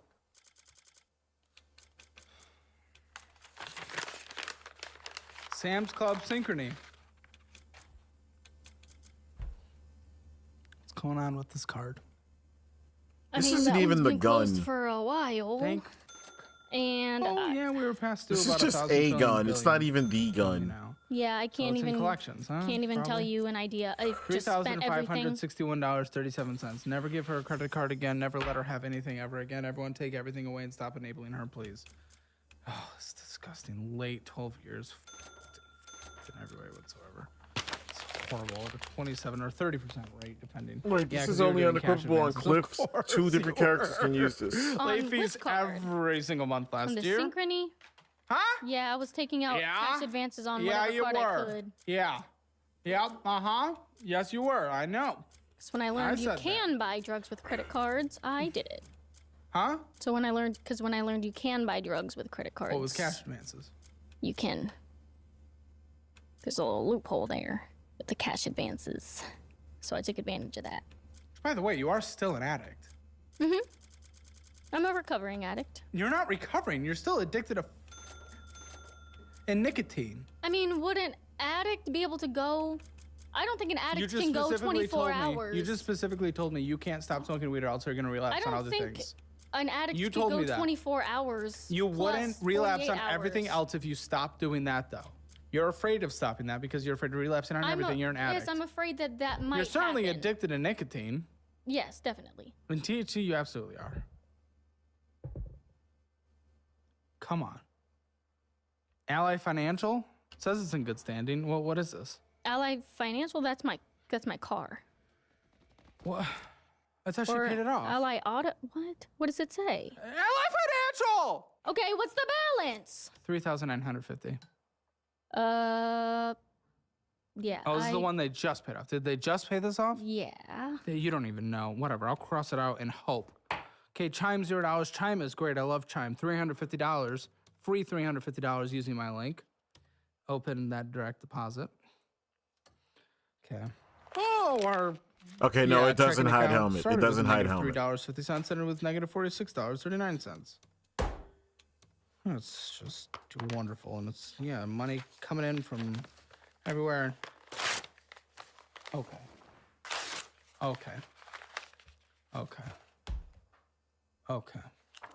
I don't know that they're gonna do a budget I'm on this one. disgusted. You disgust me.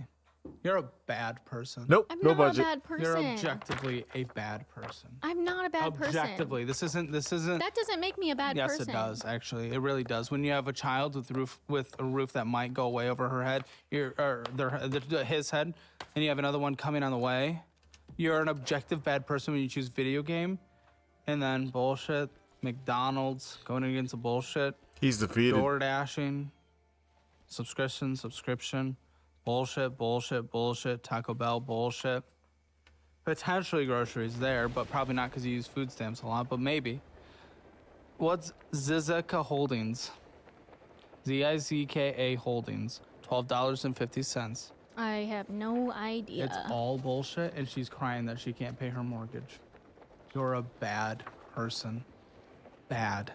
I'm not a bad person. Bullshit. Yes, objectively, right here. Bullshit. Going and getting some bullshit. Amazon, shut the fuck up right now. You shut the fuck up. You are pathetic. You shut the fuck up. No, Never I'm speak in my not. studio again. You disgust me. Legitimately, you disgust me as a mother. What is wrong with you? What is wrong with you? You're a pathetic waste of space. McDonald's, Amazon, Taco Bell, Smoke Shop, subscription. Going in against some bullshit. Going in against bullshit. Going in against some chips or something from the gas station, $2. Q. Amazon. Door dashing. Smoke Shop, Amazon, Taco Bell, getting bullshit, McDonald's, bullshit. Going in and getting some fucking snacks, bullshit. It's so ridiculous. Door dashing again, Wendy's, bullshit. Lots of Zelles back and forth. You disgust me. Open up your phone right now. Right now. Yeah, open up your phone. Okay, give me 2 seconds. Pathetic. What do you want? Give. Rude. It's because you upset me. You have children. This is disgusting. This is actually heinously disgusting. This checking account with $100 and it started with 0. It's all bullshit, Ken. Great. She's getting Hydra Boost. How? Absolutely necessity for life when we can't pay our fucking... That's my sister's Amazon. Are you looking at Amazon? That's my sister's. Why do you have it? You have Amazon spending on here. Let me log into our Amazon. Smoke Shop, bullshit. Dunkin', Tobacco Vape, bullshit. Cash App, Spotify, Dairy Queen, bullshit. Longhorn Steakhouse, Starbucks, bullshit. Dairy Oh, I thought he was gonna go into his bit. Can't afford her mortgage. Has a child with another one on the way. Ha ha. Smoke Shop when she's pregnant. Ha ha. Bullshit, DoorDash. Oh, diaper shop, that actually might be valid. The first thing. AutoZone, maybe the same thing. Oh, bullshit. And selling out money to save it. Have you logged in or what? No. Why? Because I'm trying. Trying? You can't log in? You don't know how to log in? You've never logged in on your life? The fuck is wrong with you? It's his Amazon. This one is bullshit. It was 20% of your spending. Unknown shopping, 22%. BS food, almost 8%. What a pathetic joke.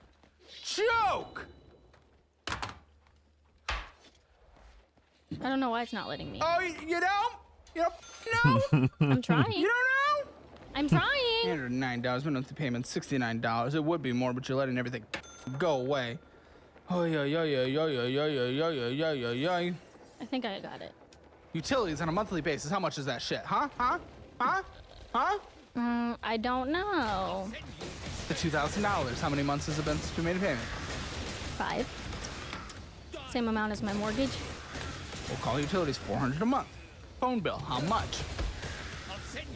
I don't know. I don't pay it. He Who pays does? it. Oh, for fuck's sake. Do helium if you need to. It's great at $15 a month. $15 a month. And that gets you the same service as T-Mobile. Same coverage. I'm pretty sure it's like $8. Wraps, it's creams, it's That's bullshit. my Some postpartum kid stuff. Some kid stuff. Okay. Adult It's my postpartum stuff. Okay, that's fine. Cords, headphones. We really need Yeah, that those. was him. Computer pads. Men's Jace. Yeah, he's a pussy. Not only is he a pussy, but he's a little little gay boy. Men's G-string fuck you, he thong is not underwear. gay. Men's G. First of all, why is it insulting to be gay? Why can't a straight man wear a G-string? Why are you homophobic? How I'm about not that? homophobic. I like girls too. Why are you afraid of him being gay? Yeah, zoom in on that, editor. Oh, hey. Oh, yeah, lady. Men's G-string thong. And a straight man can't wear a G-string because No. his woman thinks it's hot. What is wrong with you, freak? Gaming mouse is all bullshit. So much bullshit. Oh, well, you almost got a... Oh, there he goes. He got a nice little cock massager, and you got a vagina massager. What the fuck? Wedding band? Oh my gosh, he's getting so... Oh, he got a replacement sleeve for his... And, you know... Because you guys don't know? No, it was for me to use on him. I use the machine for funsies. Okay, you need at least... I'm going to round up because it's a weird, messy budget. $2,000 on your end to survive on a monthly basis. Unfortunately, you need to do that. Who's watching the kid when you're both working? We just... No, if you work at the same time. We don't work at the same time. Fuck, you need to, though. Or he just needs to go... He needs to go grind his ass off now. Listen, bankruptcy might be in your future. Foreclosure might be in your... This is all... I'm sorry, this is so... The reality? There is actually just one solution. One real answer. He needs to go work. He needs to go work 60, 70 hours a week. You need to work as much as you can when he's not, and you guys don't really see each other for a while. And we grind on this and we pay it off as much as possible, and we do use our tax money, my tax money, to pay off what we can and catch up on shit. And you gotta put these kids above all else. That's really the only answer. That's the only answer. And you guys just need to stop being pathetic, because you guys are being pathetic. We're gonna call the sister, and I think mom in the post show, it's gonna be, I'm pissed, and I'm gonna go crazy on them. I'm also gonna look through the cowardice text between her and her boyfriend, see what's going on there, see if I can see anything. So join us in the post show. Let's get the Hammer financial score. Spending in a budget, well, you make no money, and so you're spending on bullshit. 0 out of 10. Debt collection, 0 out of 10. Emergency fund, 0 out of 10. Retirement, 0 out of 10. I didn't see that. Real estate, well, you're behind. Basically, the lowest, it's a 2 out of 10. At best, which is how you're doing it, because you're about to lose it. Hammer financial score rounded up to 0.5 out of 10. Get yours at CalebHammer.com now. Join Hammer League for 3 premium shows posted every single day, Monday through Friday. Best membership on YouTube Monday through Saturday, excuse me. Join us for this post show. You want to call your sister? Sure. I have an opinion, and we are starting to collect an opinion of this group, that the guy she's with is kind of a piece of shit, and she shouldn't be with him. I have to say I do. And I mean, with a baby on the way, you'd think he'd be applying to anything he can, but... And this guy's the biggest I'm sorry. He can't take any sort of criticism? Hammer Elite is the best YouTube membership on the platform, and I just upgraded it. 3 exclusive dedicated shows every single day, Monday through Friday. Join with the link in the pinned comment or description below. This is the best membership you'll ever join. That's a promise.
See what he's got. Most players in Crimson Desert have no idea how much damage they're missing out on, and it all really comes down to one system in the game. When you skip crafting and refinement, you don't just really get to lose out on a lot of damage per second, you're locking yourself out of something way cooler, and it's the ability to take any item in the game and give it the exact stats that you want, or at least close to them depending on their Okay, what the type. And fuck? after last patch, refinement is even more accessible than ever, and most people still haven't touched it. Like, did you know, for example, your amulet is going to give you double its bonuses into your character? This video is going to break down stuff like that across crafting, refinement, abyss gears, sockets, synthesis, end to end. So no more leaving damage on the table. So let's get started. And really, it You know all what? starts Speaking of that, I actually meant to look into amulets.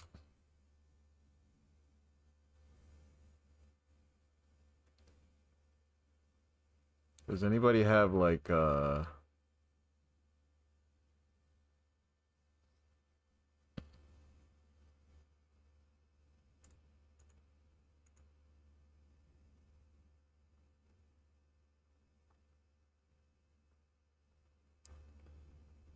wait, this is a stealable item?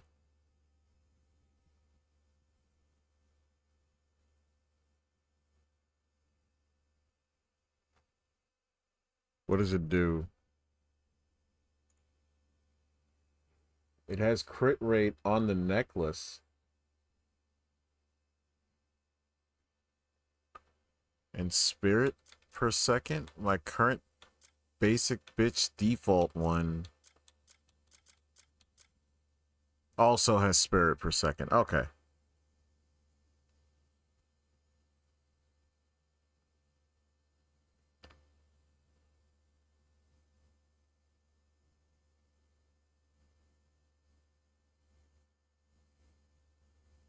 Interesting. The White Lion one they have also has crit rate.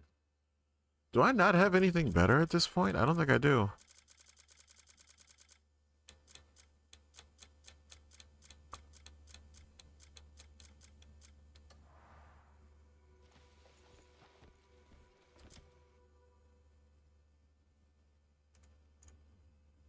Here at a blacksmith.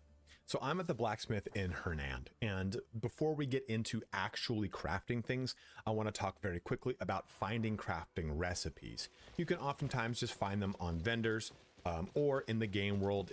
On the actual mini map, you're gonna see little book icons. They'll sometimes be hidden in manors. They'll be in actual stores of vendors. Whatever the situation is, you just go ahead and pick up those crafting recipes. They then go into your inventory, into this. I've grouped them together by crafting books specifically. You have the different ones for recipes that pertain to food, but we're talking specifically about crafting. And you'll have, you know, one-handed weapons, volume 2, or cloth armor, volume 1. As long as this is grayed out, you have this knowledge. It even says 1 of 1. But you go ahead and select this item. Okay, buddy. You'll then read the book. It's just kind of a cool thing that if you're in the game world and you want to know what you learned, like me, I'm not at a blacksmith, you can just jump to the second page and look at it, and it'll tell you, hey, here's all the items that you've learned from this book. So wanted to talk about that because it is important so that you know how to get all the crafting recipes for things. And these are a lot of the basic items. You will learn to craft pretty cool legendary items as you go through this. But once we get those actual recipes, we come over to the smithy. Now, I am specifically at the smithy in Hernand. There are smithies all over the world. It's going to be really important to use the smithy, say, in your camp or in, well, something else. I don't want to spoil anything. But this is, for spoiler's sake, I don't want to spoil anything, but also it's going to help us for refinement because of refinement tokens, which we'll talk about next. But we just jump into crafting. This is all super straightforward. There's no mystery to the actual crafting system. It's everything else after that that gets super convoluted and really crazy. And all we do here, we click here. There's no substitutions for nearly any of this stuff. Not like it is for, say, cooking, where there's lots of substitutions. And you can make one-handed, two-handed weapons, bows, firearms, shields, leather equipment, cloth equipment, bullets, everything, right? And even then, there's really nothing that you're going to be swapping out for the majority of any of this gear. So just for continuity's sake, we'll just go ahead and make one of these axes. I'm going to press the new R button, or it was added in the most recent patch, just immediately make it without having to worry about substitutions, and take a picture for a thumbnail, because why not? But this is how crafting works. Now, crafting gets more complicated when we take a look at a system that sits adjacent to it, and that is refinement. Now, refinement is, I think, also pretty straightforward. You're simply going to take an item and you're going to improve upon it. These little symbols up here denote that it is going to be, that's the refinement level of the item. When you're taking a look at refinement screen, the right item over here is what it currently is. The left item is what it will become. So for example, this ogre ring, this says we're at a total of refinement 5 down here. Well, if I look up here, that's refinement 6. So very simple, very straightforward. And we have 3 ways to refine as of the most recent patch. So let's take a look at this Grey Wolf wooden shield. Refinement materials is the basic way to do it. You just simply go and harvest 10 timber, and you can go ahead and push this from 0 to then refinement level 1. But now we get refinement tokens. Refinement tokens, specifically this one says Hernand refinement token, but I've got some that say different locations. I don't want to ruin anything. And like Payloon is one of them. So you get like a Payloon refinement token. Well, then that only works at a Payloon smith. So I think there's a Greymane one as well. So those refinement tokens you have to use at the specific location.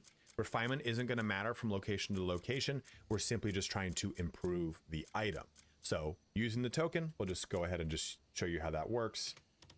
We just go ahead there. Oops. We're good. We refine it. And I'll just take another screenshot, because why not? I think that was the perfectly timed one there too, right? Like, so we've gone ahead and refined that Grey Wolf wooden shield. Good and easy. Now there's another system that you can do within this, and it isn't just simply using the refinement token and the refinement materials, which are very, here's the list of the materials you're going to need to use to do that. You also have the ability to use same equipment. So you can take an already existing ogre ring in your backpack that is the same refinement level. It can't be a level 1 into a level 3. They both have to be the exact same level of refinement.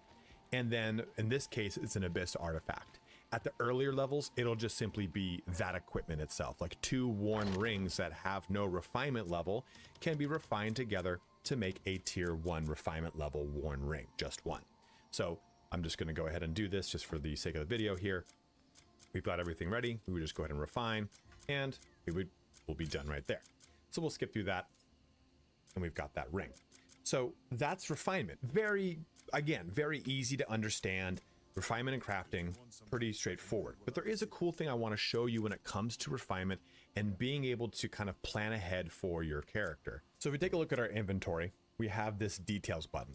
On a computer, it is R, or mouse and keyboard, it's R. On a controller, it's Y. So I'm going to go ahead and bring up the details here for the Glenmore sword. Not much information is told right here, but if I press Y again, or press F on keyboard, it brings up refinement details. So this helps you plan out all of your refinement for items down the road. Hey, you know what? I've pulled tons of iron ore out. Okay, well, great. I can now use it because I can see this is going to cost me 2 + 3 + 4 iron ore + 5 iron ore + 6 iron ore. So I can get a sense for how much iron ore it's going to cost me to do each step of these refinements. And furthermore, I can see any of the other items that it's going to cost me to do that refinement. This just allows me to plan for these things going forward. And my closing note here on the refinement system is just again about these refinement tokens. In the patch notes, it made it sound like these tokens will bring an item from 0 up to level 4 or 5. That's not what they do. It is actually, if you see right here, it says, however, these tokens can only be used for equipment that has been refined less than 5 times, as the tokens from the Duke are not enough to cover the cost of valuable resources required beyond that point. So what this will do is each token will level it up just once. It will not default send it from 0 to 4. Correct. Or 0 to 5, whatever. So as long as you've not refined it beyond 5 refinements, so let's go ahead and find something else down here. I don't think I have any there. See, none of these will work with refinement tokens because, well, this might, no, clearly I can't read it right. But none of those ones that have that high refinement will work. It needs to have under that level of refinement in order to use any of those tokens. I don't feel like I was clear enough on it, so I want to just make sure we fully understand that. So we've crafted something, we've refined something, but what about the nuance of items? Because there's a lot of nuance to these things. And what I want to talk about now is implicits. Now, if you've played action RPGs, this is a term, implicits, where you're saying that there are implicated stats or implied stats that are present on specific item types. And that is true in this game. All armor is broken into one of three, well, let's just say 4 categories, because there's kind of like a miscellaneous category. But cloth, leather, and then plate. Well, plate is on here somewhere. Plate armor. Plate is the other one. It looks like I'm gonna have to go to my inventory for that. But plate armor. So cloth, its implicit is movement speed. Right now I have frost crusted plate armor on that says movement speed level 2. That's why this says right here level -1. So just ignore that. But cloth armor will always have an implicit of movement speed attached to it. Leather armor will have a number of different implicits. Lightning resist is very common, but you'll also get stuff like critical rate is going to be very common, and usually attack speed somewhere else on a different piece. Usually it's like on like your gloves, but those are your implicits for leather and for cloth. But we also have them for plate as well. Plate armor will typically have a defense that is higher than any of the other types, which is, I think, kind of self-explanatory. But if we take a look over here that says Solus plate armor, the game will tell you if it's plate, leather, or cloth. It'll just say it in the name. So that is just kind of worth noting. But on top of the defense, you will typically have daze immunity on a helmet or a different piece. So higher defense and daze immunity are all the hallmarks of any of your plate pieces. The kind of ongoing consensus right now is that plate is king just because of that higher defense. But this video is geared towards teaching you how to use this system. And this system is geared towards teaching you that you can also use any item you want and put whatever abyss gears into it to get the stats somewhat where you want them to be. If something's got 1 less defense than another item, fuck it. As long as you enjoy the look of it or the feel of it, that's what you should be using. Correct. So we now understand those basics of items. That's exactly why I'm fine-tuning my shit right now, about actually. how specific items and specific slots have different effects on your actual character. Before we really get into discussing abyss gears and everything, you have to understand how these stat points work. And they're clustered in 5s. It's like 5, 10, 15 is when you start to get boosts towards attack, defense, and what have you.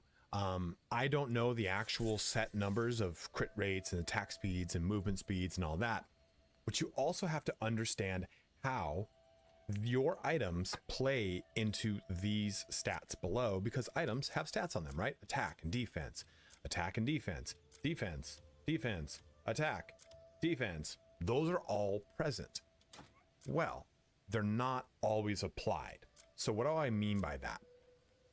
When you use a weapon, whether it's a two-handed weapon, whether it's a sword and a shield, whether it's your fisticuffs, whether it's your bow and arrow, whether it is your two-handed dual-wielding weapons, whatever weapon is out is what gets the bonus. Let me show you how that actually works.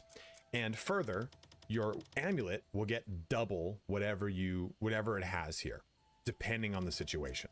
So this says attack 6, it actually is going to give you 12. And these numbers are rounded. There's some sort of hidden decimal that is not present here. I don't know how you find that. But right now, my character with nothing out has 11 attack. This is typically generated by skills, whatever the situation is, but let's just say the character has 11 attack right now rather than just a goose egg. And if I take out my weapon, oops, actually, I gotta take out my actual weapon. Here we go. Take out my weapon, and we go back to our inventory. You can see that it shows you attack, Sword of Greed 43. Well, let's take a look at the Sword of Greed. Its attack is actually 21. How does this work? Well, we get attack from the actual abyss gear on it. So this is going to set it to 22 actually. So that, look at the attack is 22. We already knew that we had 11 before we even did this. That brings us up to 33. And then we have this ogre ring, which adds another 12, right? So the number should be 45. I don't know where the rounding goes on, but what my point here is, it's going to add in your equipped weapon, its abyss gears and stuff like that. Your shield is going to benefit for your defense, as it sees right here, or see right here goes into your defense stat, which has already been calculated. And then you'll double up your necklace. But take a look at my gloves. They say attack. Take a look at my boots. They say attack. Their number does not contribute to this unless I have the gloves. Like I'm using them right now, as in they're literally unsheathed. Not that I have them equipped. I have to be selecting them and swap over to them. So now I have my gloves out. And this is just the worst lighting for this video right now. But got a job. We'll jump back to inventory. And what we can see down here is attack now includes plate gloves and boots separately. Meaning Oh, you need to anything you rebuild the punch well? has 32 attack. Anything you kick has 36 attack. 75K. Know these things because Man. it's very convoluted. It is It gets hefty. even deeper too. If I were to swap this into, say, a two-handed weapon, which Jeez. still has my shield on the back. Oh, I there still you get the go. benefits Bismuth of the Spear movement speed and the production. defense That's what of we're the shield. talking about. It's one of the very few times that's prevalent or present. Helmets. It only armor takes and 2 everything like that. people and 4 Anything that has hours. attack speed on it. It is a general multiplier that is added to the character no matter what. Any Accessories particular person in like mind? earrings, this guy right here, or your necklace, they will always, or rings for that matter, they will always add their benefits. So accessories are always going to add benefits as well. Know these things because it can be really wild, right? Like, hey, you know what? Why am I not getting the benefit of the attack on these? Well, worrying about the attack on your 3 boots and your arrows gloves, for- if you're not doing unarmed, is not going to help you as much because they're not actually going to pull that attack into you if you're using a two-handed weapon, a dual wield, whatever it is. So Mass this, I think, production, is the that's a little most better. Misunderstood concept of this How come I entire can't do this? system, and we Further haven't even research. gotten Oh, into further abyss gears. research. Now it is time to finally talk about witches and abyss gears. Now you can unlock Still 2. Wait, no, 2 beginning of members, this more portion hours. by simply going to the very first witch cave that is right north of Hernand. I am at the witch's house in the Witch Woods. Even if you were to come to this house early in the game, it wouldn't matter. You can only access it about midway through chapter 5. So just know that the other witch's This house gives is XP. right here, Shadow Whisper Cave, just north of Hernand. 8 people so need if to you do want to this. get this system online early, you can. You can't do synthesis and creating all of your specific abyss gears, but if we talk to her and we go to workshop, you'll see that we have embed, extract, create, and craft. You can do the top 3 right out the gate. Craft is what is unlocked in the actual chapter 5. We'll always So be ready. let's do this sequentially in the way that you would have to deal with it because there's steps to this. So we'll first talk about creating sockets. And sockets are created on items. So you can see right here this Glenmore sword. When it has that little symbol right here, the little kind of X's, that is an uncreated socket. Versus this, that little open slot is a created socket. So we have to create the sockets that we want. We would press A and go ahead and scale that up. So we'll go ahead and just make 3 sockets on that item. And it costs you quite a bit of silver, but it's okay as you kind of get through the game. Now, all items in the game have the same amount of sockets. All one-handed weapons have 3 sockets. All shields have 2 sockets. Two-handed weapons, including all range weapons, have 5 sockets. That's your weapons. So if you use a two-handed weapon, you still get the same amount of sockets as someone who's using a sword and a shield. Now, it does differ because abyss gears will only go into certain items. We'll talk about that in a bit. But what's cool here too is if you decide to forego using a shield, you can use 2 one-handed weapons, which will give you access to 6 sockets. 3 on one hand, 3 on the other. It's the same thing with armor. All helmets have 1 socket, all gloves and boots have 2 sockets, and all armor, the actual chest piece, has 3 sockets. Except for That is unique how you ones. create these sockets. That's how you use them. It's a pretty, again, straightforward system. It's going to now finally get convoluted. I think I said straightforward for like everything so far, but I swear to God, it's going to start getting convoluted here as we start to craft and put these Abyss gears into different items. So we created those sockets on that one sword, right? Let's go ahead now and go to embed Abyss gears. So we'll go ahead and go over here to the Glenmore sword that we made, and we'll open it up. We're going to sift through these, and it's only going to show me the Abyss gears that I can use. Well, it does, but it shows you the ones you can't use at the bottom. So obviously the ones you can use are over here and not grayed out. But you can see here, this says equipable on melee weapons, on weapons, gloves, and footwear. So you just want to make sure that you're planning out the appropriate Abyss gears for the item that you want to use. Don't sit there and look at this and go, oh, dude, I'm going to put health every 2 seconds on my weapon. It won't work, since it's equipable only on armor. Now, some of these too will also they'll likely cover that on the weapons in the specific slots. That only correlates to that specific slot. Orbs of lightning all willy-nilly. You have to imbue with like essentially, if you have like an upgrade that adds crit damage and you put it on gloves, it's only gonna apply to like unarmed attacks, because the unarmed attacks are the thing that use your gloves and nothing else. That was actually like a big thing to learn early on. When people caught it, was that your attack rating on your gloves actually doesn't matter at all towards your overall damage. It only matters towards your unarmed combat, which is why it's so high. Good choice. Every warrior can drop by whenever you need an edge.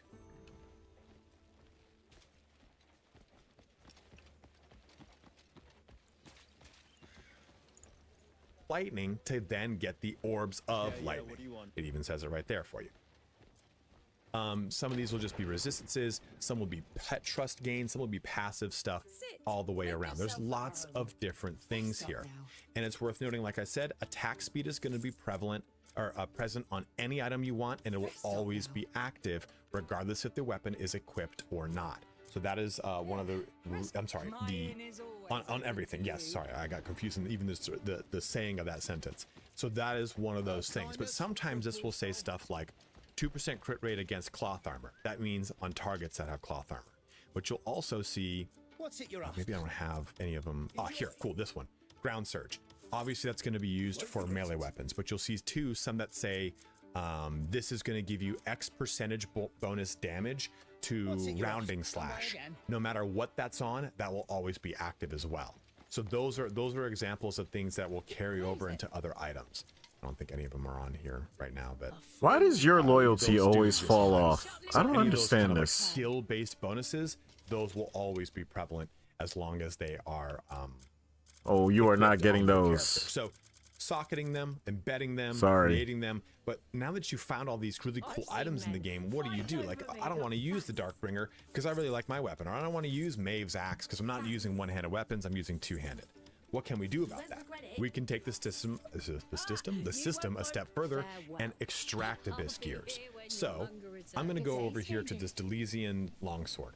I'm going to select it, and then we can pull off these items. Or conversely, I can just press X and it says no Abyss. Now I press X and it go ahead and reduce it and removes them. So it pulls them off. Doesn't cost me anything, which is crucial. Doesn't cost me any resources, doesn't cost me any silver. So swap Abyss gears as you see fit onto the items that you want. That's the most important portion of this, right? Is that you can build out whatever the hell you need for the type of weapon or type of armor that you want. And this is where things really do get complicated. You're going to acquire lots of Abyss gear across all of the items that you find. He's going to talk about and all synthesis. just the raw Abyss gears that you find. And you're going to see that these Abyss gears have tiers attached to them. Swift 1, Destruction 2. These are all level 1s, I think, for the most part. Some that cannot be upgraded, like Ground Surge here. But these items, these Abyss gears, you'll see I also had 1, 2, 3 insights, right? They allow you to really get custom with the stuff that you've got. This is the kind of, I don't want to say transmog, because transmog applies like a skin on top of a piece of armor. This allows This you is to use it's whatever trans armor yeah you it's want. transmog You adjacent. won't be able Like to I get really what he's a trying to one-to-one say. with the stats. Like, hey, you know, this really good sword that is one-handed won't have the exact same attack as this other one-handed sword, but you will get within a margin of error that will be negligible. Like I said before, please use whatever the hell you want. Screw off any of these videos that say if you don't use this specific item set, you're going to be failing. No, there's so much crap in this game. You can have so much fun in different directions. So what we do here then is we come back to the witch and go to craft abyss gear.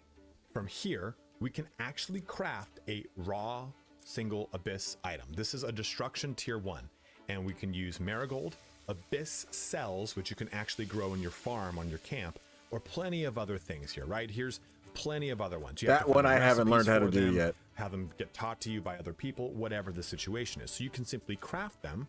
I'm going to go ahead and just make now. And we're going to get that destruction level 1.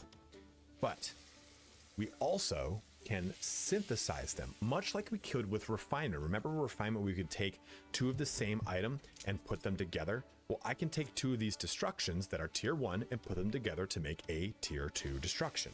That's a pretty great advantage here, right? Do I want to do that? Yeah, we'll do that. So we'll do this. We'll make this really quick. This is going to give us a tier 2 destruction. Wow, God damn it. how cool. I've done so much. But we now have a special synthesis where we can take and make a random abyss gear using tier 1, tier 2, and tier 3 abyss gears. But there is a conversion rate. So take a look over here. Take a look at this photograph. Every time I do it, makes me laugh. You can see Go right look 'em below up. cannot sell. How do I get my cursor back here? There we go. You can see tier 1 abyss gear 50%.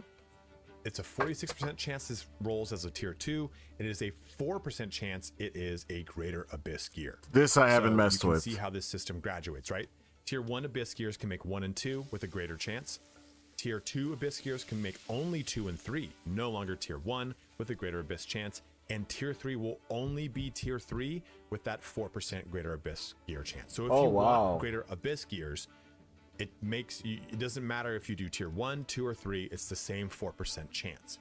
So I'm going to go ahead and do one of these right now. We'll take, you can choose here, right? We're going to switch the material out for any one of these other tier 1s. So you'd want to take ones that you have tons of, right? Like we've got 2 primal banes and 2 and 4 So I should insights. probably take Let's go all ahead of and my make it off of excess that. and just We'll gamble. make one just to kind of show for the video. And what did we end up generating? Oh man, it's like gambling, but oh no, someone else's money. And we got energy drain level 2. So that is nice because it did upgrade it, right? We hit tier 2 at that 46% chance. Sweet. You know what? We'll even do this because we got it. Whoa, it's only money, right? Okay, we're gonna do a tier 2. Let's see if we get a tier 3. Did we? Maybe yes, no. We Maybe got so. Tier 2. So it's kind of the luck of the draw when it comes to the special synthesis, but this allows you to pull off all of these. Hey, you know what? I'm just not going to be using this old Blackwing mask or this Hungering Fang leather boots, whatever it is. I'm not Just going to use grab those, everything off of it and gamble. abyss gears. Well, you pull them off, you extract them, and then you come to craft, and you then synthesize or special synthesize. Synthesize is going to upgrade the level, remember, of the specific one, or we're going to special synthesize to just gamble and find something different. But it's one of the only reliable ways to get greater abyss gears. Well, reliable at a 4% chance. It's kind of a hard stretch there, right? But this is the kind of secret to this system. It's a So how does this surefire system place really to matter? go. How does this really increase your damage? Well, you're now kind of open to stacking items in a way that makes sense for the specific direction of the character. Hey, you know what? I really want to use this item because I'm always using the orc. I can't remember his name off the top of my head. So this item here, I'm going to be using that, and I'm going to just stack all the defense onto it. Or you can use this on Cliff. It's right there.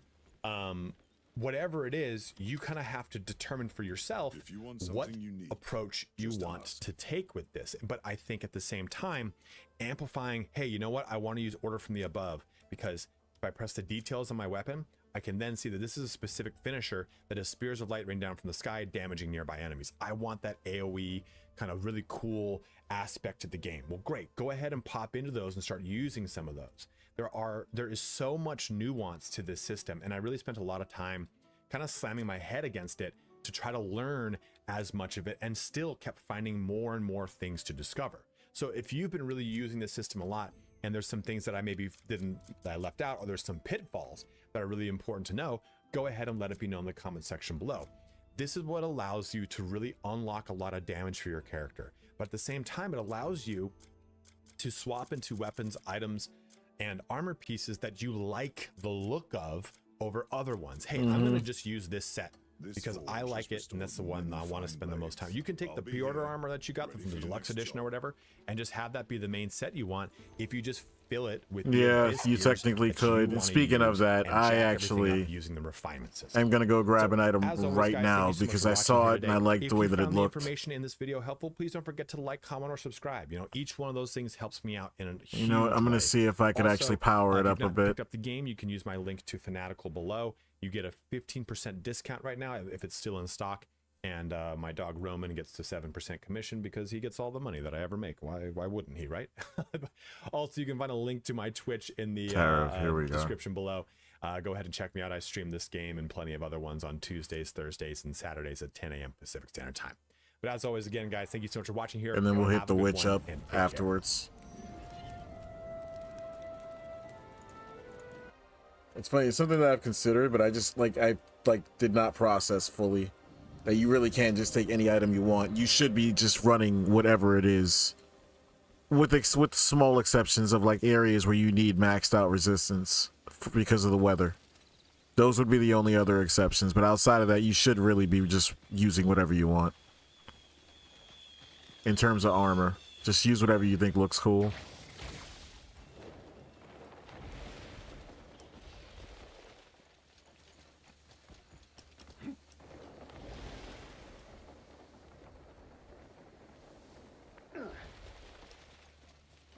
It was something I was looking at on Reverse Poetry's video earlier, that he's definitely doing that with his shit, where he's just using whatever it is he likes the look of, and I was like, damn, I should definitely be doing the same thing.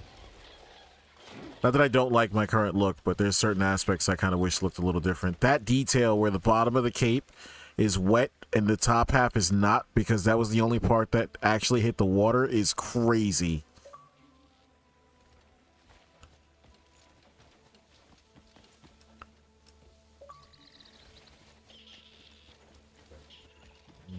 I'm not gonna worry about that. Where's the tailor is over here, I think. It's either here or over there.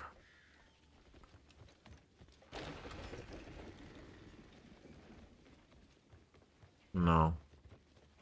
This is bar. There was a cloak here that I'm hoping you can refine, because the other civilian guys I have, you can't refine, and that's what I don't like about it. No, it was a downstairs area. It was here.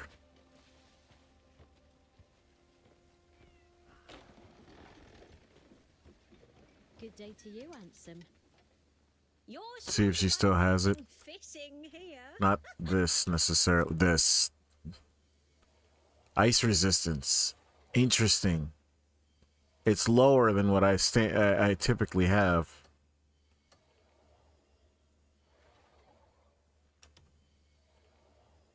A perfect choice. See what we can do with it. Do you have? Oh, I was hoping you'd stay and browse.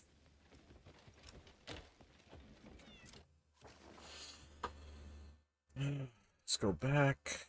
And let's go back to Hernand. Because I could at least get a few upgrades for free in Hernand.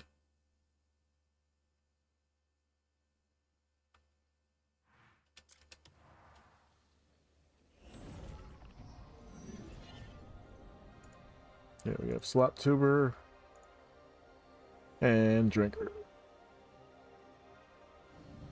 You know another movie, though, that's had test screenings? 8 of them, apparently, with 3 different endings. It's Supergirl, which is doing the rounds at the moment. We've seen the first full trailer for it a couple of days ago, I won't subject you to it again, although I do have it ready just in case you need it for reference or anything. But it's, man, the atmosphere around this movie just seems to be getting more and more negative with each passing day. You had Millie Alcock decided to do an interview with Variety where she was talking about like how does she even phrase it? It's like she got baited again. It met fucking questions. No one was in it. There is a growing problem with men feeling like they own women's, being comfortable with owning women's bodies. Yeah, well, here's the statement from Variety. It says here, Millie Alcock told Vanity Fair in a new interview that she's aware she'll face backlash over leading Warner Brothers Supergirl simply because she's playing a female superhero. I mean, we've had Wonder Woman and stuff. Okay, fine. The 25-year-old actor is no stranger to dealing with intense fandoms, having broken out as young Rhaenyra Targaryen in the first season of Game of Thrones prequel series House of the Dragon. Quote, "It definitely made me aware that simply existing as a woman in that space is something that people comment on. We have become very comfortable having this weird ownership of women's bodies. I can't really stop them. I can only be myself." Such a weird thing to say. Like, I don't really know what she was driving at with that one, but it's like... Especially with Supergirl, to go, there's always commentary when a woman owns this space. It's like, it's Supergirl. No one was expecting Henry Cavill to take the role. Like, it would only be J.K. Rowling haters that would think that would even be a possibility in this regard. So the first sentence is weird. The second one, I think she's more on about, like, a comment about attractiveness or a body or an outfit and that kind of thing. Something you can take from as what she means. I would have to assume so, yeah, but... I mean, there have been a lot of unkind memes about the way that she looks by people that don't. We can't help that she looks like the feral boy from Mad Max 2 or Will Poulter. They shouldn't. I think that's a little bit on them. Why the hell did they they would have seen that a million times. They should have known. Like, you don't want your hero looking like that in a shot. And why did they keep that shot in that we're all? I don't think it's fair to say that she's like an ugly woman because of that moment. I think that's really unfair. But like, that's the kind of thing you don't want anyone looking like that when they're saving someone. That's like this is, supposed to be an ideal. So physics-wise, I don't know what was going on in that shot. Like, there was just a lot of flesh getting contorted into unfortunate positions there. But, yeah. This is a double standard, though, as we all know. As first of all, if you're playing any sort of leading role like that, even Rhaenyra or whatever, like there are expectations of how you're going to look. We do it to men all the time. It's the literal superhero workout where you need to be jacked. Oh yeah. So why would it not be the same? I think the problem is, yeah, she's coming off the back of the Supergirl TV show. Where should have brought the other one with me. The actress's name for the life of me. Melissa Benoist. Damn, is that how you pronounce it? I never would have Melissa Benoist. Yeah. They were on it. She is gorgeous, absolutely beautiful, and so you're going to get compared to that because that's the last iteration of Supergirl that people remember, and it's going to be an unfortunate comparison because it's a tough one to measure up to. And I get that aspect of it, but I don't feel like many people were necessarily up in arms about like, oh, she's not beautiful enough or anything like that. It just feels like preemptively being angry at the fans because they kind of know this movie's not going to do well. And so they need to get their excuses in early. And I feel like this is going to be one of the tried and tested ones. Like, oh, the toxic chuds just couldn't accept this Wonder Woman's going to Supergirl. kick this film's ass on that front if they try that. If they say like nobody would support a female superhero, it's like, yeah, they have before. Stop it. Also, Yeah, she was Gal talking Gadot- below Vanity Fair. I mean, the Culture magazine, and I mean, I think that she was probably trying to, when she was being interviewed, talk within that kind of space in a way. Shocked they didn't Hey, ask now if it I'm was the curious. gayest I want to Supergirl see ever, if I can because that's color the just what they do, civilian knowing outfit. She's going to 'Cause have it to has a respond little instead of saying, I just more want to talk about the movie, coverage. and I'm a big fan of the character, and the fans have kept it alive. Like, just say the things. Well, I think the movie, I do like the fact that they went and adapted the Supergirl Woman of Tomorrow storyline, because I liked that graphic novel when I originally it's like over 10 years old now. And I like, it seems like, other than shoehorning Lobo into it, it does seem like it's rather faithful to the actual Tom But King. isn't that the issue? graphic Because it's novel. kind of a two girls going on a road trip of self-discovery, and it's. Well, yeah, but I mean, I think that it was a pretty brutal. I mean, the comic was not. it was not some namby-pamby storyline. I mean, it was pretty hardcore. This also has Ice Riders. Okay, so I'm not losing anything there. It's a kind of a I just bait can't switch be with refined. What happened to Crypto? Because if you've read the storyline, it's not what you might seem to think when you first watch that trailer. But I mean, I think that it's a, because you have I like the fact that you have a character that's essentially alone, you know, and has lost her people and lost her place in the world or in the universe, and has to sort of find it again by helping someone else. I mean, that's a classic hero motivated story. So if it's good. I think I feel like a lot of things are intersecting with this movie, and things that aren't necessarily popular with modern audiences. One of those things is the potential for like the sort of girl boss, you know, she's amazing at everything kind of superhero storyline, which has been done to death now by like the MCU and so on. I don't know if that's what they're actually going to produce here, but that's the vibe that people are this gonna one get from does. it. If I can color and this it is one. unfortunate that it gets tarred with that brush. The other thing is the James They don't let me Gunn color view of superheroes, which I hate think that people so are much. so over now.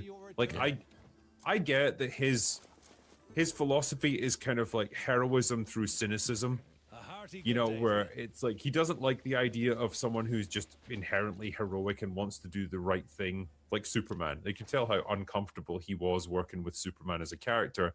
He much prefers the idea of characters who are world weary and snarky and cynical and just you know like what? I don't have to go out for on with that. themselves. But gradually, through like partly a found family, which is always a big theme of his, and partly through being forced to do heroic acts, they ultimately transition into being a real hero from that cynical background.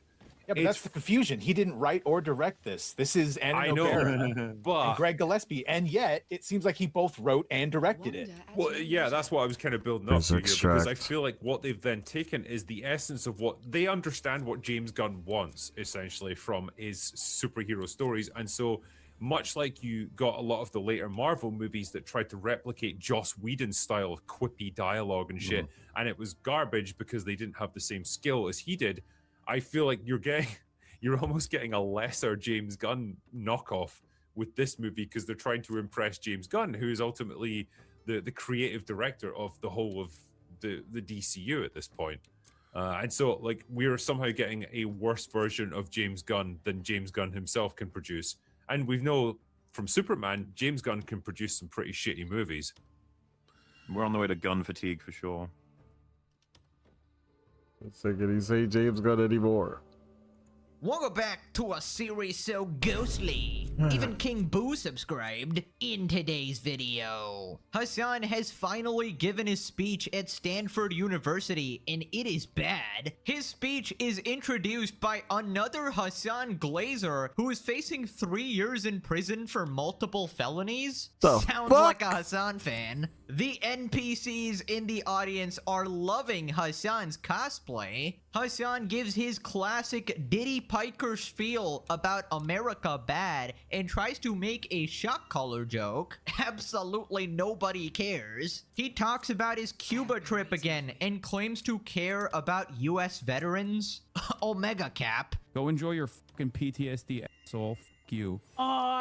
Base? He tries to be relatable, talking about expensive healthcare as a multi-millionaire. Hassan learns that he's allied with Myron Gaines from Fresh and Fit and Sneeko. The anti-Semites love him. He enjoys them trashing right-wingers and immediately regrets it after they deny the Holocaust. He talks about believing in the goodness of people like Sneeko. Ew. Asmin is receiving violent threats on Twitter for his opinion on the World of Warcraft Pride event. Subscribe and they release JoJo Part 7. Surely Netflix will not fuck this up. Oh wait, they already did. Let's up those numbers! Now let's begin. Right, so last time Hassan I'm gonna was hold off for now. scheduled to give a speech at Stanford University. Now he was actually crying and complaining because they reduced so his if I venue swap size to to 300 people. He claimed it was Fire sold Bro. out and everybody was lining up to see him. And Free then event, by Fire the way. Bro. This literally was a 1,000 person Yeah, Fire venue Res is already that up to was 10. fucking sold out. They swapped Yeah, it that to a buys us all 350 protection from, person like, venue instead. basically So a now, volcano. Approximately 700 people that got tickets to go to this event are not going to be able to attend. Anyways, the day has finally come and Hassan has given a speech, and oh boy, the college students are cooked. We're headed to Stanford University campus. I've never been.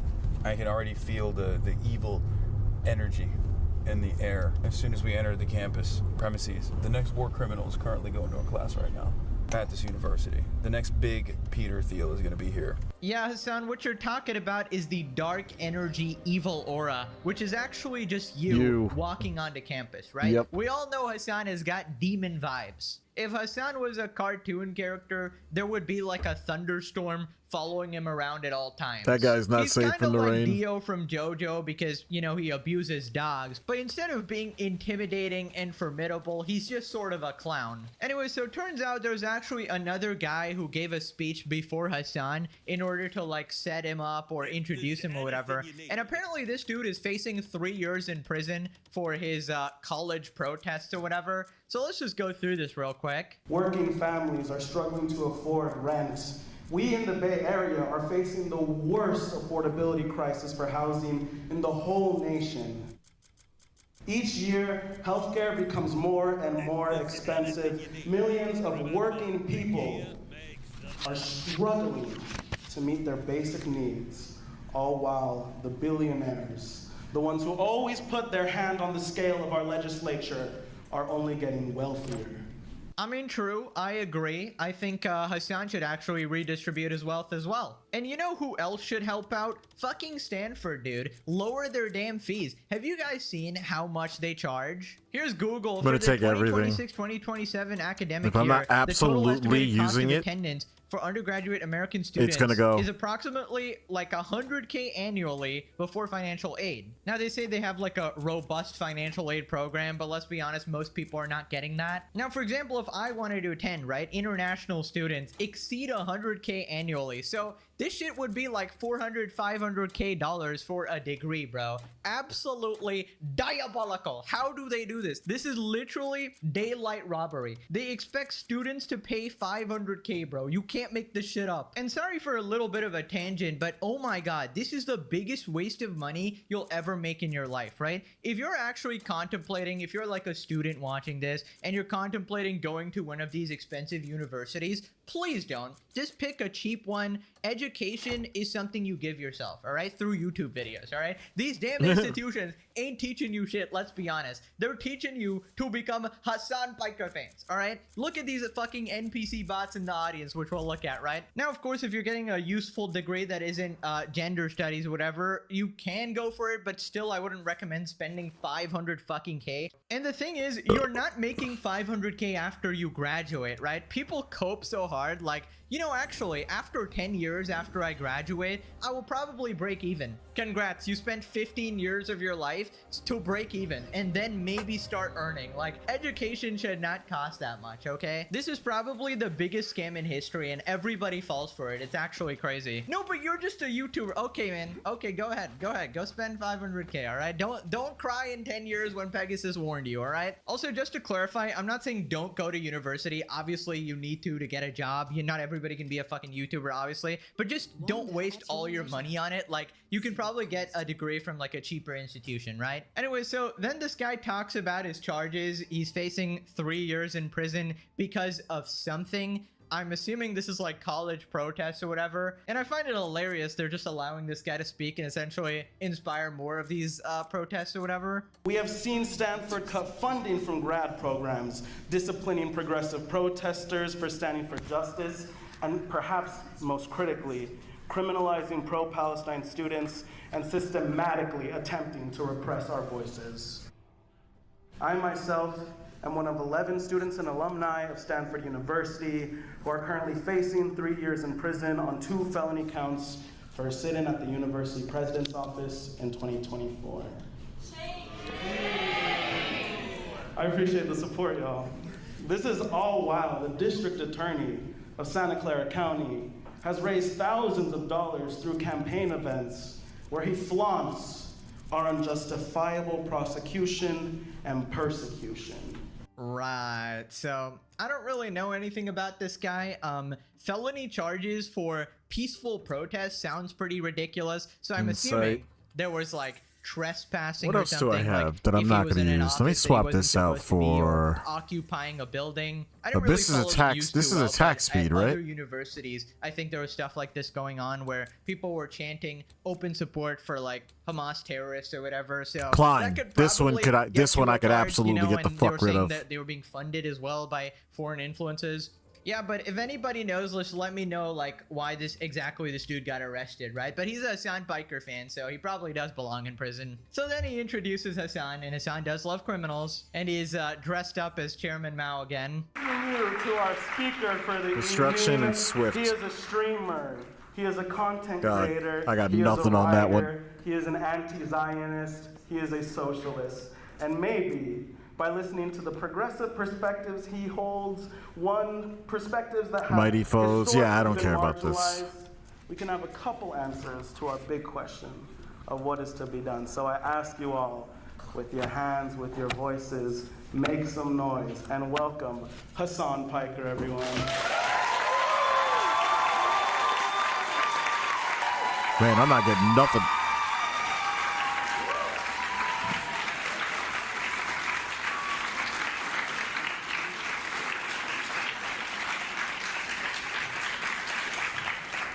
Wow, that's gonna be a tough speech to follow. Holy NPCs in the audience, bro. Ay, ay, ay. All those cheers. That is the sound of humanity's Energy drain, IQ being solidarity. flushed down your brain. This is the status of the brightest universities, bro. This is why I say it. These places just aren't worth it, all right? Clearly, they aren't teaching you too well Trustine. if you Oh, end up becoming that's a Hassan trash. fan. And yes, I know it doesn't Attack represent all one. the students there. They have like 20K students or whatever, and this is like 300 people. Yeah, I can give it of Attack which, ones. I don't you care know, there about are some these. people in the audience who aren't even clapping. They're just like annoyed to even be there, probably dragged there by their loony friends. You know, I can't imagine being like a sane person, you know, surrounded by a bunch of Hassan Efficiency, Piker supporters, Beastbane. right? You gotta blend in with the zombies, right? Imagine being like a viewer of the legendary series, and then you're everybody around you is a I Hassan have Piker. two. Now, I don't recommend Fortification you is announce defense, yourself, right? You gotta blend in, right? You know, like to survive amongst the zombies and like Walking Dead, they take all the like zombie juice. Yeah, this or, is like, defense. guts No, or I don't want to whatever give and that put it up. all over their body It's to a blend in. guaranteed That's what tier you gotta 2, do but if it's a when you're shitty tier surrounded by 2, these then I don't ravenous care. fucking Hassan fans, right? Because not gonna lie, these are not rational thinkers. They'll probably assault you or something, right? So basically, here's what you gotta do. You gotta be like, yes, I do love Hassan. Yes, what a funny guy, especially when he definitely did not shock his dog. You know, I love that he loves One Piece. I love it too. You gotta be an Omega normie in the Hassan community, right? If the mob finds out you like the legendary series, holy shit, you're cooked. It's like dripping blood in a pool of sharks. Is that even real, by the way? I don't know. That's just an analogy I heard. So then Hassan gives this speech about American imperialism and another 15-20 minutes of America bad. And he tries to make a shock collar joke. Empires are restless organisms. They must constantly renew themselves. Should an empire start leaking energy, it will die. I can take a chance with something else. Affairs in the Middle East, Hang on, I got a bunch of something else to take a chance with. American empire is more than just leaking energy. Ever since the end of the Cold War, the United States has been the shot caller in world politics, the only superpower left standing. Wow, you're hilarious, Hassan. Shock collar. Get it? Because Yeah, he shocked his dog, guys. crickets in the Absolute crowd. comedian right here. Absolutely nobody laughed. Except Yeah. your fucking bot chat, of course. The audacity, man, to shock your dog live on camera and then brag about it all the time, meme it. One day, Kaya will be free. So then he brings up his Cuba trip. He is literally never going Blessing to of shut the up about Beast. this. He never seems to play the video of his hotel being lit up, though. I recently visited the country of Cuba, where American 20% sanctions and chance to trade skin an embargo additional have been hide. in place for over 6 decades. And I can tell you from what I saw, but America does have guns. America also has bombs, and it has missiles, and expensive jets, and military bases all over the globe. I believe that the American empire is a bad bargain for Americans.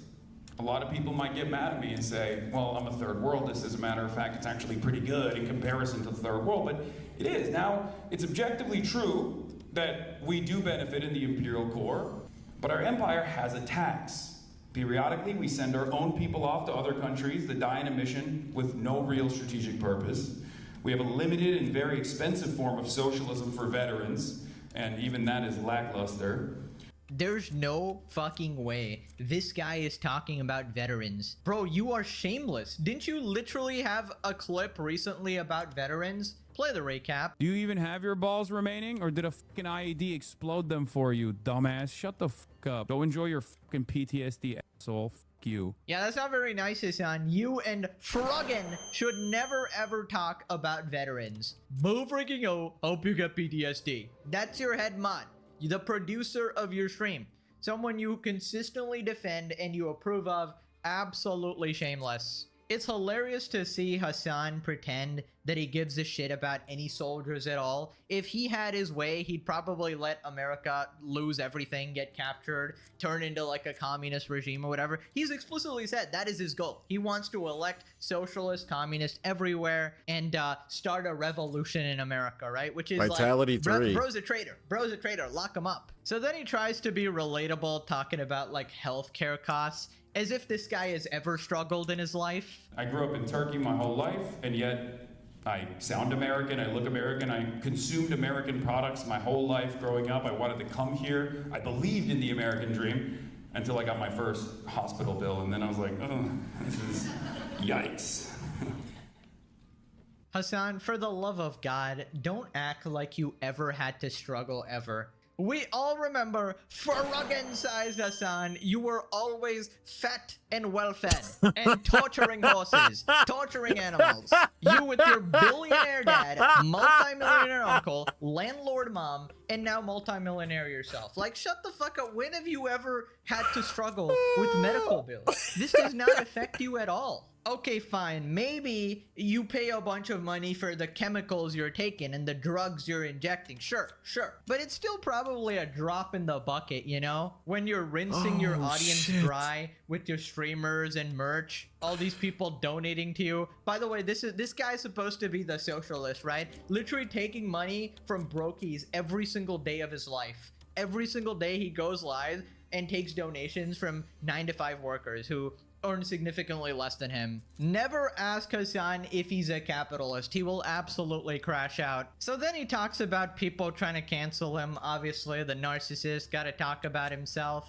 There's a lot of frivolous stuff that gets attention. For example, the world economy is about to collapse, and yet for the past week or so, if you've been on Twitter or if you've gone and read the Jewish Insider publication or numerous others, they're talking about me for some weird reason. They're talking about my Twitch stream and which candidates I associate with, which is ridiculous. I mean, this is just wonderful logic. So because, you know, bad things are happening in the world, oh, the economy is collapsing, everything is going to shit, you can't talk about Hassan. You cannot criticize anything Hassan does. I mean, in the same vein, Hassan, you talk about Asmongold. I mean, we can play this game all day. You're a popular Twitch streamer and you influence people to do horrible things. In my opinion, you probably inspire future terrorists, so I'd say it's pretty important to talk about you and make sure somebody corrects your lies, right? Bro's unironically like, stop guys, stop! Let me ruin society in peace. Leave me alone. And oh my god, his glazing chat, bro. Just stop jerking him off constantly. Right, I took a random screenshot here. Why are windows behind him? What the frick? Do you think he's going to get assassinated or something? I guess they think he's Charlie Kirk, right? So they're like, protect Hassan at all costs. Yeah, I don't think that's happening, to be honest. I miss my Chinese spy. Like, even your audience has these inside jokes because they know. They know. Muted looks like he's doing stand-up, so your own audience doesn't even listen to you. May Hassan open the eyes of the students. Oh, brother. Right, so Hassan ended the speech in a bizarre way. He talks about America being like this beast and you're in the belly of the beast, so wink wink, you need to do something about it? But that makes your work even more important. The Cuban patriot Jose Marti once said of living in the United States that he had lived in the belly of the beast, and thus he knew it well. You all live in the belly of the beast. You know it well. Use the knowledge to fight it for a better world. Sound the alarm on techno-fascist danger. Stand up for the poor and the dispossessed. Free Palestine. Thank you. Jesus Christ.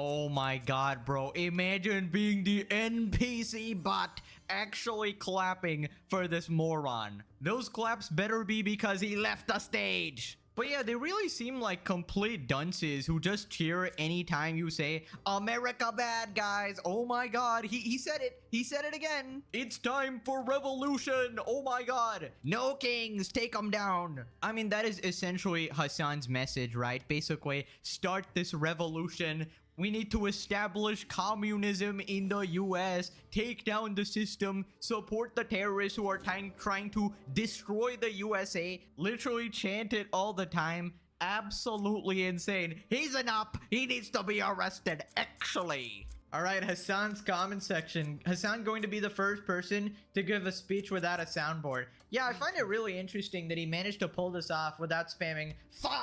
Must have been really hard. Like, he must be having withdrawals. He loves the doing opening that. speaker was awesome. You mean the criminal? The Mao drip goes crazy. Like, this isn't even, you're not even hiding it. What the fuck, bro? Stanford University only cares about its brand and its purse. That goes hard.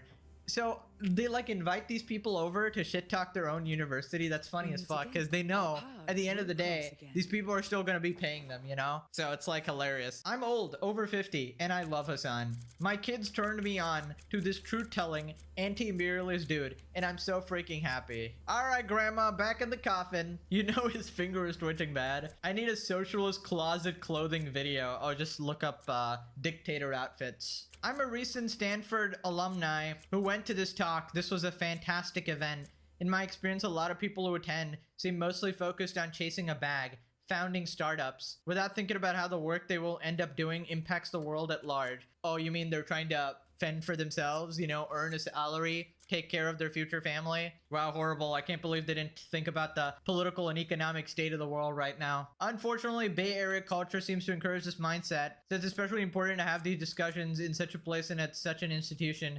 Thank you for your hard work. Hope to have you in the area again soon. Surely this random bot account is a Stanford alum, yeah. Chairman Piker. First they ignore you, then they laugh at you, then they hate you, and then you win. Young Piker officially on step 3 of 4 in a big way in 2026. Oh, that they hate you. Yeah, well, no, they've always hated him. I don't think he ever gets to step 4, to be honest. They do the first 3, though. He's kind of been stuck on this for like a decade. Presidential candidate level intro speech, bro. What is this delusion? Push the button, Hassan. Start organizing people outside of electoral politics to build an international mass movement. What did you mean by this? I really hope you're not talking about like actual revolution or some shit. Moving on to Hassan talking about American imperialism. Basically, he was doing his classic spiel of America bad, and then a chatter pointed out that Americans likely benefit from this imperialism, right? Like resources, safety, etc. Maybe it harms them too, but there are some benefits as well. So Hassan gets a teeny tiny bit mad, of course.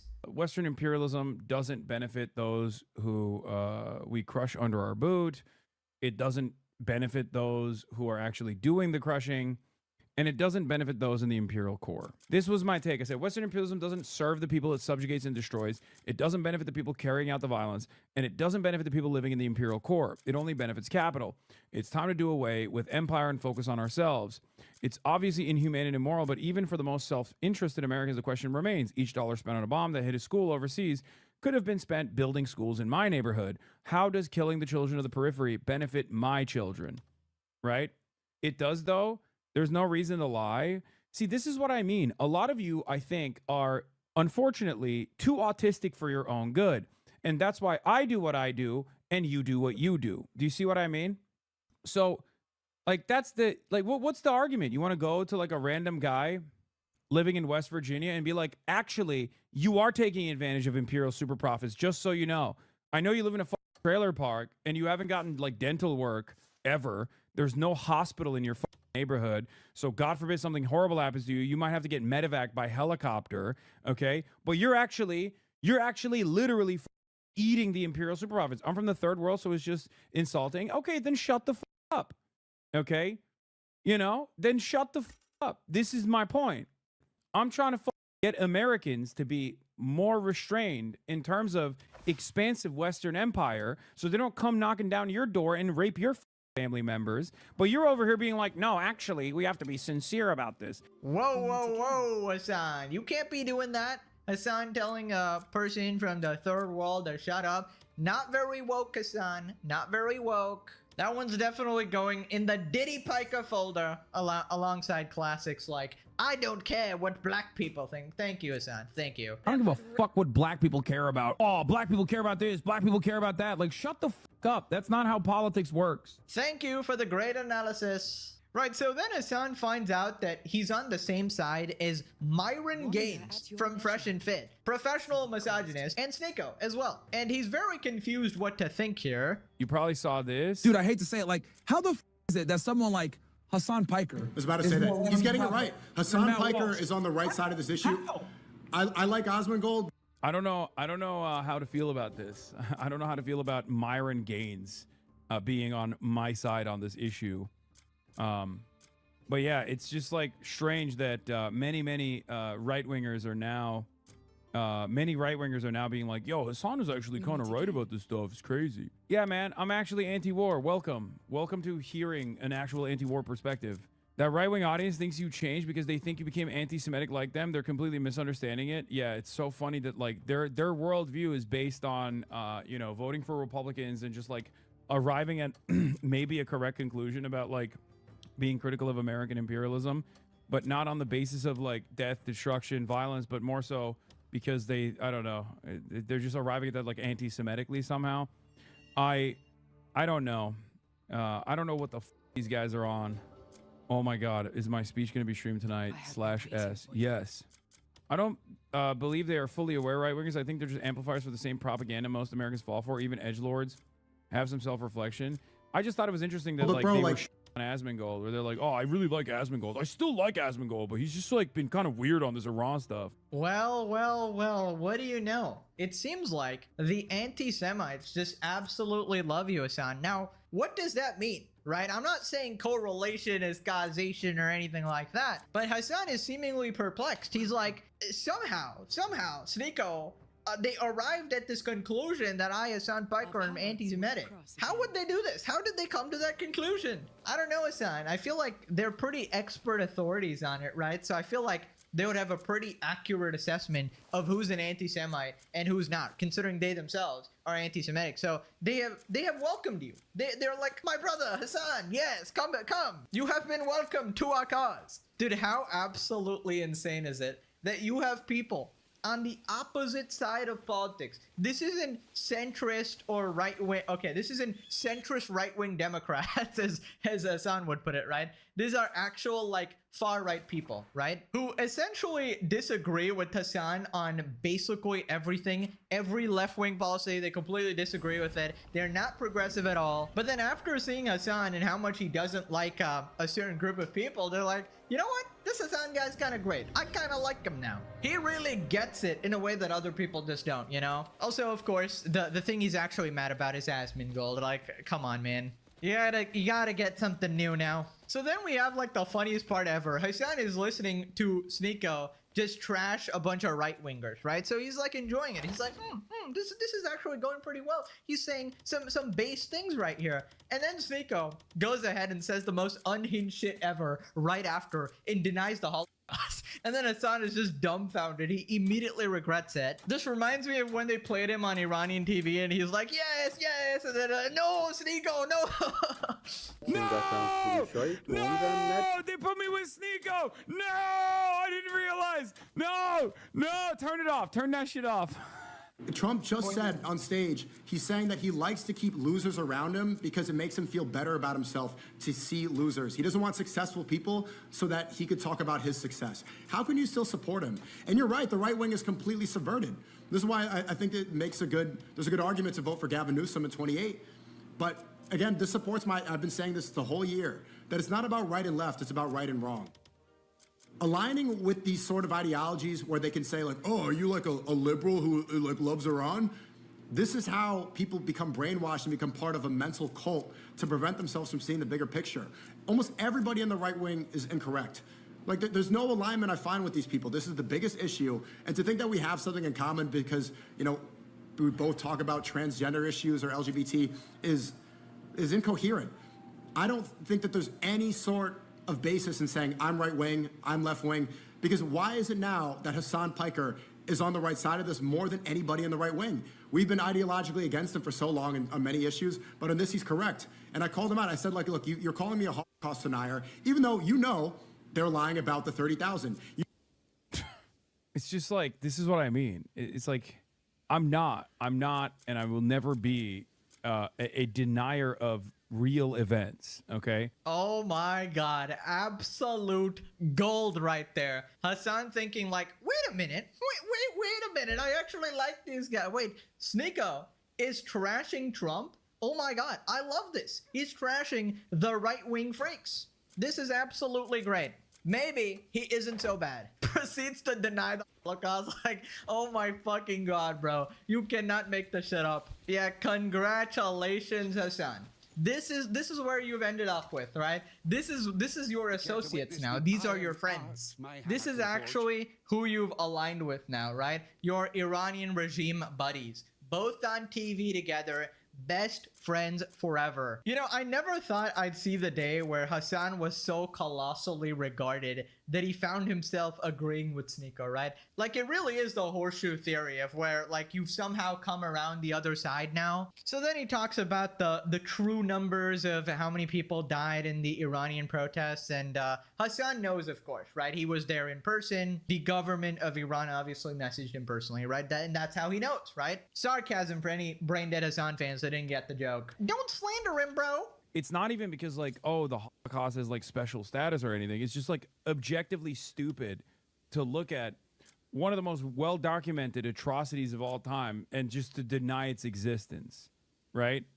Yeah, no. And then he says, oh, they're lying about Iran. You know that they're lying about the 30,000 number in Iran. Yeah, there's a difference, brother. Like, yeah, I understand that. Just because Israel now, or even America now, lies about certain things in order to justify military intervention doesn't mean that, like, atrocities in the past are also fake, right? I just don't, I don't know. I don't understand it. Thank you, Hassan, of course, for your expertise. Hassan, obviously, he knows the true numbers, right? He knows exactly how many people died. He's personally done the forensic analysis. He's gone, done his on-the-ground journalism, went to the battlefield, examined it all with his tiny, tiny head. You know, I really wonder how Hassan is so confident. I mean, maybe his buddies told him, right? Maybe they gave him a quick heads up going, you know, Hassan, you've done this you've done free work for us all this time. You've done so much propaganda for us terrorists all this time, right? So we'll just give you a heads up. We'll tell you in advance, insider info, right, about what actually happened. And then it'll really help you stream, you know? Really trustworthy, really reliable. Or maybe he got this from his favorite news source, Al Jazeera or some shit like that, right? Oh wait, no, I finally realized. It was the 1 million tweets he read. Of course. Right, so then he talks about giving people a chance and letting people change and better themselves. And I don't really know who he's specifically talking about here, but the context seems to be Sneeko, unless I've got that wrong. But like, I don't really think that guy's salvageable, to be honest.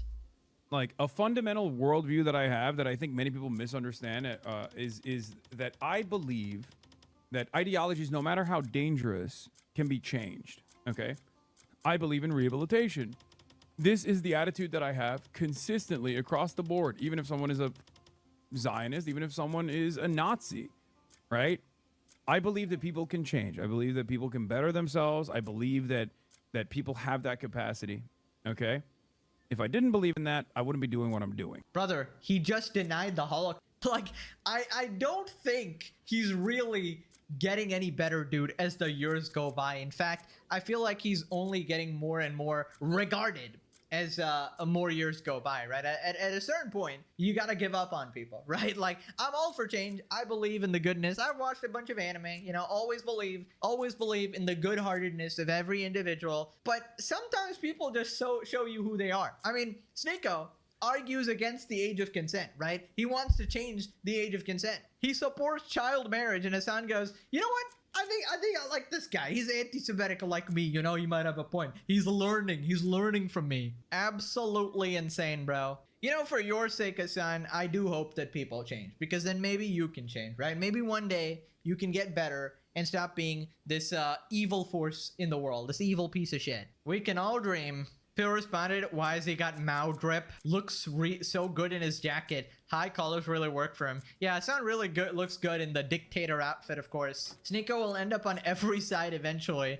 Yeah, I mean, he's just as much a grifter as Hassan, to be honest. Sneeko is an intellectual now, guys. I love how Hassan's audience is also like, you know what? We actually love Sneeko now, after he literally denies like an insane atrocity. Sneeko is right about one thing. I never thought I'd say that. The left-right division is thankfully worn out. We can now start talking about issues on their merits much more. This is a return of nuance. Hassan Piker viewer talking about nuance. For those who aren't getting what Hassan is getting, I don't think anyone is. When he says that Americans are selfish, you need to talk to them.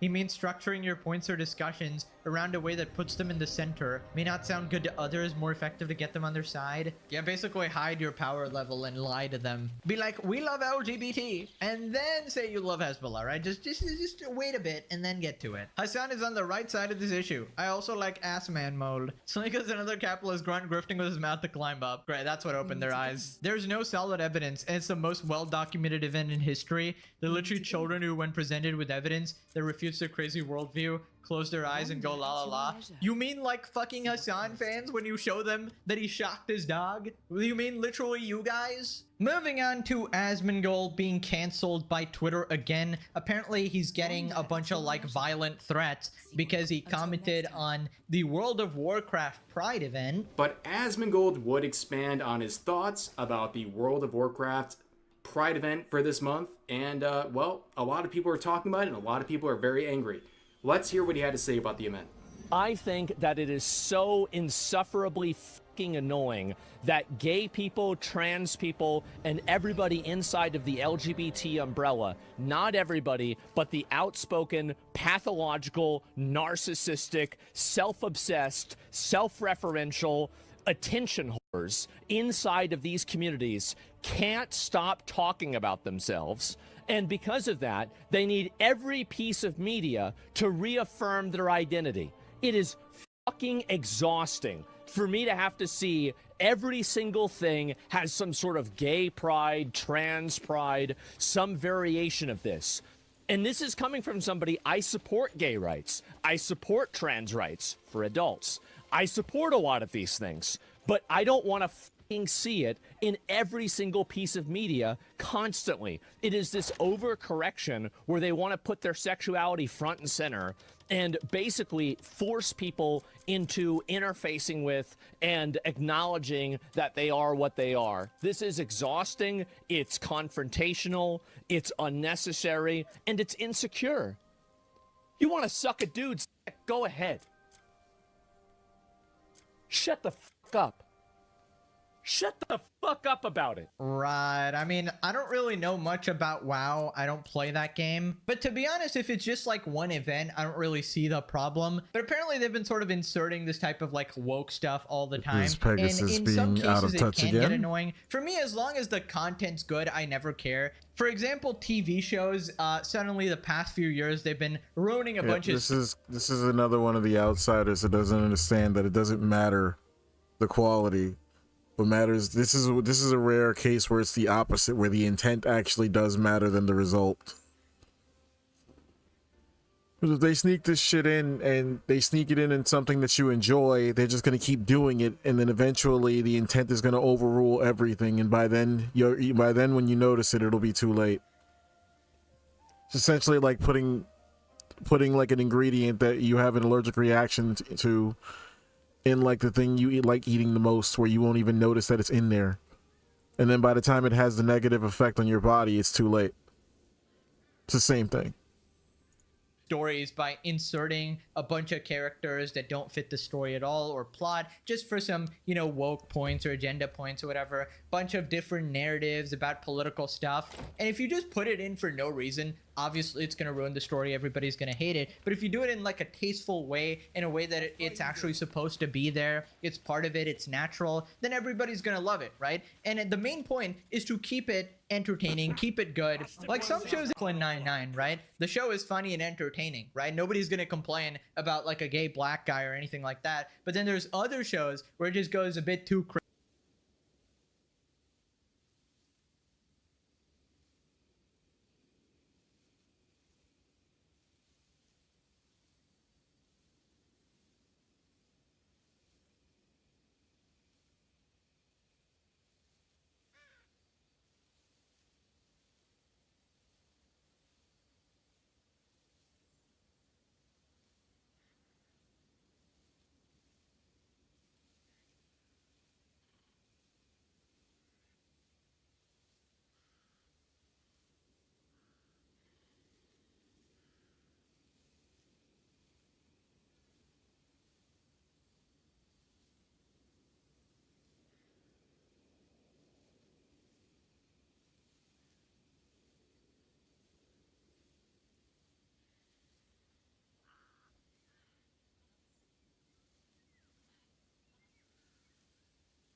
crazy where they just insert a new like LGBT character every episode unrelated to the plot, and then the straight person actually turns out to be secretly gay. It was supposed to be a cop show or a doctor show, and now it's some gay romance or something. It's like, what the fuck are you even doing at that point? You know, people are just gonna get sick of it, and even the people who wanted the representation in the first place are gonna be like, stop, what the fuck you're doing? You're making a mockery of the whole thing. I feel like the best way to make people more accepting is to not force it and just introduce it naturally if the plot actually calls for it. So anyways, people are very mad and they are threatening him. Asmongold loves to talk like he's a perfect example of masculinity, and I just know I'd break his jaw with one punch. No, you wouldn't. First of all, shiver me timbers, Matthew/Alex. This person right here is going to break your jaw, Asmongold. I'm sorry you're finding out here, but this guy, this very tough individual, is coming for you. Please stay safe. But here's some more quotes saying, I ain't unmuting that. Someone sprayed pesticide in his graveyard of a home, so we no longer hear his thoughts. Another post wishing death on Asmongold. I mean, what's new from the tolerant people? But here's a reply from this person saying, this guy isn't in jail. He's like sick in the head and very dangerous. Here's another quote saying he's like the Netanyahu/Hitler of gaming. A very interesting comparison. Israel and Hitler. Oh boy, yeah. Twitter users being deranged. I mean, nothing really new there. That's just another day on planet Earth. God forbid you have an opinion. I mean, feel like you can, you know, voice your opinion back saying, okay, this guy's an idiot, I completely disagree with him, without threatening to end his life. You know, that's not possible for them. Is always gonna make you seem like the loser. I don't know why they're so explicitly violent as well. I mean, that's kind of antithetical to being an accepting person, right? I don't know, just really weird. They can't win the argument, so they have to turn to violence. That guy couldn't break a Kit Kat. Yeah, that's an interesting decision, trying to threaten people when your face is out there and stuff. That's very weird. Not very smart. Now click this video or you become an NPC bot. You don't want to do that. Okay, thanks for watching. Bye-bye. It's my job to keep everyone's belly full.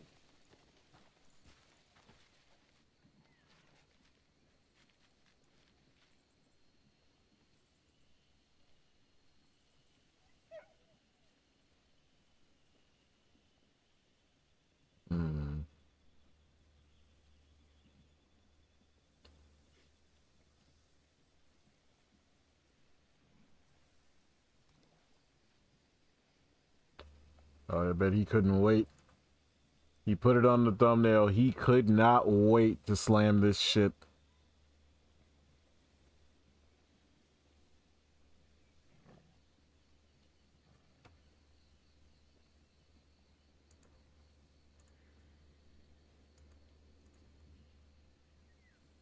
Ooh, WestJet video.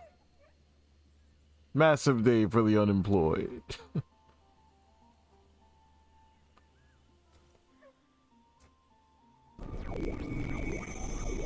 What's up, space pirates?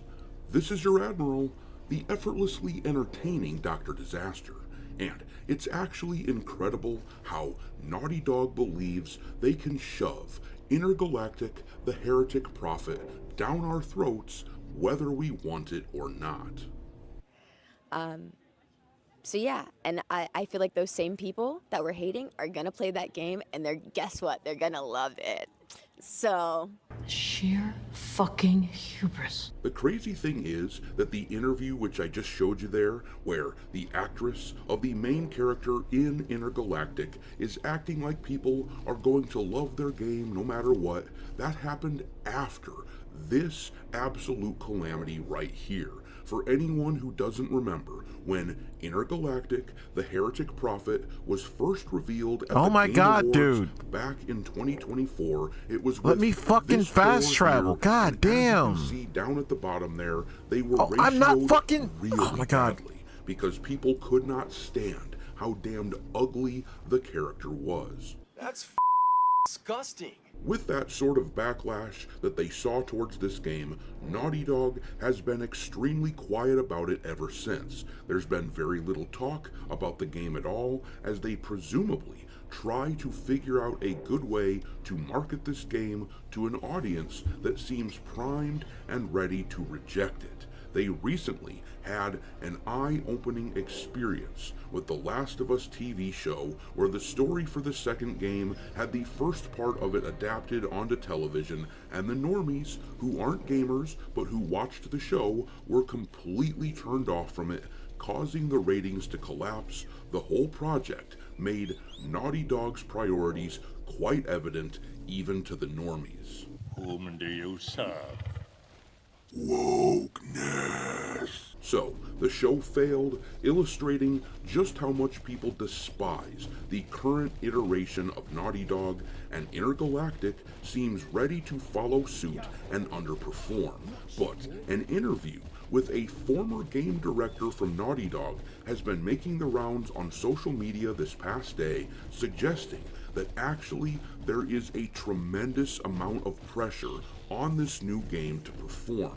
Anyone who has been following this studio at all over the past few years knows that a Last of Us multiplayer game was being developed, but it was canceled a couple years ago. Well, now we are finding out from this interview that actually this game had been in development for about 7 years, and the reason it was canceled? Well, it was because they decided to pour all of their resources into Intergalactic instead, because they believed that game was the best path forward for the studio. Why would you think that? Why would you even think that? This Last of Us multiplayer game was essentially sacrificed at the altar of Intergalactic, meaning that all the resources pumped into that game need to be justified as well by the sales of the Heretic Prophet, and that is a pretty tall order for a game with a main character like this, which makes most gamers go, I think I'm gonna... This new land will carry me to victory. Are you going to race yourself? Indeed. I must be sure Steve and I are in perfect harmony.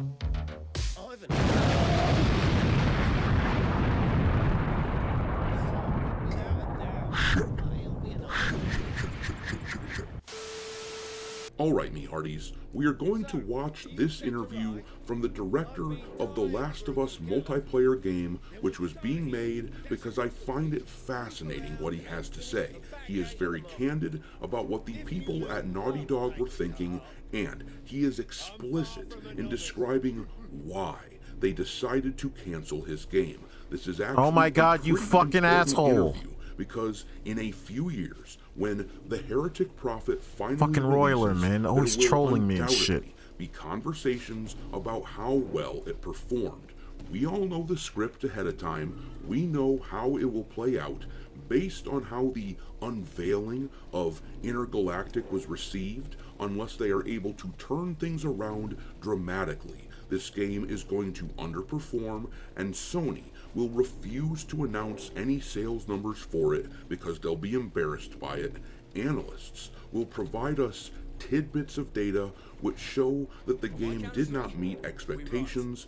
Game journalists will try to control the narrative. They'll use whatever convenient statistic they can to tell us that the game was a raging success.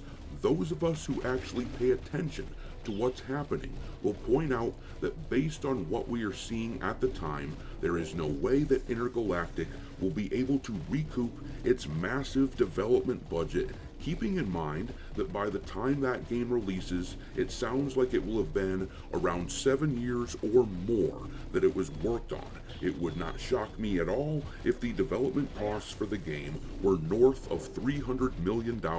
In fact, it would almost shock me if that wasn't the case. And that doesn't even factor in the marketing that they will spend on this game. But this interview I'm about to show you is extremely important because all of the costs associated with this 7-year development cycle for the Last of Us multiplayer game, those costs absolutely need to be justified by the performance of the Heretic Prophet, because the game was thrown into the trash so they could focus on Neil Druckmann's newest pet project. But let's watch the video. Here it is. So I got to direct my own game. I was working on The Last of Us multiplayer, so like a standalone Last of Us multiplayer game. And I've worked on that game for nearly 7 years. So I'd worked on it from 2017 to, 2016 roughly to 2023. Unfortunately, the game got canceled. So what happened was during COVID, the game industry saw a huge growth because everyone was at home. So in 2020, money was flooding into the game industry because people were playing a lot more games all of a sudden because they're at home. What else do they have to do? Not just that, online games specifically saw a huge boost because people wanted to play with their friends. They couldn't see their friends, so they had to play online with their friends. So online games got a huge boon. So Sony, along with all the other, Sony is the owner of Naughty Dog. So Naughty Dog is a first-party company of Sony. So Sony decided to put a lot of money into online gaming, like everyone else was. And so that's part of why The Last of Us multiplayer got funding, and we got off the ground, and we made a lot of progress. And the game was doing really, really well internally. We developed it almost to 80% completion. Let me see if I can find this kid. Done. But then all the forces that pushed the game industry in 2020 were the reasons it started declining in 2022, 2023. So as people returned to the office, suddenly people didn't have as much time to play games. You know, that spending reduced. The economy also went down. And so all that money that flooded into the game industry was not going to be able to sustain because the money was getting pulled out. They had to also kind of collapse the spending they'd spent. Like they overspent basically. They were overzealous. And so one of the casualties of that was this game I was directing. Basically, at one point, a decision had to be made. Okay, make this game or make the next game that Neil Druckmann was directing, the president of the company. And so kind of naturally you can understand what happened there. Yeah, they chose the fucking was talk kind of over the you. sole bread and butter of the studio, rather than this experimental game that I was working on that I believe was going to be really big, but unfortunately couldn't see the light of day. And that was a devastating moment for me. Because I spent 7 years working on that game, and it was soul crushing. I remember honestly finding out that I was the director of the game, and to find out that I was getting canceled 24 hours before it was announced to the public. That's how I found out about the game getting canceled. Jesus. And it was just unfortunate. And they have to do that because they have to control the messaging and the 10 times more. Because this is something I've really cared about, you know. And you remember I was telling you that what inspired me about the games of the 90s was they came from a core inspiration of something from outside of games. I had a core inspiration for this game that drove what happened in the game. A game that took 7 years to develop like that, during that time period, will certainly have cost at least $100 million to have made. Now, I can appreciate the fact that the studio, that Naughty Dog, had a decision to make. Either commit to the live service thing and assign a lot of developers to maintain the servers and the competitiveness of their game, or they could reallocate developers to their single-player games and make that their focus. Well, canceling a game that was 80% done after 7 years of work really needs to be justified by whatever it was that you canceled it for. So, when we eventually have this conversation about the performance of Intergalactic: The Heretic Prophet, we cannot forget how much money they flushed down the toilet to have made this game. Anyways, make sure to hit the like button on this video and subscribe to the channel if you haven't done it already. And if you are already subscribed, make sure that you are still subscribed to the channel. Lots of people tell me all the time that they have been unwillingly unsubscribed, and also, don't forget to follow me over on X, where my handle is Dr. Disaster1. But I'm gonna leave it there. What do you make of Naughty Dog's decision to have moved on from The Last of Us multiplayer in order to put their resources into Intergalactic? Drop your thoughts into the comment section below, and we will talk there. Thanks for watching, me hearties. If you haven't already, your Admiral is inviting you to subscribe to the channel and become a part of the crew. Life as a space pirate may not be glamorous, but there's always plenty of booty.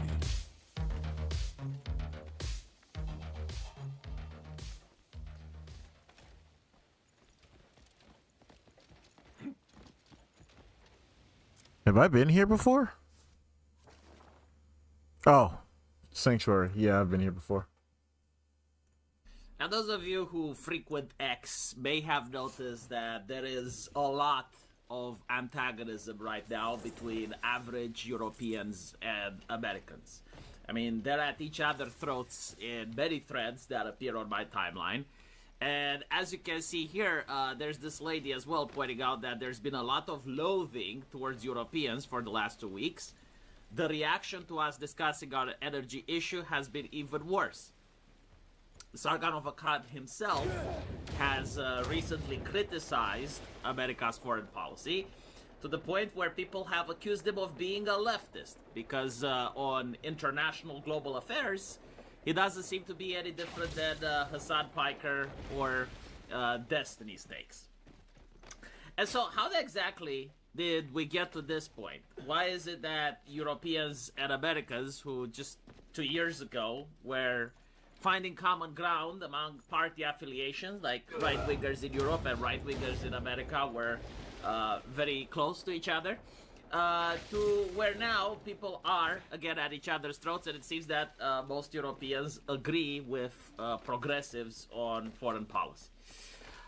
I personally believe that the first issue is cultural, and all of this started when J.D. Vance went into the European Union and basically told them that they are embracing censorship, they're embracing authoritarianism, they're not being serious people.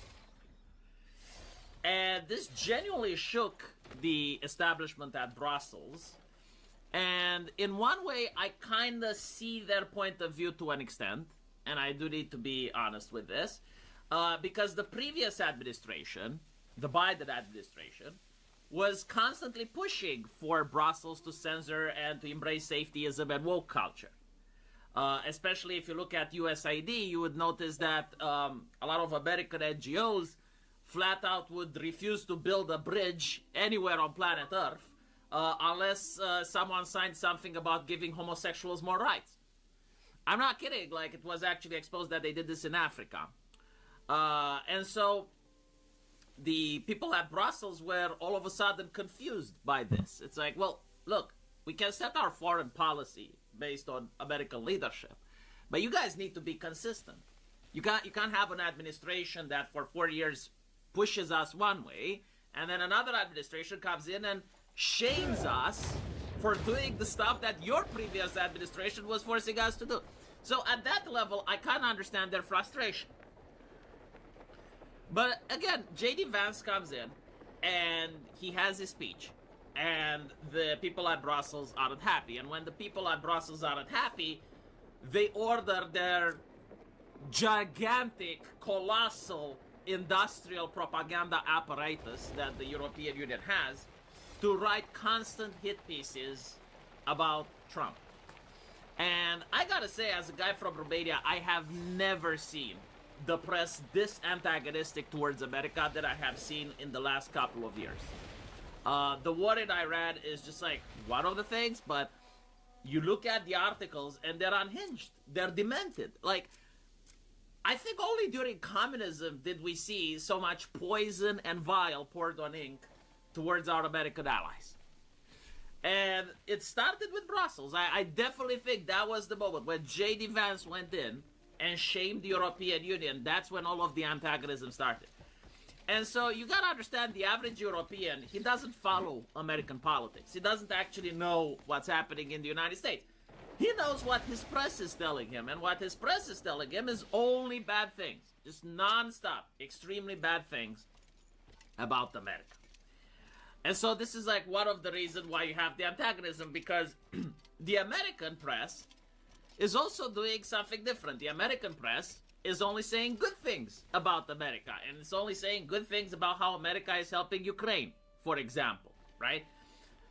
What the American press doesn't say is that the way America is helping Ukraine is by having the European Union gather money and sending to America to buy weapons, right? So like the Americans aren't giving stuff for free to Ukraine right now. The American press isn't talking about the accords that Ukraine had when it denuclearized. And so after the Cold War, Ukraine was actually the second or third largest nation on Earth with the highest number of nukes, because it used to belong in the Soviet Union.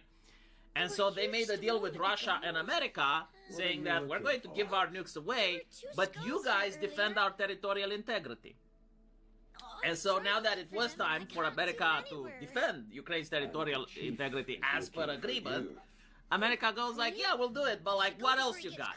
And they started talking about natural resources that are in Ukraine, and talking about how they can set up various American companies over there, which, by the way, like, is normal statecraft. But the important thing is to mention that it's not so black and white, right? Like, there were obligations on both sides. The thing is, the Europeans don't know this. The Americans don't know this. So, like, the Europeans view that the Americans are evil, because that's what the press is constantly saying, right? And the Americans view that the Europeans are ungrateful. And so you end up with two individuals that have this ideological mindset, and they go on Twitter, and they hate each other now. So the journalists, I believe, have fostered a lot of this resentment. The second problem is the energy crisis. So Sargon actually talks about this, but the energy crisis has started with the bombing of the Nord Stream pipeline. Now, officially, America isn't responsible for the bombing of the North Sea pipeline. But any person that has any sort of brain power understands that if America were to want to do something like this, they would not do it themselves. They would do it through proxies. That's pretty much how geopolitics work. Why do people believe that America is responsible for the bombing of the Nord Stream pipeline? Well, number one, because Joe Biden himself, like the U.S. president, came in and said, no, the Germans will shut it down. Like, we have ways. You can't say something like that and then people not point fingers at you, right, when the pipeline actually explodes. The second reason why people blame it is like, well, there wasn't that much effort to find out who did it, right? Like, the official story was that Russians blew their own pipeline, but like, where was the investigation? Where's the outrage? Where's, right, like, a national security, which is basically like the energy that goes into Europe, and, you know, even if the war right now would require the pipeline to be shut down, after the war, right, after the war is over, like, Germany may still want energy from Russia, assuming that Russia may even have someone that's not even Putin, and they may have a different foreign policy, right? So, like, none of that is being discussed, and again, like, Europeans, especially, like, Sargon of Akkad, suspects that Americans have given their blessings or have participated in the blowing of this pipeline. On the other hand, right, like, if you look at what the Europeans are doing, they're not innocent either. First of all, they were absolutely warned about this pipeline. Secondly, the European Union has embraced green policy. The reason they embrace green policy is because it's the new socialism, right? Like, if you decide that carbon is a pollutant, then everything that produces carbon can be regulated. And you realize that every single human activity, including flipping a light switch on and off, produces carbon. And so you're not regulating now in the name of socialism, like you don't want to control the means of production. You want to control the means of producing carbon, which is literally the same thing, right? And so you now have the tools to pass any type of legislation you want, to regulate any type of industry you want, to turn a blind eye to other industries. And this is why, like, Europe is promoting this green agenda. And by promoting this green agenda, they have destroyed their own energy sectors. But even with this, like, destruction of the energy sector, they were trying to do it in a controlled demolition style, right? And so they were reliant on gas from Russia. Well, that's their mistake, right? Like, you cannot be a member of NATO, which everyone knows, like, especially the politicians are aware, it's actually an organization to fight against Russia. It started during the Cold War, and the reason it started is because historically, like not just the Cold War, even before the Cold War, Russia has created by itself an image that it cannot be trusted.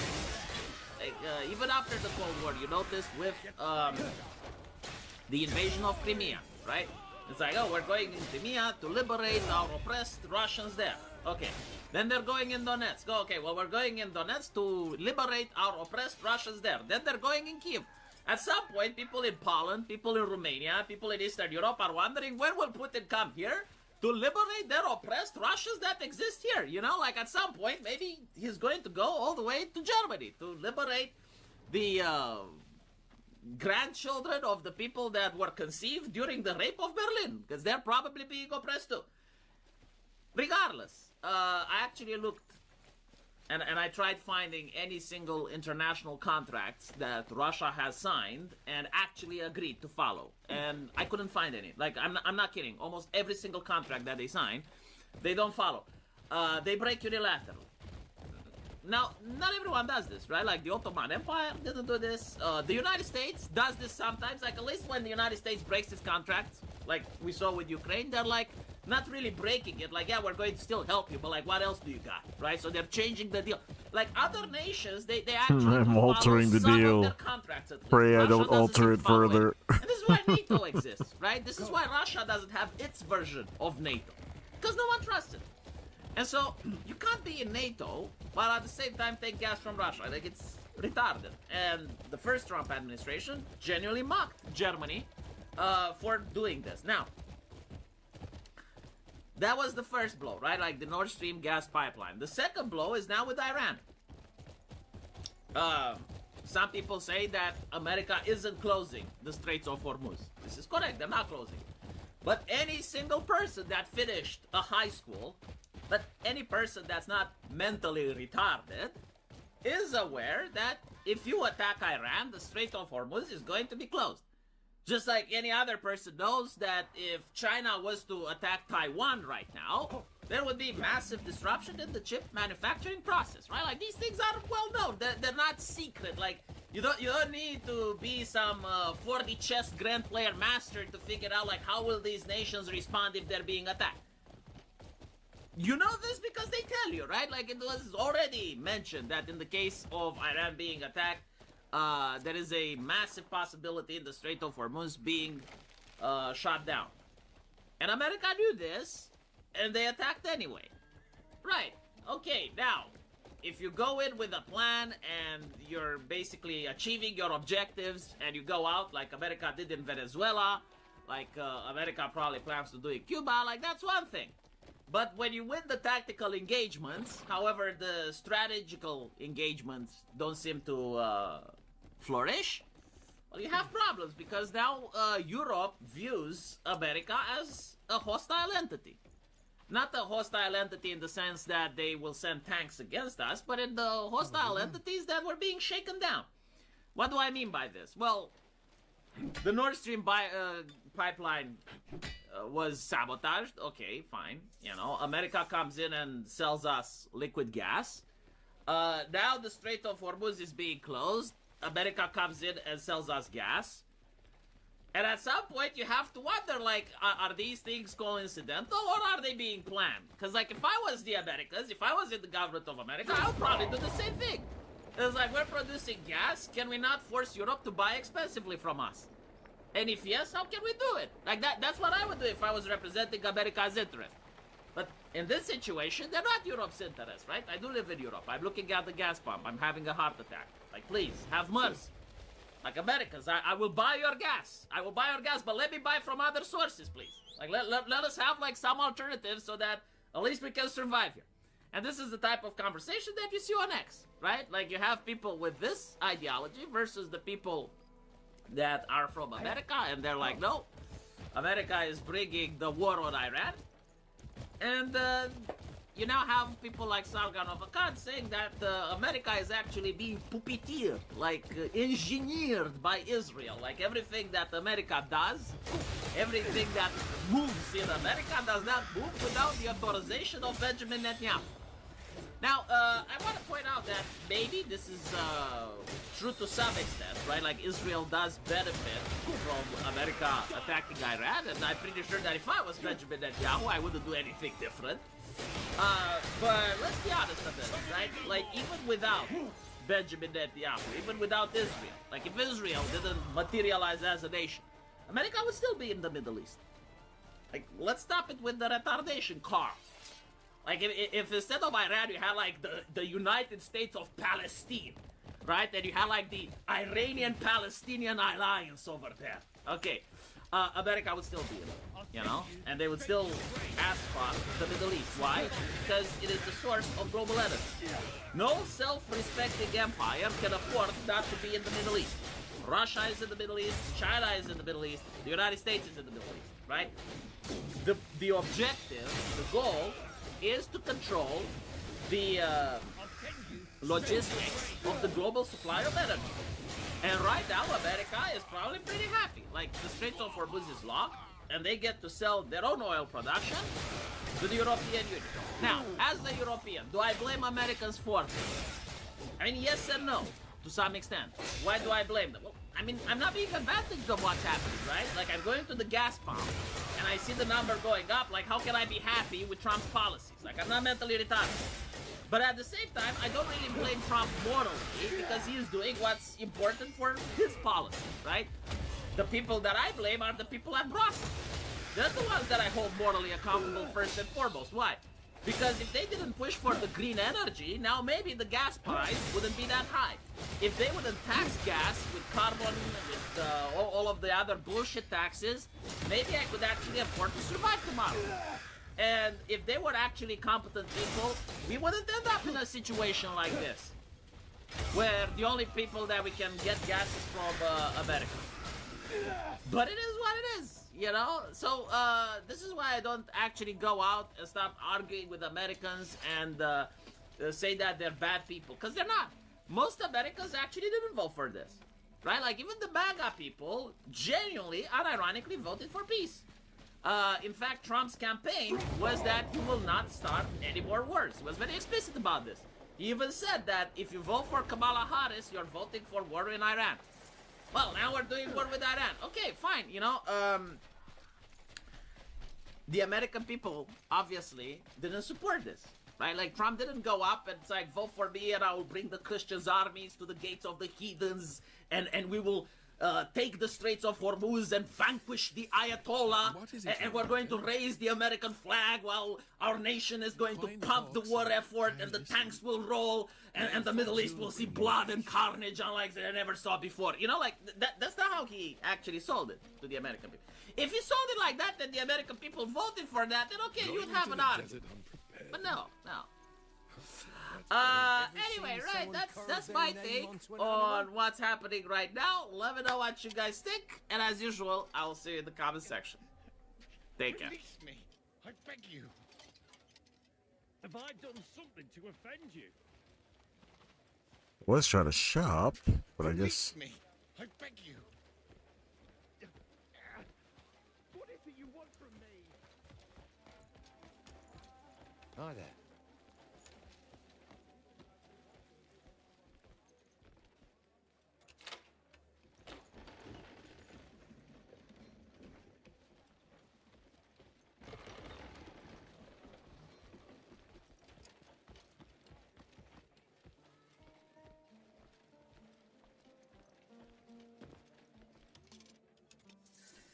Keep it down and do as I say. That was a fine deal.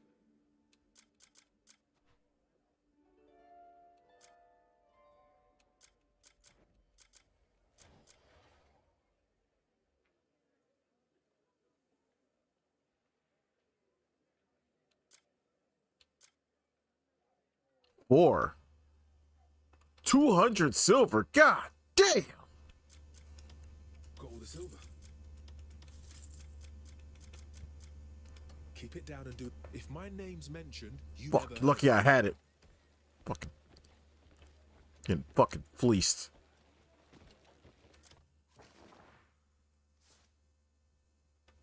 Huh? Investigative log, harvest of greed.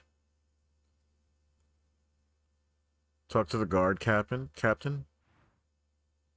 Oh, this is new. This is what I was here for.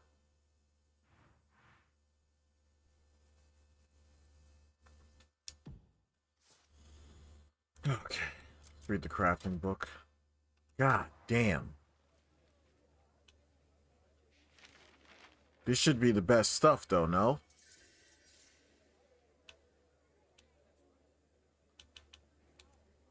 I can't even observe the recipes.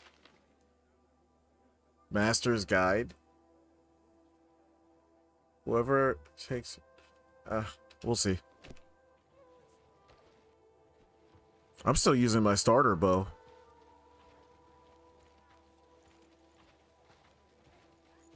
If you let me live. I'll see them hung at the arena entrance.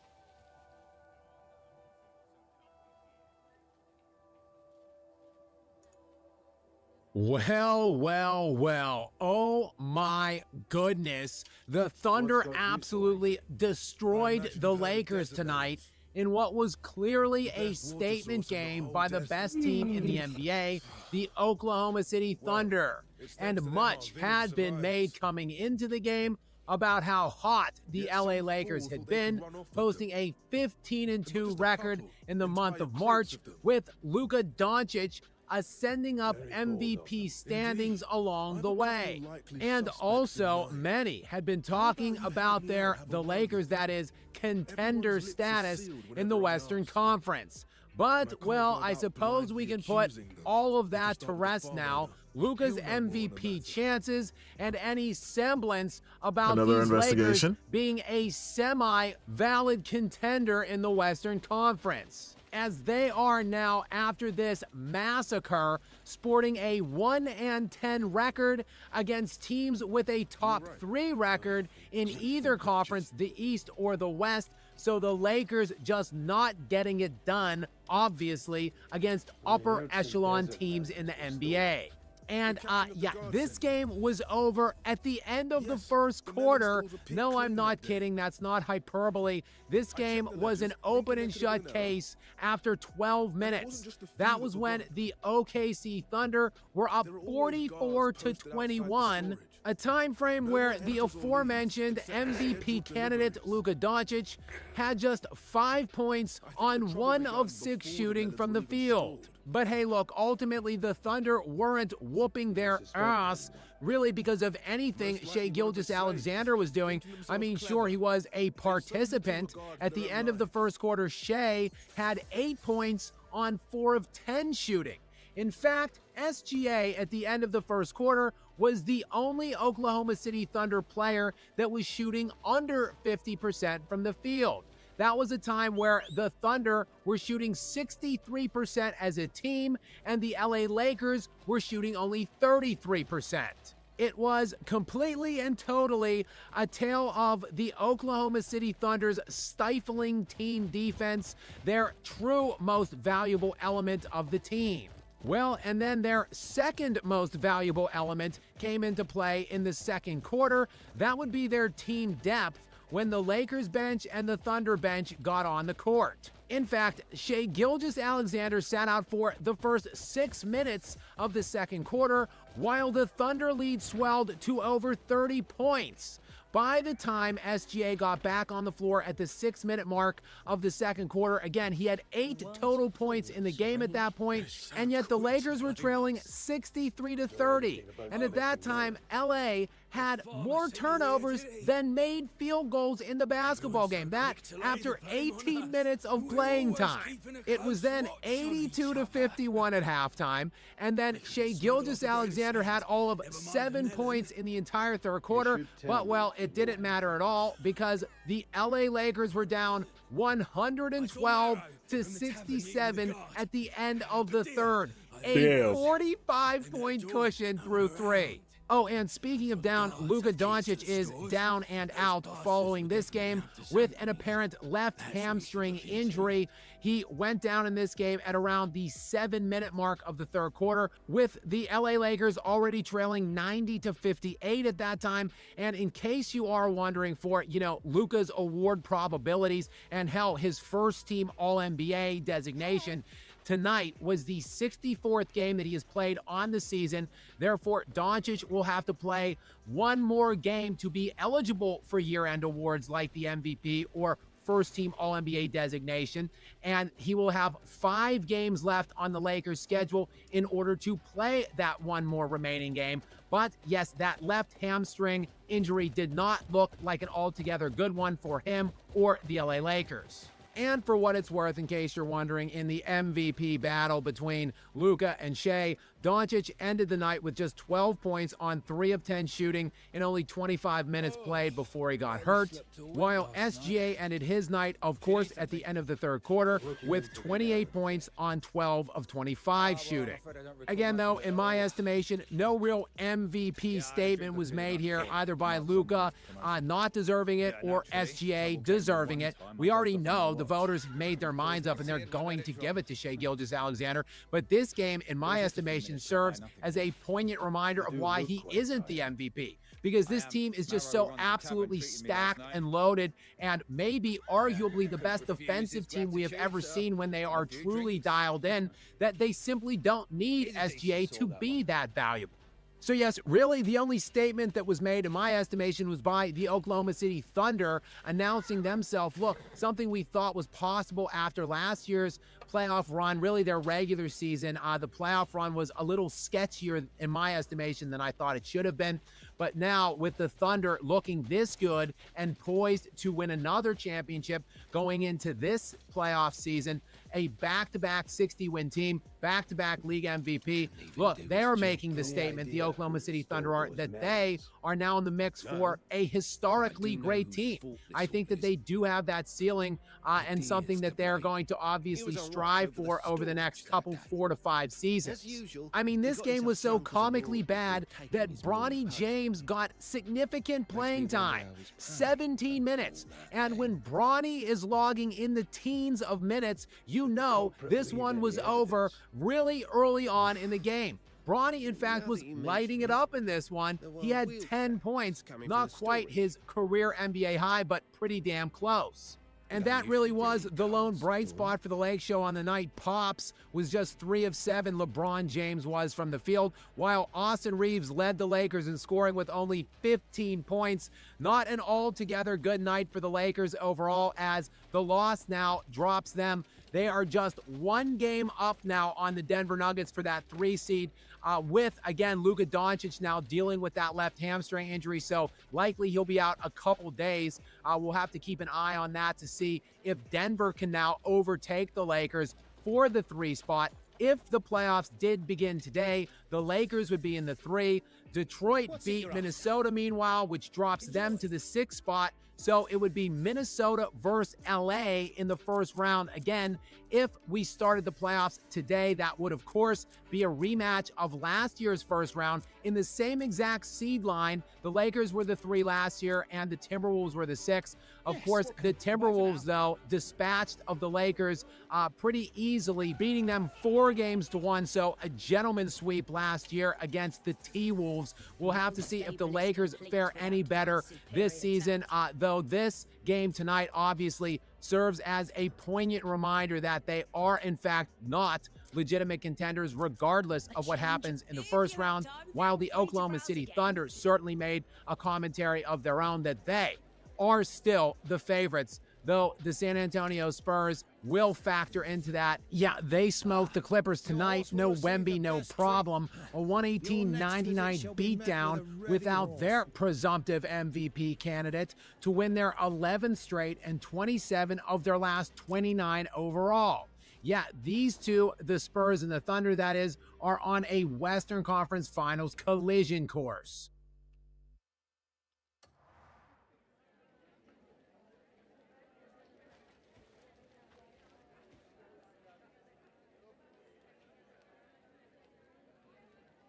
massive day for the unemployed. Pokimane finally talked about the cookies, and boy oh boy, it was bad. Like, if you're a broke boy, just say so. Last but not least, the Cookies Company, which I launched like 2-3 years ago. Unfortunately, the launch for that did not go as we planned, but I wonder let's go why. into the lesson right away. Yeah, the lesson is to not call your supporters broke, bruh. I know, math is hard. Trying to sell overpriced cookies to gooners. Who would have thought that wouldn't work? Me.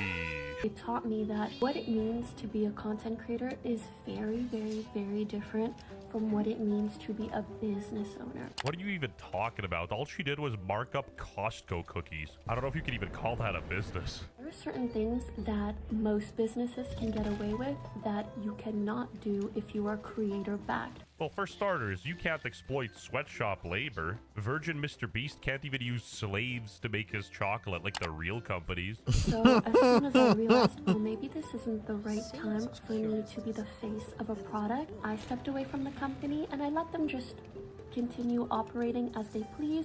All right, Busta, stop trying to bean boozle us. We all know you were the face of the company. As soon as you left, production halted. She is so inauthentic and fake, it makes my skin crawl. Anyways, no one wants to spend like $25 on cookies. Shocking that her business failed. I didn't take any profits, though it was making money, but that would go straight to staff or other investments. And yeah, that was 2 or 3 years ago. I think they might have started winding down since then, but I haven't really had much involvement since the launch. Call me paraplegic, but I just can't stand Pokimane. Like, that baby voice she does, annoying. Stepped away, and it was just like, I let everybody run the company themselves, and basically trying to say that they ran the company into the ground because she stepped away. No, that's not why the brand failed.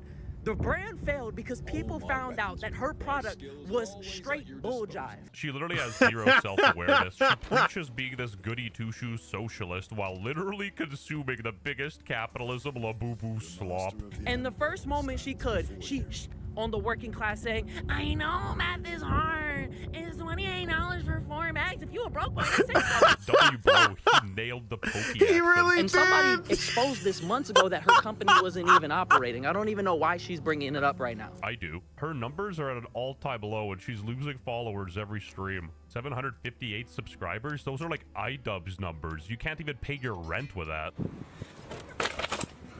I have crippling depression. Even her Instagram is down followers, man. This is tough. How do you stay motivated when you have a lot on your plate? I'm a workaholic, immigrant, and perfectionist. Lol, we just go, go, go. But IMO lack of motivation signals a deeper issue. Physical or emotional. You know she had to add the immigrant part. Maybe she's onto something. I should start too. Did you guys know I'm Russian, Ukrainian, dirty immigrant into Canada? You guys should buy my merch. I don't even know what this TikTok's about or who any of these people are, but oh, konnichiwa, ni hao. No, you have to. Chanel ASMR unboxing. You can't even make this up. Bro, if behind her is her actual house, that's insane. It looks like she's in Jeremy Fragrant's studio, bruh. Best cologne, by the way. If you disagree, you're probably from Pakistan. Anyway, exactly. What the She fuck? whipped out the baby name voice for this one. Like, people are catching on. Ah, yes. It failed because it was creator-backed and not because they were $28 cookies. Too many broke boys, I guess. Yeah, once the photo shoots and announcements were done, the fun was over and she dipped. And this is the dumbest shit I've heard in my life because the cookies didn't fail because they were creator-backed. The reason you sold any of this for an overpriced upcharge was because they were creator-backed. Like a true capitalist, she exploited the parasocial relationship with her viewers to upcharge cookies. The ingredients list was identical. This was shameless. Yeah, like, she's selling $7 per bag of 4 ounces, and these people are selling 14 ounces for $9.99. 145% markup. Impressive. Very nice.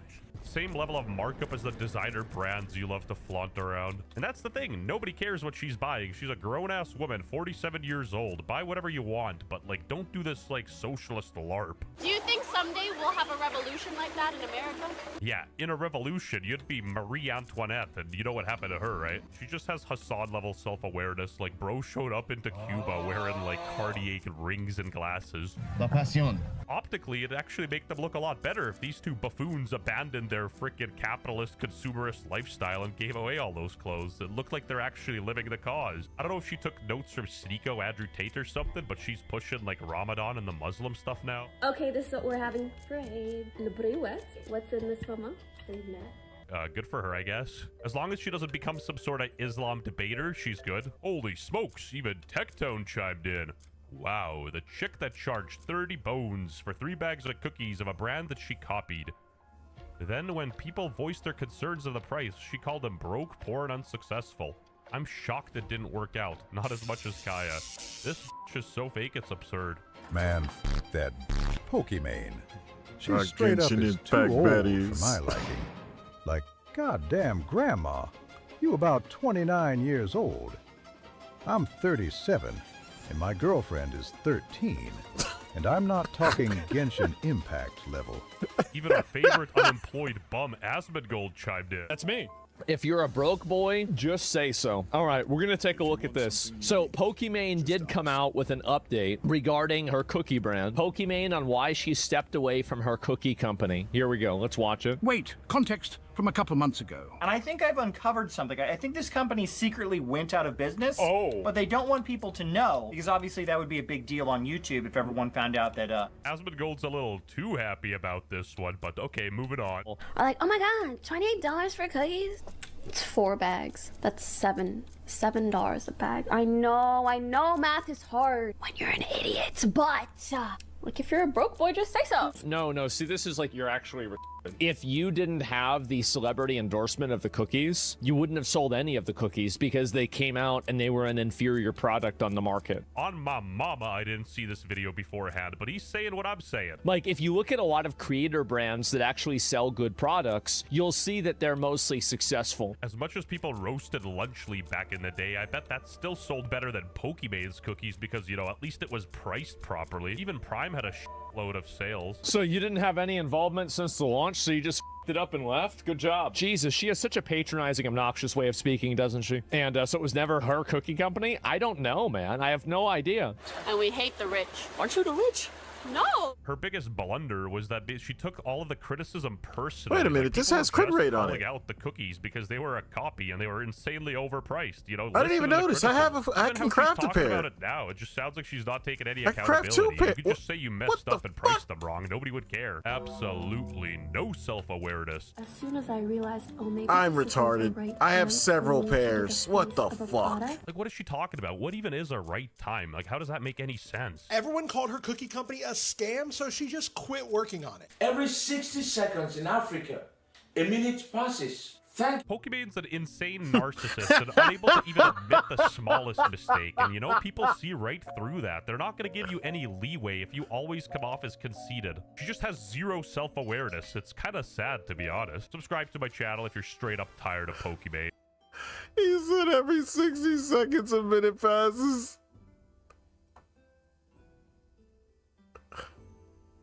Oh, missed opportunity. Big missed opportunity.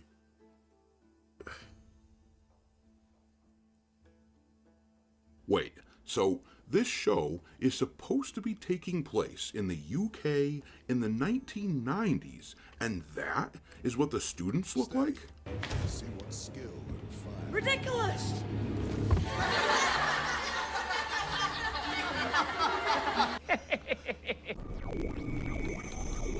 What is up, space pirates? This is your admiral, the lovable lunatic Dr. Disaster.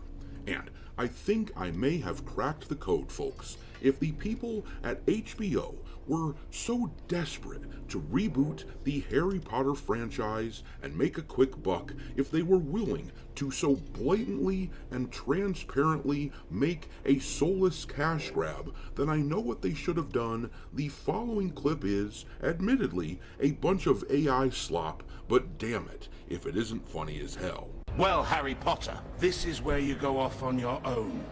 Where do I go, broski? This is just a normal train station. You'll need to find platform 6-7, then take the Maybach Express to Driftwards. Come along now.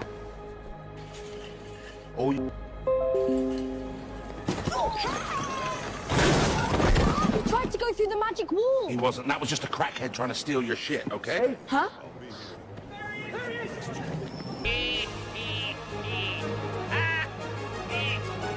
Say what you want to about the AI slop, but if HBO had made their new Harry Potter show like that, I think it would be different enough that it would be much more justifiable to make it in the first place. In fact, I would likely actually watch the damn thing.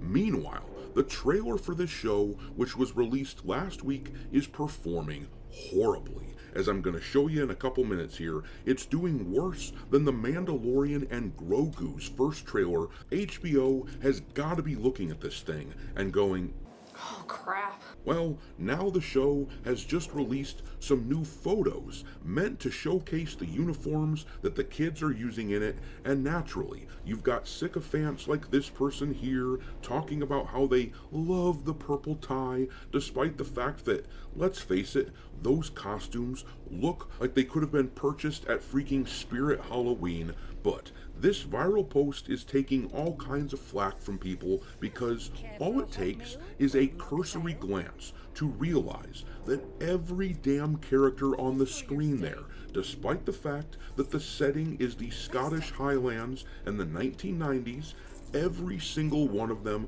appears to be a non-white person. The lone exception in this large sample of students appears to be Draco Malfoy, because of course he's a villain, meaning that he must be played by a white dude. Hey, I've seen this one. This is a classic. Damn, long intro on this one.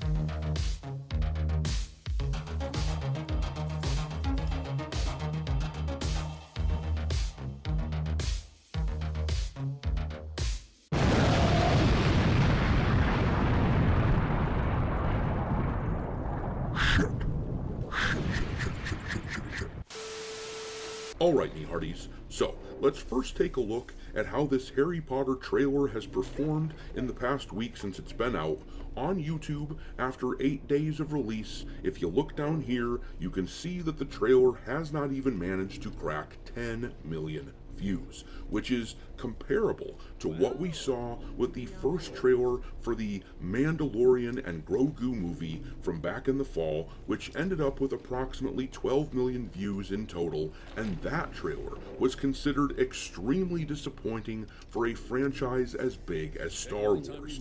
Harry Potter is every bit contribution as shop, popular as nice. Star Wars these days. In fact, I would just about argue that it is even bigger. For cripe's sake, just look at how well Hogwarts Legacy ended up selling. They pushed over 30 million units of that game. Meanwhile, Star Wars games struggle to reach more than a couple million, so you would think that the trailer for this rebooted show would be able to scrape together enough views to cross the 10 million threshold. But no, I can give this one to even Unka. worse than all that, take a look at this here. When I discussed the ratio At a later last week time. for this trailer, I said that I did not think that it would be ratioed, but hot damn, I think it might actually happen now.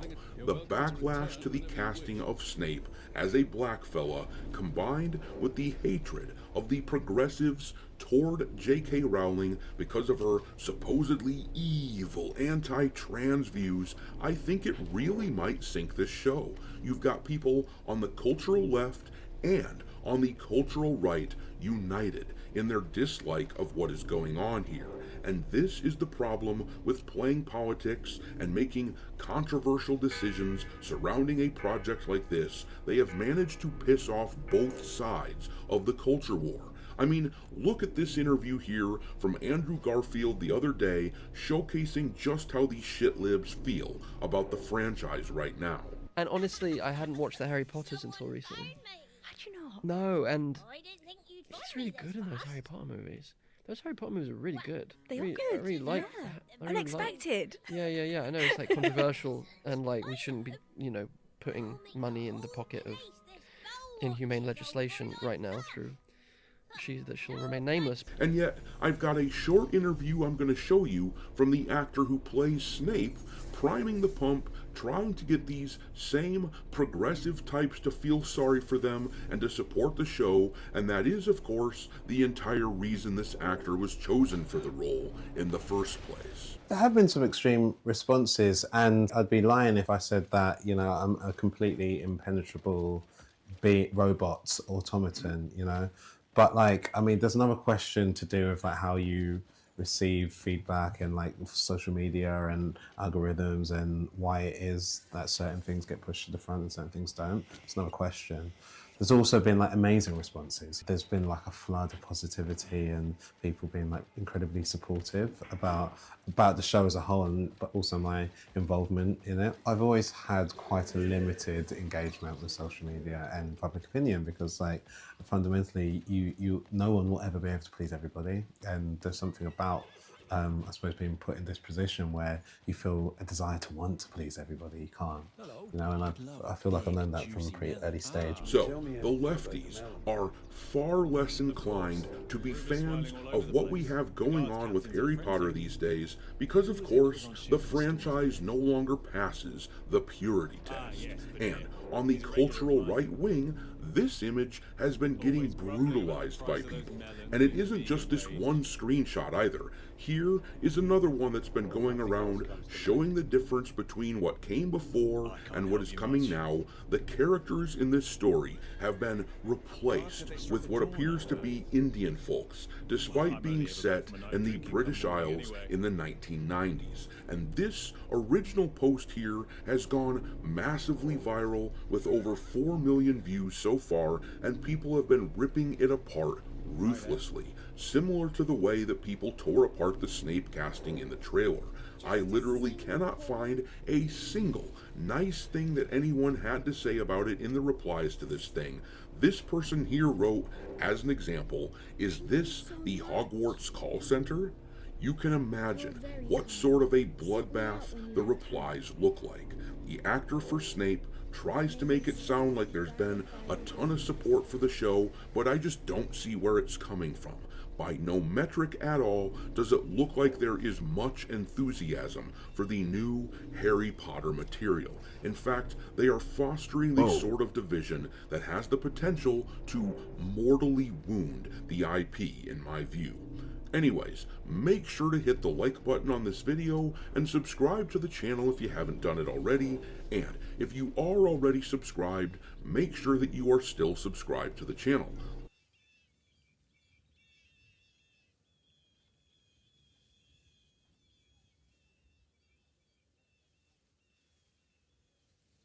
That does not say what no shot, man. No shot.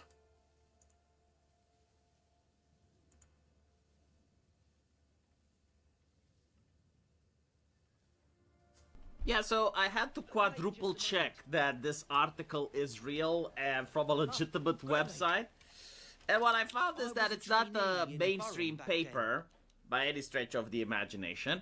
But it is what it claims to be, a black-owned startup that mixes art and fashion with lifestyle commentary and social justice brand. So, it's a niche place where people have opinions. And one of the opinions seems to be why a rise in sexual assaults by migrants is a price worth paying to end racism. So we have gotten from it's not happening, okay, it is happening, but maybe it's not so bad, to now having the extreme far left being, yes, it's happening and that's a good thing, and here's why. And that now we get to see the article. Here's my contribution to this. Why isn't the European Union freaking out, right? Like, why aren't the Germans that are all up about hate speech and shit like that taking any measures in order to regulate this website? Where is Ofcom? Where is Australia's e-safety commissioner? Where are the adults in the room when you have the far left doing exactly what you would crack down if the far right was doing, which is to admit that there is a rise in sexual assault committed by migrants. If this was any type of right-wing website, like, let's be honest, it would be shut down. Yes. Or at least it would have, like, several lawsuits from Canada, from Australia, from the UK. For some reason, you know, you have other individuals that get to write whatever they want. I wish I had their power. I wish I was able to also go on the internet and just say what I'm thinking. But anyway, let's see their reasoning, right? Why it's a price worth paying. Interestingly, how it's not a price that the writer is paying, right? Like, none of the women in his family have been assaulted. Like, he is not paying anything, but he gets to decide what other people should pay. I'm pretty sure, like, philosophers have a name for this, and maybe psychologists also pathologize this type of thinking, but what do I know? It's unfortunate, but true. Okay. Language gaps and cultural misunderstandings often mean that the first romantic encounter between a Western woman and a refugee can be perceived as quasi-consensual in nature. Okay, so his argument is that the refugees happen to be, what, like animalistic? Like they know speaky language? Interesting. So in the era where everybody has a smartphone, because like they do have smartphones, they know speaking English. Like, no offense, I'm Romanian. I speak English. For some reason, I can do it, but apparently a refugee cannot. Why? Can we analyze that? Can we educate them? Can we help them? No. Okay. We're going with the Tower of Babel. But even if you can't speak English, or you can't speak German, right, or whatever, there is this thing called body language. Like, if I see, right, a female dog getting mounted by a male dog, and the female dog starts barking, and she's angry, like, you don't need Einstein or a doctor in a lab coat to figure out that the female dog in that situation is not consenting, right? Like, I don't speak dog, I don't understand the barking, but, like, I understand the body language. And you're telling me that you believe, right, like, this is not what's happening, this is what, like, the writer believes, that the migrants, like, don't understand body language, don't understand anything, and it's just like a miscommunication. So, like, the grooming gangs in the UK were just cases of unfortunate miscommunication. I see. Interesting.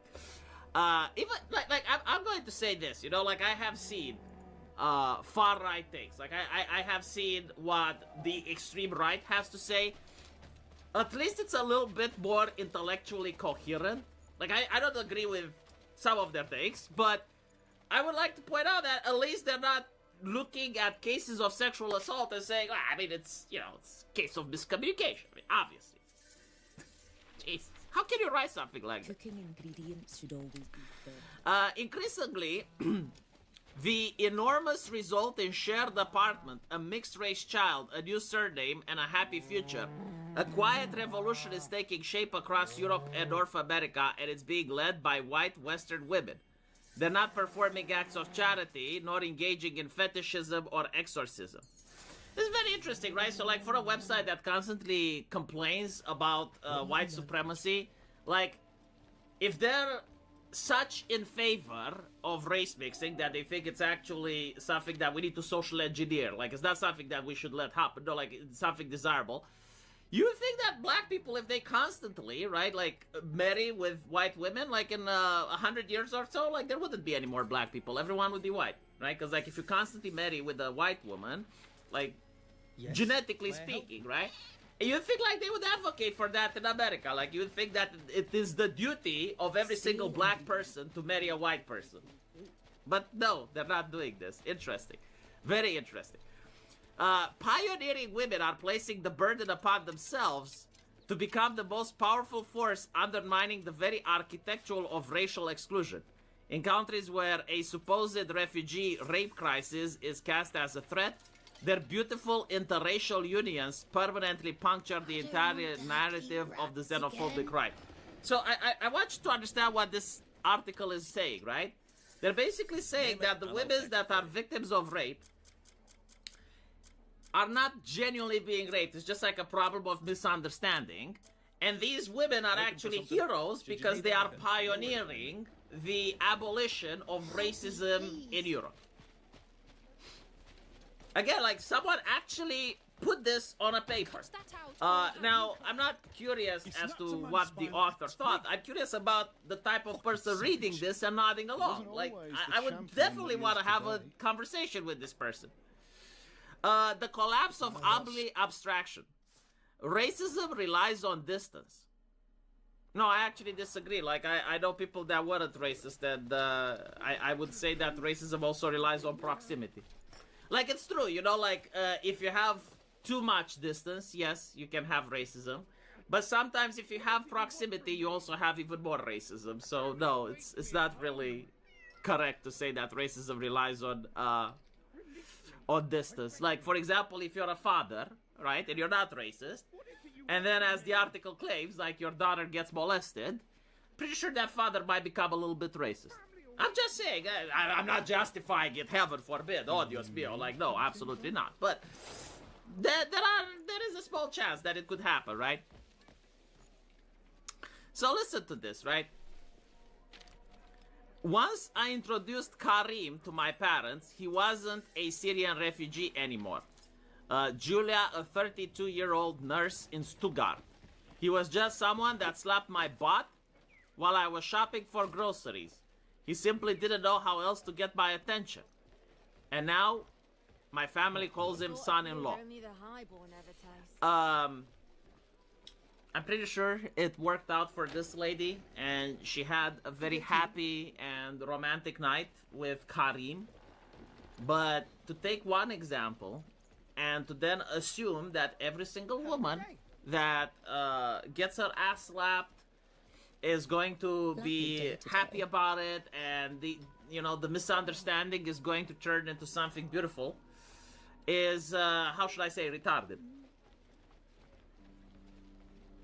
Not to mention, an ass slap. This is not what people are talking when they say rise in sexual assaults by migrants. Maybe some people are talking about that, right? But usually in Eastern Europe, an ass slap is something that you should not do. It's disgusting, it's disturbing, but it's usually solved with a beating from the woman's father or her husband or anyone else that's there, right? Like, it's not something that we actually take that seriously. It's something that can be solved at the scene. When people talk about rising sexual assault by migrants, they talk about women getting hospitalized, they talk about grooming gangs, they talk about women that are forced against their will. That's what people are talking about. They're not talking about some German lady that got smacked in the ass at the grocery store. And she liked it. Like, if she liked it, it's not sexual assault, by the way. Like, I'm just saying, right? Like, it's not that definition, right? Like, if it's wanted, like, if she actually enjoys getting her ass slapped by Karim, that is not sexual assault by any definition. Western women function as gatekeepers to cultural norms. It's interesting that the writer does actually understand certain things and how they work. Yes, like, women do actually function as reinforcing orthodoxy. It doesn't matter what the orthodoxy is in a society. Women will reinforce it. And this is especially true about women like Julia, who work in healthcare, education, and civic nonprofits. Yeah, but, like, Julia is an outlier. Like, there are other women outside Julia that don't want to get smacked on the ass by Karim, and probably Julia doesn't want Karim to smack other women up the ass. When they enter partnership with refugees, they cease to be mere emissaries of assimilation. What's also interesting, and I find this very telling, notice how the refugees, like, we already assumed that all of them are men.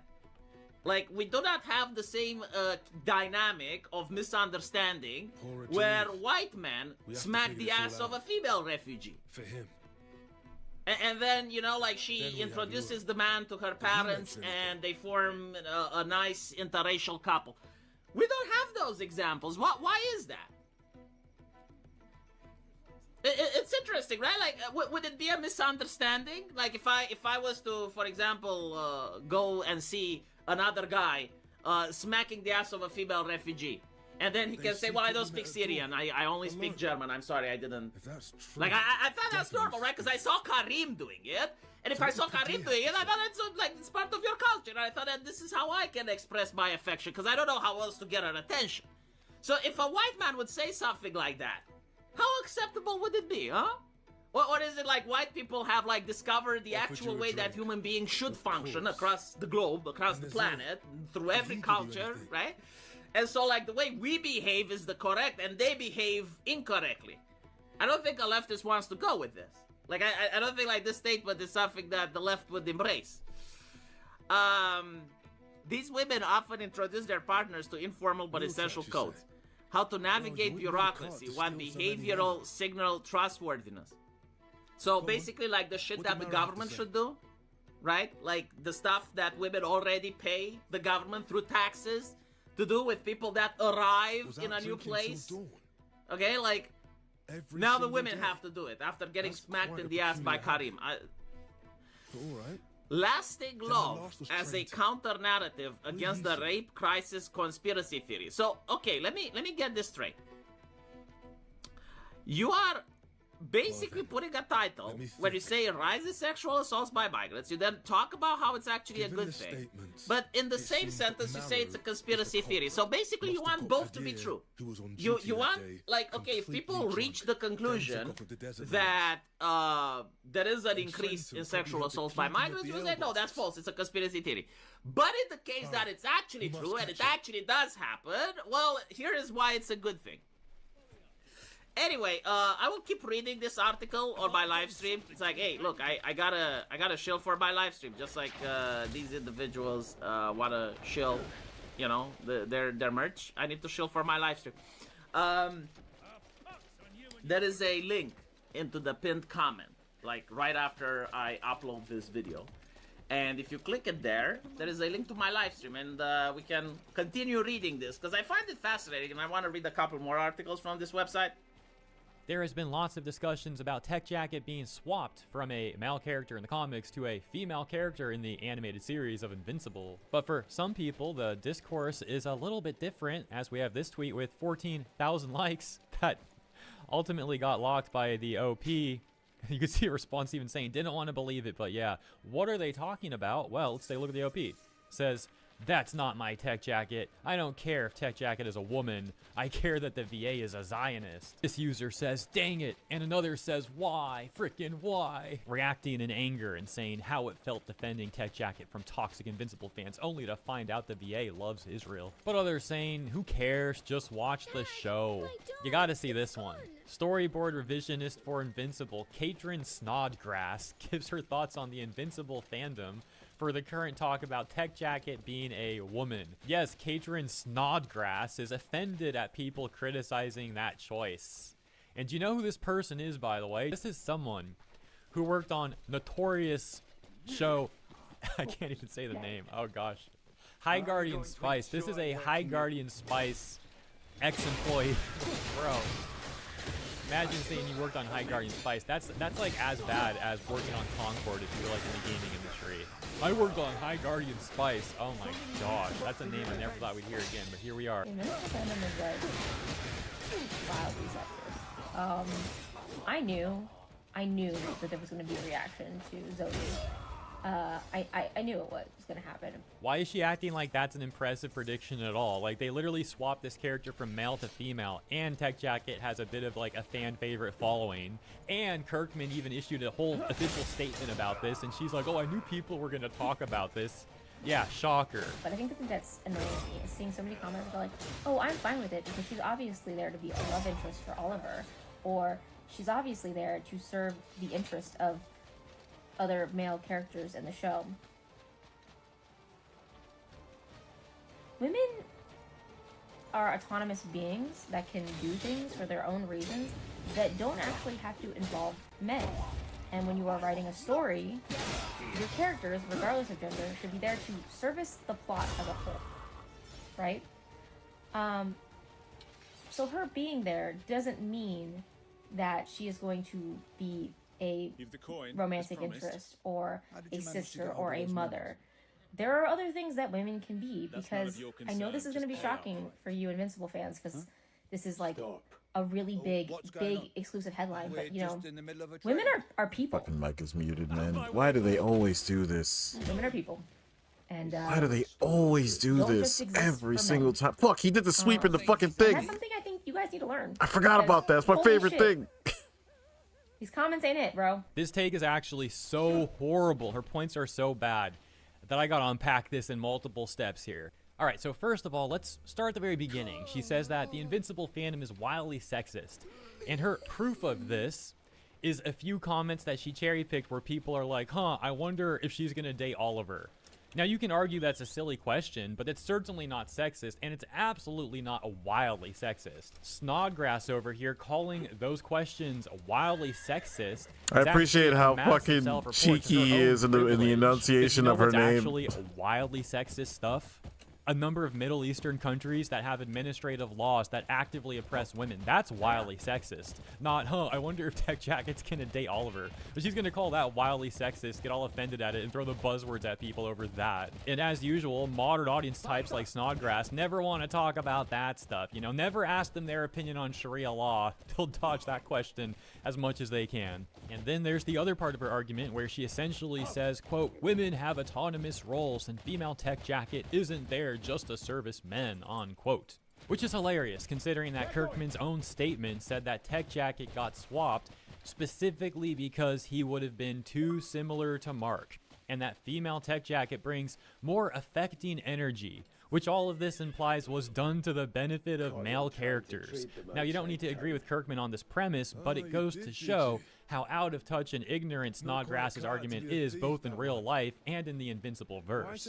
And one more thing too, actually. Take note of how Snodgrass seems to think it's mutually exclusive for female characters to have their own agency, but to also be things like a love interest or a sister, etc., etc. This is such an insane take because there's an almost endless amount of female characters in fiction who are these things, but still very cool on their own, and yes, with their own agency. The fact is, obviously, a female character can be a wife or a sister, again, etc., etc., and also have their own agency and do cool things on their own. She's the one who, like I said a second ago, is the one acting like that stuff is mutually exclusive, which one could argue is actually her making a sexist take. Interestingly enough, this whole Tech Jacket swap discourse is occurring as a clip is currently going viral of Jennifer Newsom, the wife of Gavin Newsom, who is the governor of California, where she talks about how she will change protagonists from male to female in books that she reads to her kids. According to her own standards, by the way, this would be misgendering, but you know, it's fine when they do it. It's different when they do it. I've given our boys dolls, even if they tear the head off.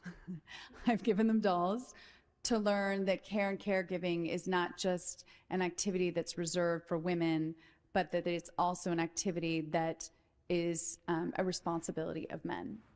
What I've done with both my daughters and my sons is if I'm reading a book and the protagonist is a male, I just change the he to a she.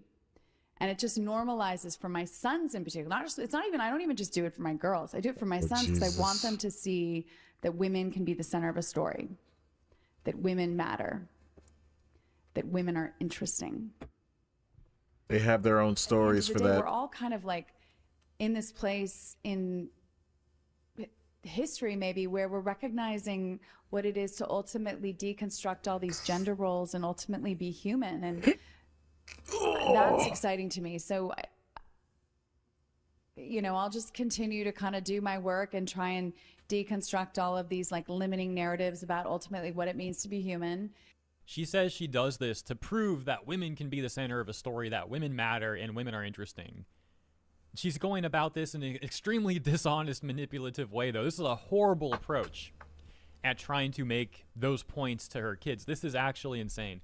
Hey, to prove that women... Not to mention, what if the kids have a conversation with other kids? What if it's a popular story, they try to share notes on parts of the story they liked or didn't like, and they have the most meaningless argument and disconnect over what the main character was, purely because of her meddling. Matter, we're gonna lie to your face and manipulate you. Like, is she out of her mind? Why would she do something like that? Why would she say this? It's actually crazy. And the fact that she doesn't have the self-awareness to see that is also crazy. There's plenty of examples that she could actually use of awesome women throughout history or amazing women in fiction, but instead of doing that, she takes this extremely dishonest, deceitful approach, and again has no self-awareness to realize how bad that is. She thinks she's like this extremely moral person for doing this, and you gotta love when people like her also talk about how they're deconstructing gender roles when they're really not. These people are the biggest perpetuators of gender norms out there. And if you're familiar with anime and gaming localization discourse and how corrupt that industry is, it's kind of interesting how similar her rhetoric is to the stuff we've seen from these corrupt EN localizers too, although not surprising in the least. But I'll leave it there for today. Hope you guys enjoyed the video. Let me know what you think about the latest here. And have a great weekend, everybody. Thank you once again for tuning in. I'll see you next time.